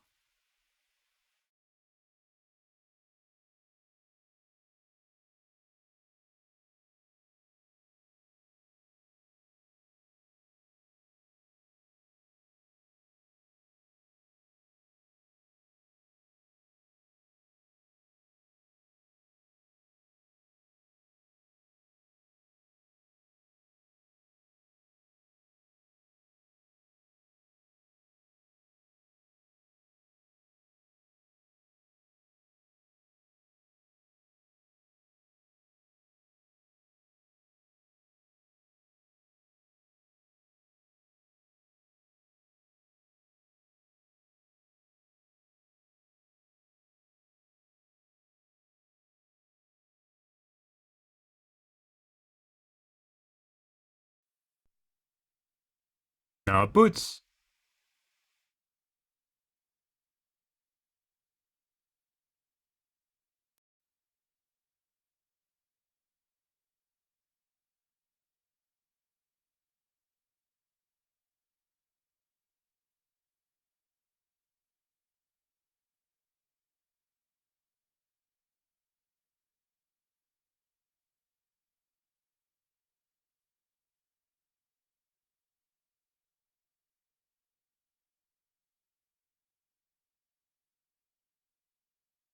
Yeah, well, I mean, the gaming verse would have nothing to do with Overwatch. Like this is beyond Overwatch. This is the ability to play all games, right?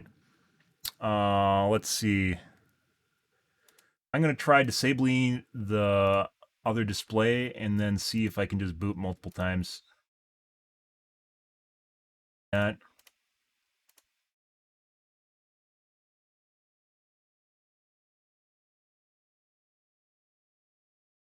You just don't want to watch me play Overwatch, do you?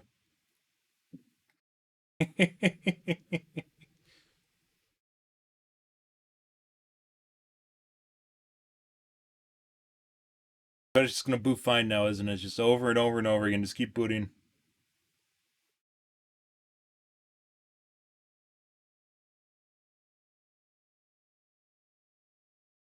Didn't. Huh. Maybe it is my overclock. Fuck.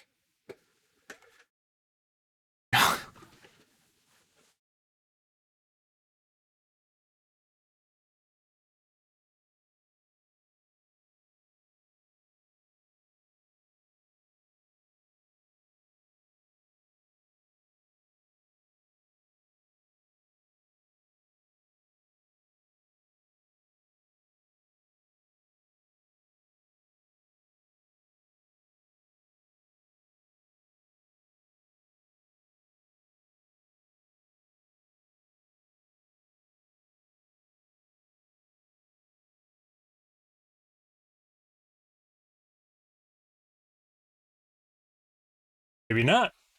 I only disabled it in software though, so maybe it might be because it's plugged in. It's really fucking weird.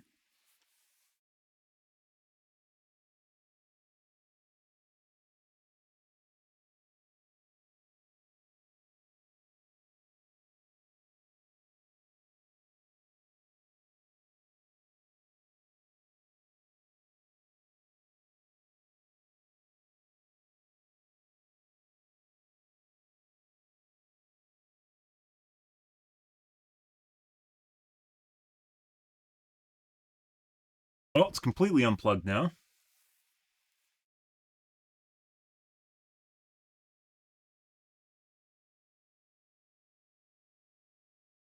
I have to reboot it like 5 times just to make sure.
Three.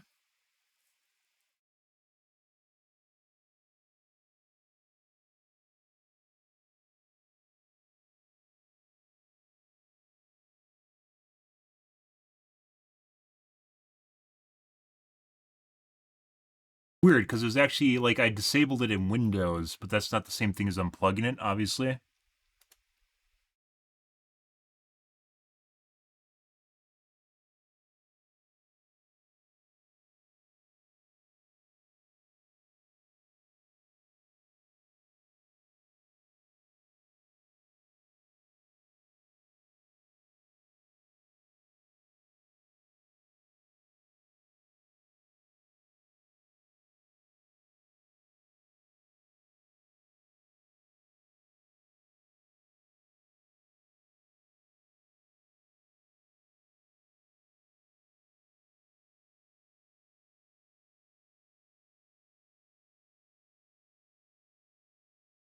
Four. What?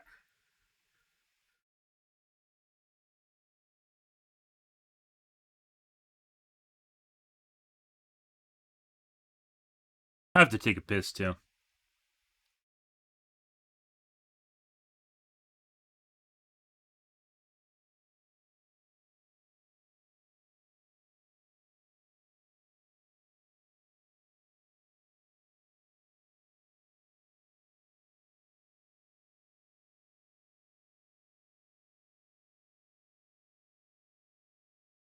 You're back.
And it rebooted, guys.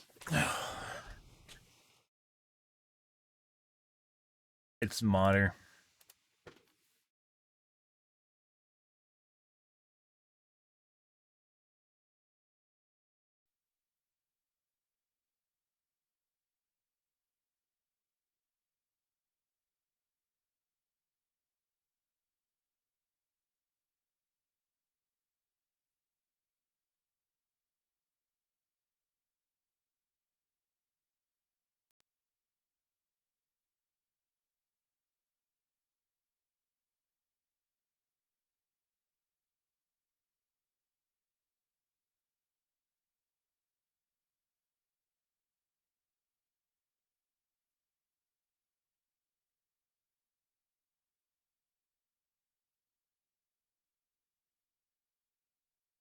All right, let's see if it reboots now.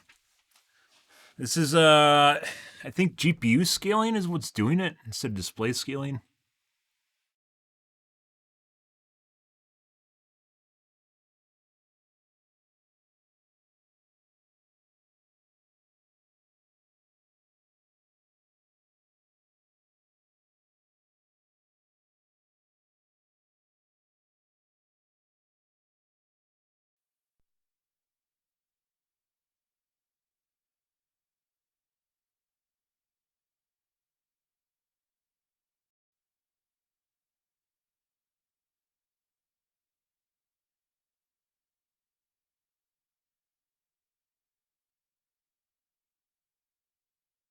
Play to capture card, full screens apps scale oddly.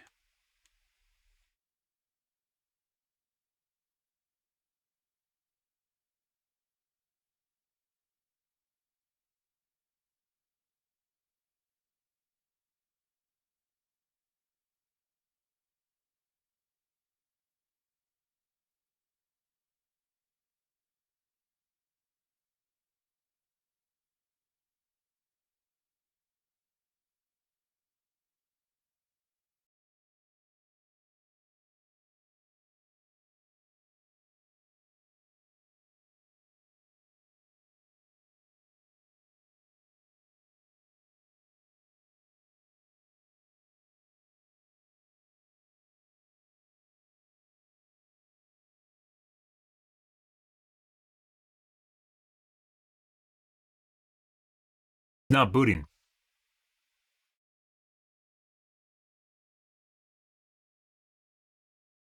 But why does it boot sometimes, but not all the time? What? You'd think it would just not boot at all, right? It wouldn't boot sometimes, it just wouldn't boot at all.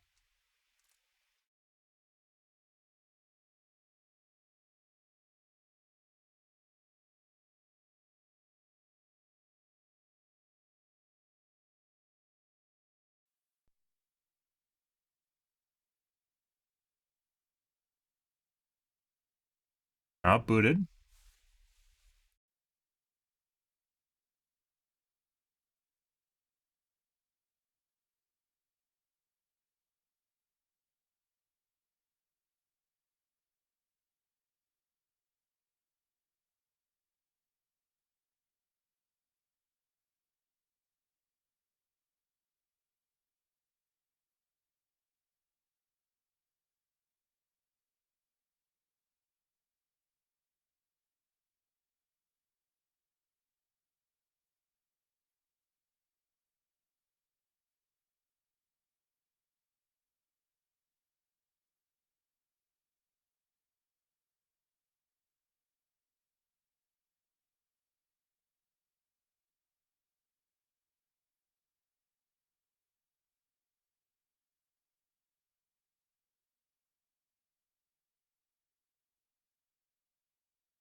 Turn off.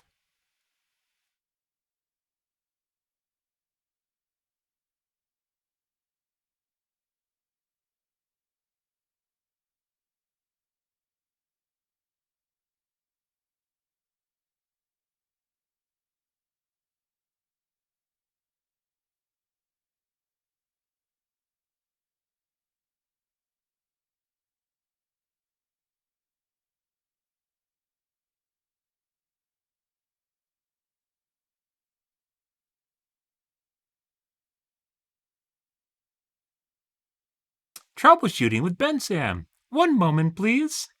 Ba ba. Yeah, something. Something.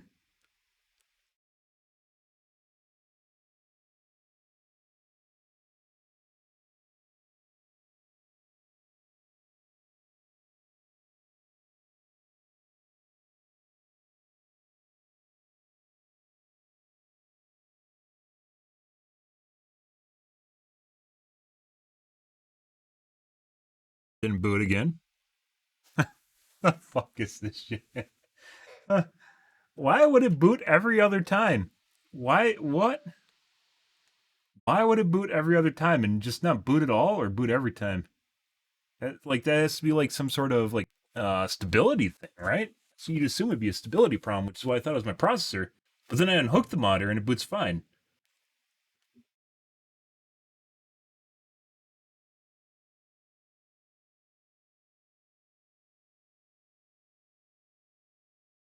It's not booting again. Second time.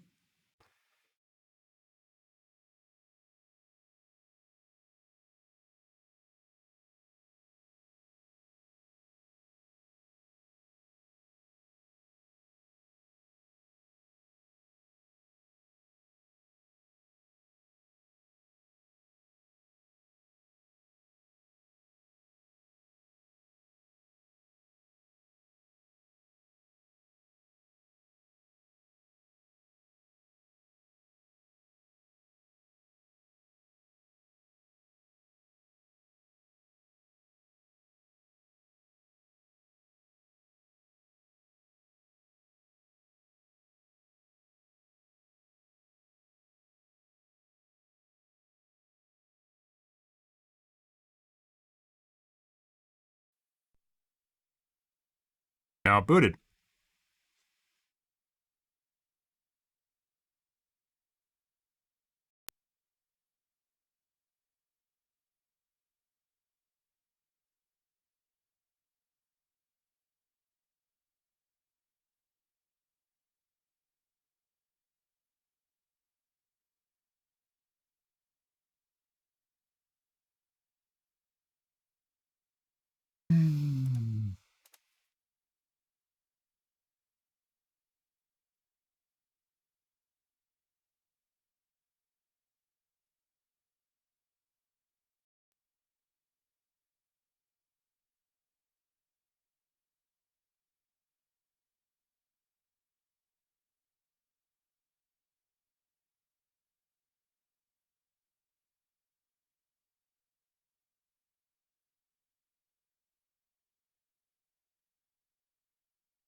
Disable your capture card.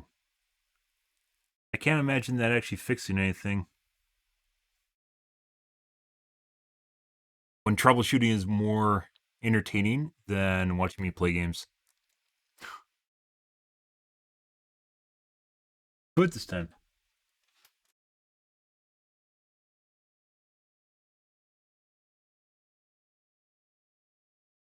Device manager, find your capture card and disable device. Restart PC. Use it, right?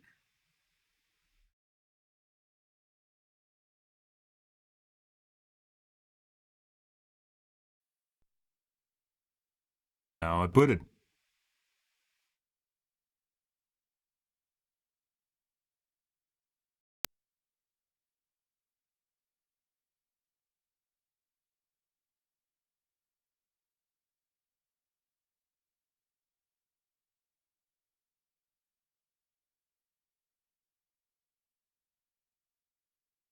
There.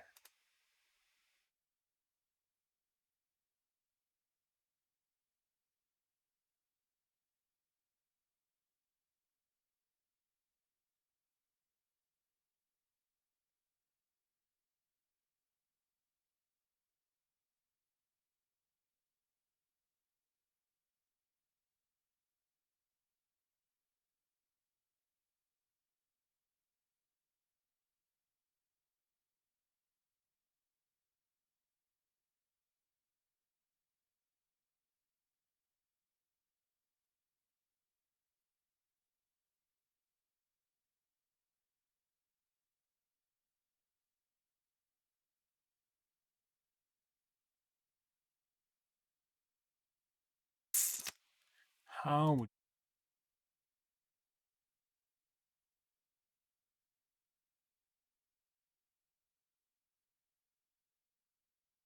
all generic PNP monitor?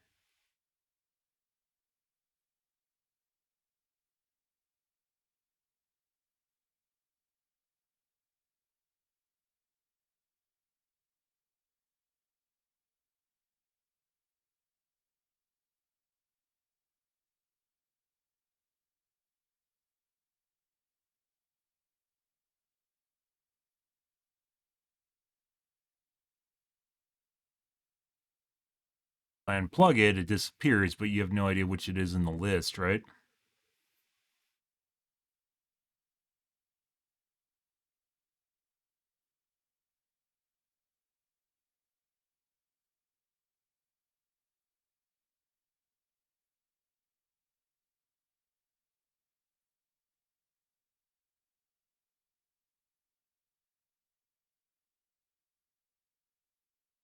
Architecture, maybe?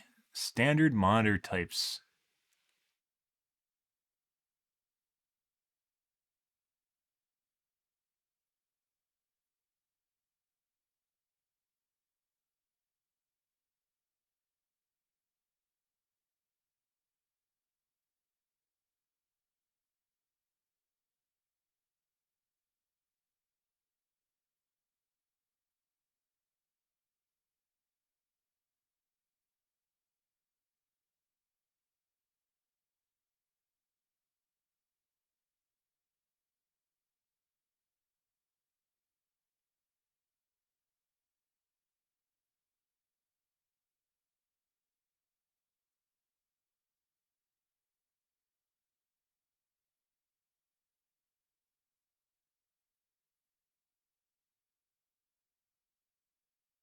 Oh, I guess I'll just start disabling monitors until I figure out what's going on.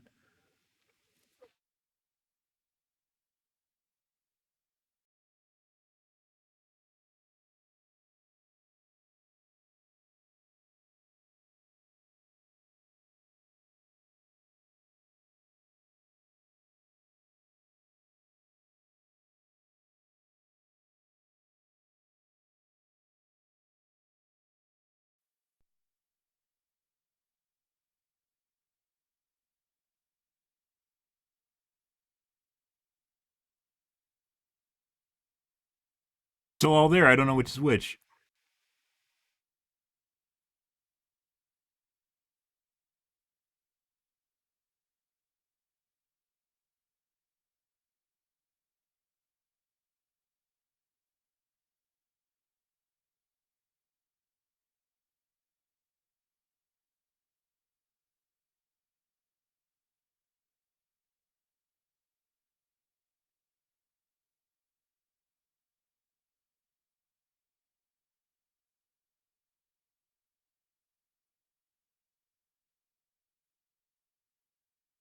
Hmm.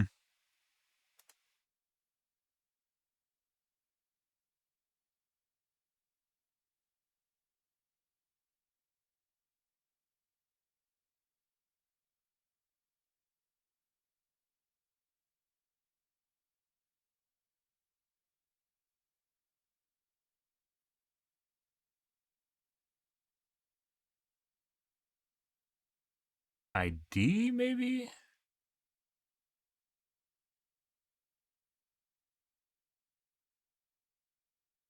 R.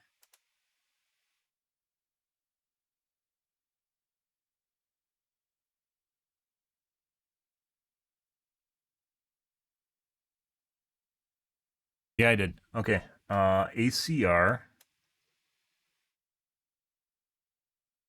AVX. Oh, it lists it right there.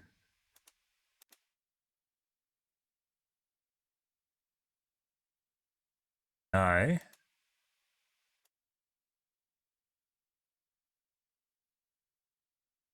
AVX. There it is.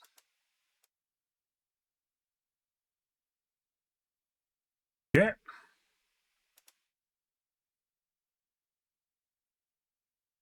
Sure, you guys are enjoying looking at an empty screen, but that's what it is. Found it. It was actually CR utility tells you. Okay.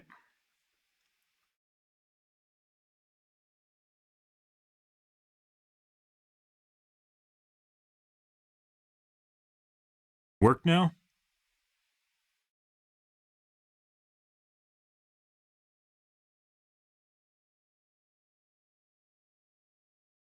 Nope.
I don't think it's going to let me, guys. I think I have to...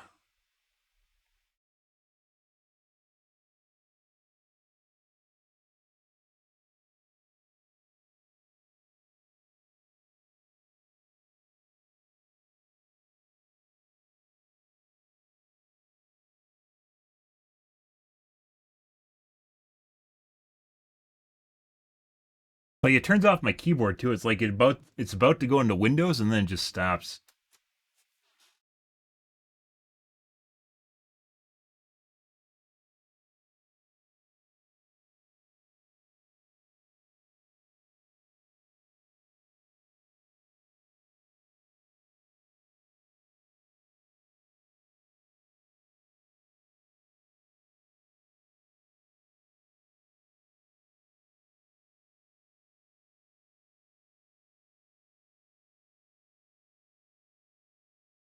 Yeah, Edwin. Yeah. No, I don't use iPhones. The iPhone used to actually, or Apple's used to have a technical edge in like the iPhone 3 generation, way back in the day. But that's went the way of the dodo. There's really no reason to have an iPhone anymore unless you're trying to impress your friends. Status symbol does it just works, but Android just works too. So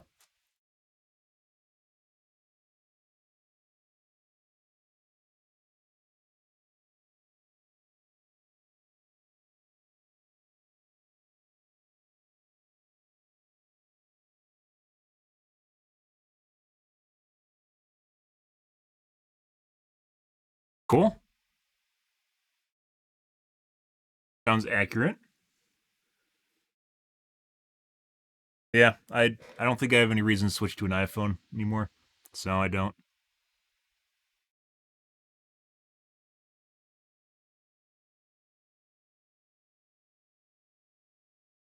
I mean, to be fair, gathering anonymous usage statistics is actually very like metrics are very important. So like I actually understand that from a company standpoint. Are you just not going to boot now? What the fuck's going on here? It was booting. Every other boot, now it just doesn't boot at all. One more. If you don't boot, I'm gonna have to pull the cable.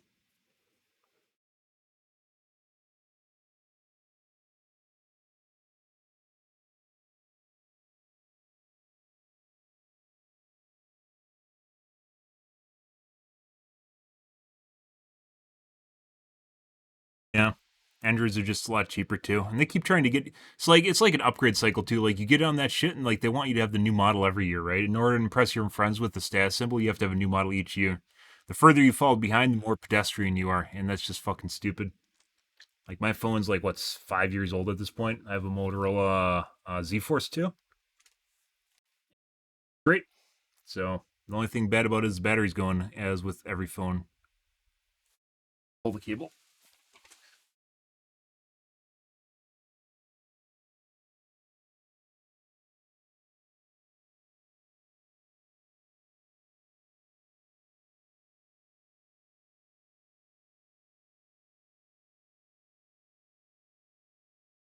Motos are pretty cool for the price you pay for them.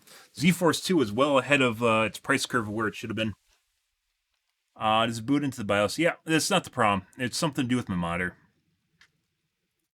I changed the setting on it, and apparently Windows doesn't like it all the time, but then sometimes it does like it, so yeah. And then if I'm in Windows and I plug it in, it's fine.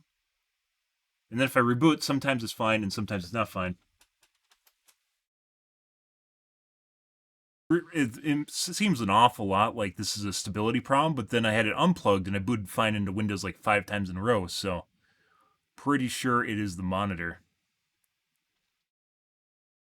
Fuck, I just wanted to change a setting here and see if maybe fix something, and I ended up breaking stuff, I guess. 10. No reason to go to 11. You're just asking for problems if you go to Windows 11 right now. Sometimes you need to, like for the new Intel processors, they seem to have a lot of. They need to have the new Windows scheduler, but then sometimes it's also worse. And that's like the only reason to upgrade.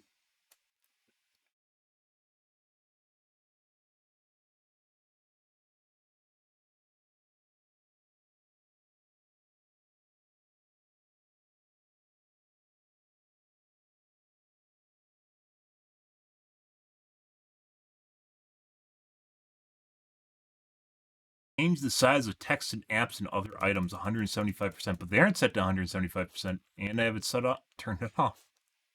The scaling is set to 100%.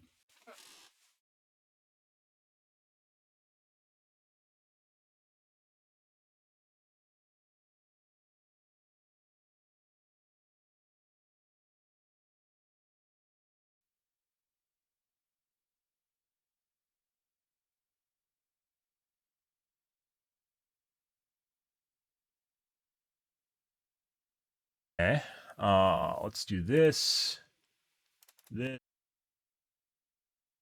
This.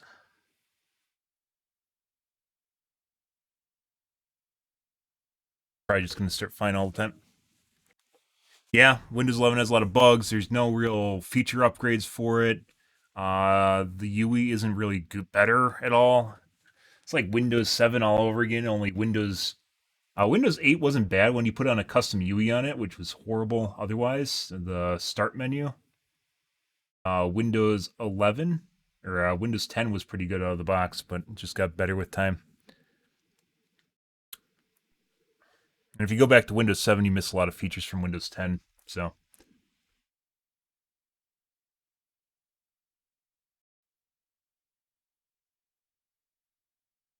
Booting. It's booting, guys. So I'm gonna try this easy life hack that I found on Reddit that probably doesn't do anything.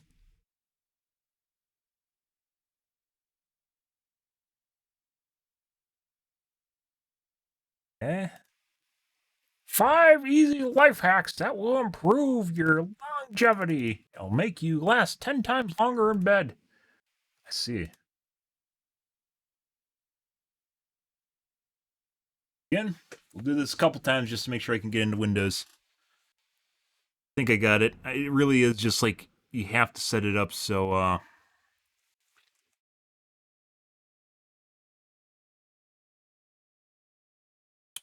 I can't change the resolutions on it for some reason.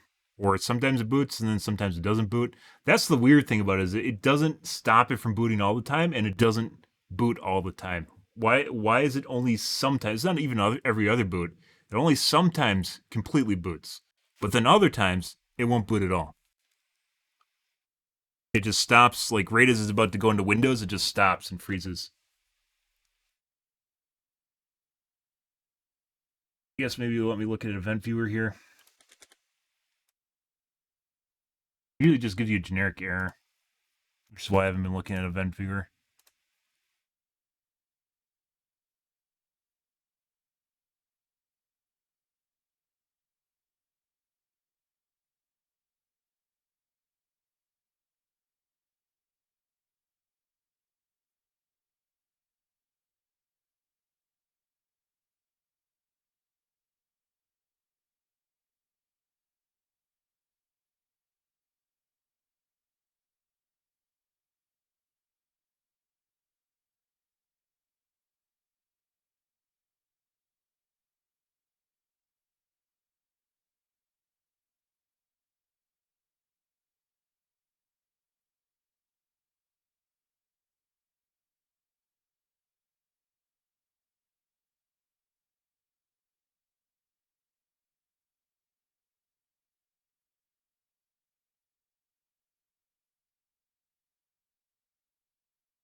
Give it 2 more boots.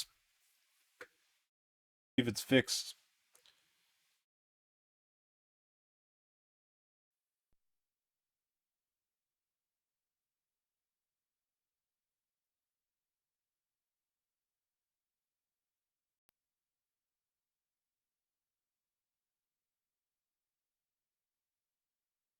I don't understand, like, it boots into Windows and then my monitor changes, like, the resolution changes on my monitor. Shouldn't, because the resolution doesn't change at all.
Works now.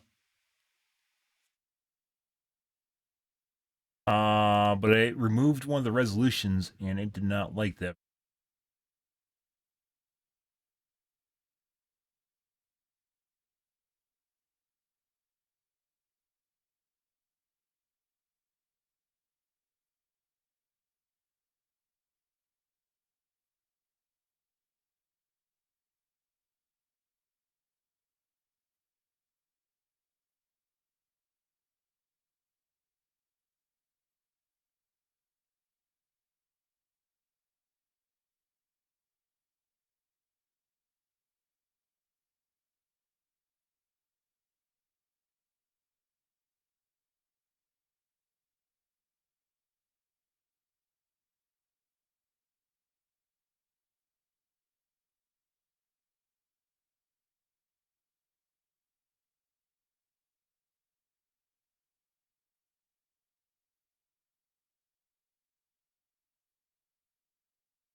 Like, my monitor keeps switching resolutions like it's doing something in the background.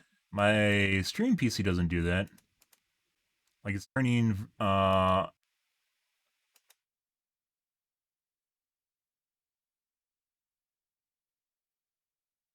FreeSync on and off. But it's not. It shouldn't be changing resolutions at all. It shouldn't be doing anything.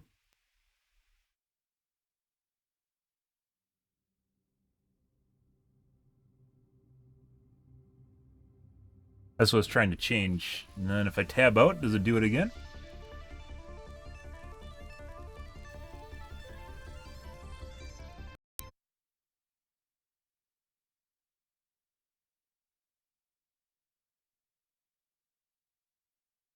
Okay. It's not making my icons get all sorts of fucked up on my desktop. Remember when I tab out before, my icons on my desktop change size? It's like it's doing resolution switching in the background. That's what I was trying to get rid of. See, they didn't change anymore. Panel, on the other hand, looks like it's changing resolutions, but it's not. I did fix that.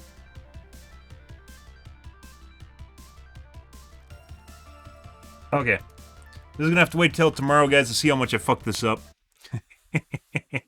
I know you guys are sitting there with bated breath. This wasn't supposed to happen. This wasn't supposed to happen, guys. But I think about it for this evening, guys. Tomorrow will be more whatever the fuck this is. So yeah, I guess have that to look forward to. If you're new to the stream, enjoyed the bullshit, enjoyed the angsty, angry arguing, and or the troubleshooting, make sure to follow in the top right-hand corner. You stream every day from evening to late night, GMT minus 6, so 8 to 9 p.m. Central Standard Time till 1 to 2 a.m., give or take. Depends on my life, what's happening, etc., etc., guys. I'm out of here for this evening, guys. Tomorrow will be more of, troubleshooting, I guess. Although we'll actually probably be playing games, so. Yeah, guys, I'm out here for this evening, guys. Thanks for watching my stream as always, and I hope you guys have a fantastic Thursday night and Friday morning. Have a good day, guys.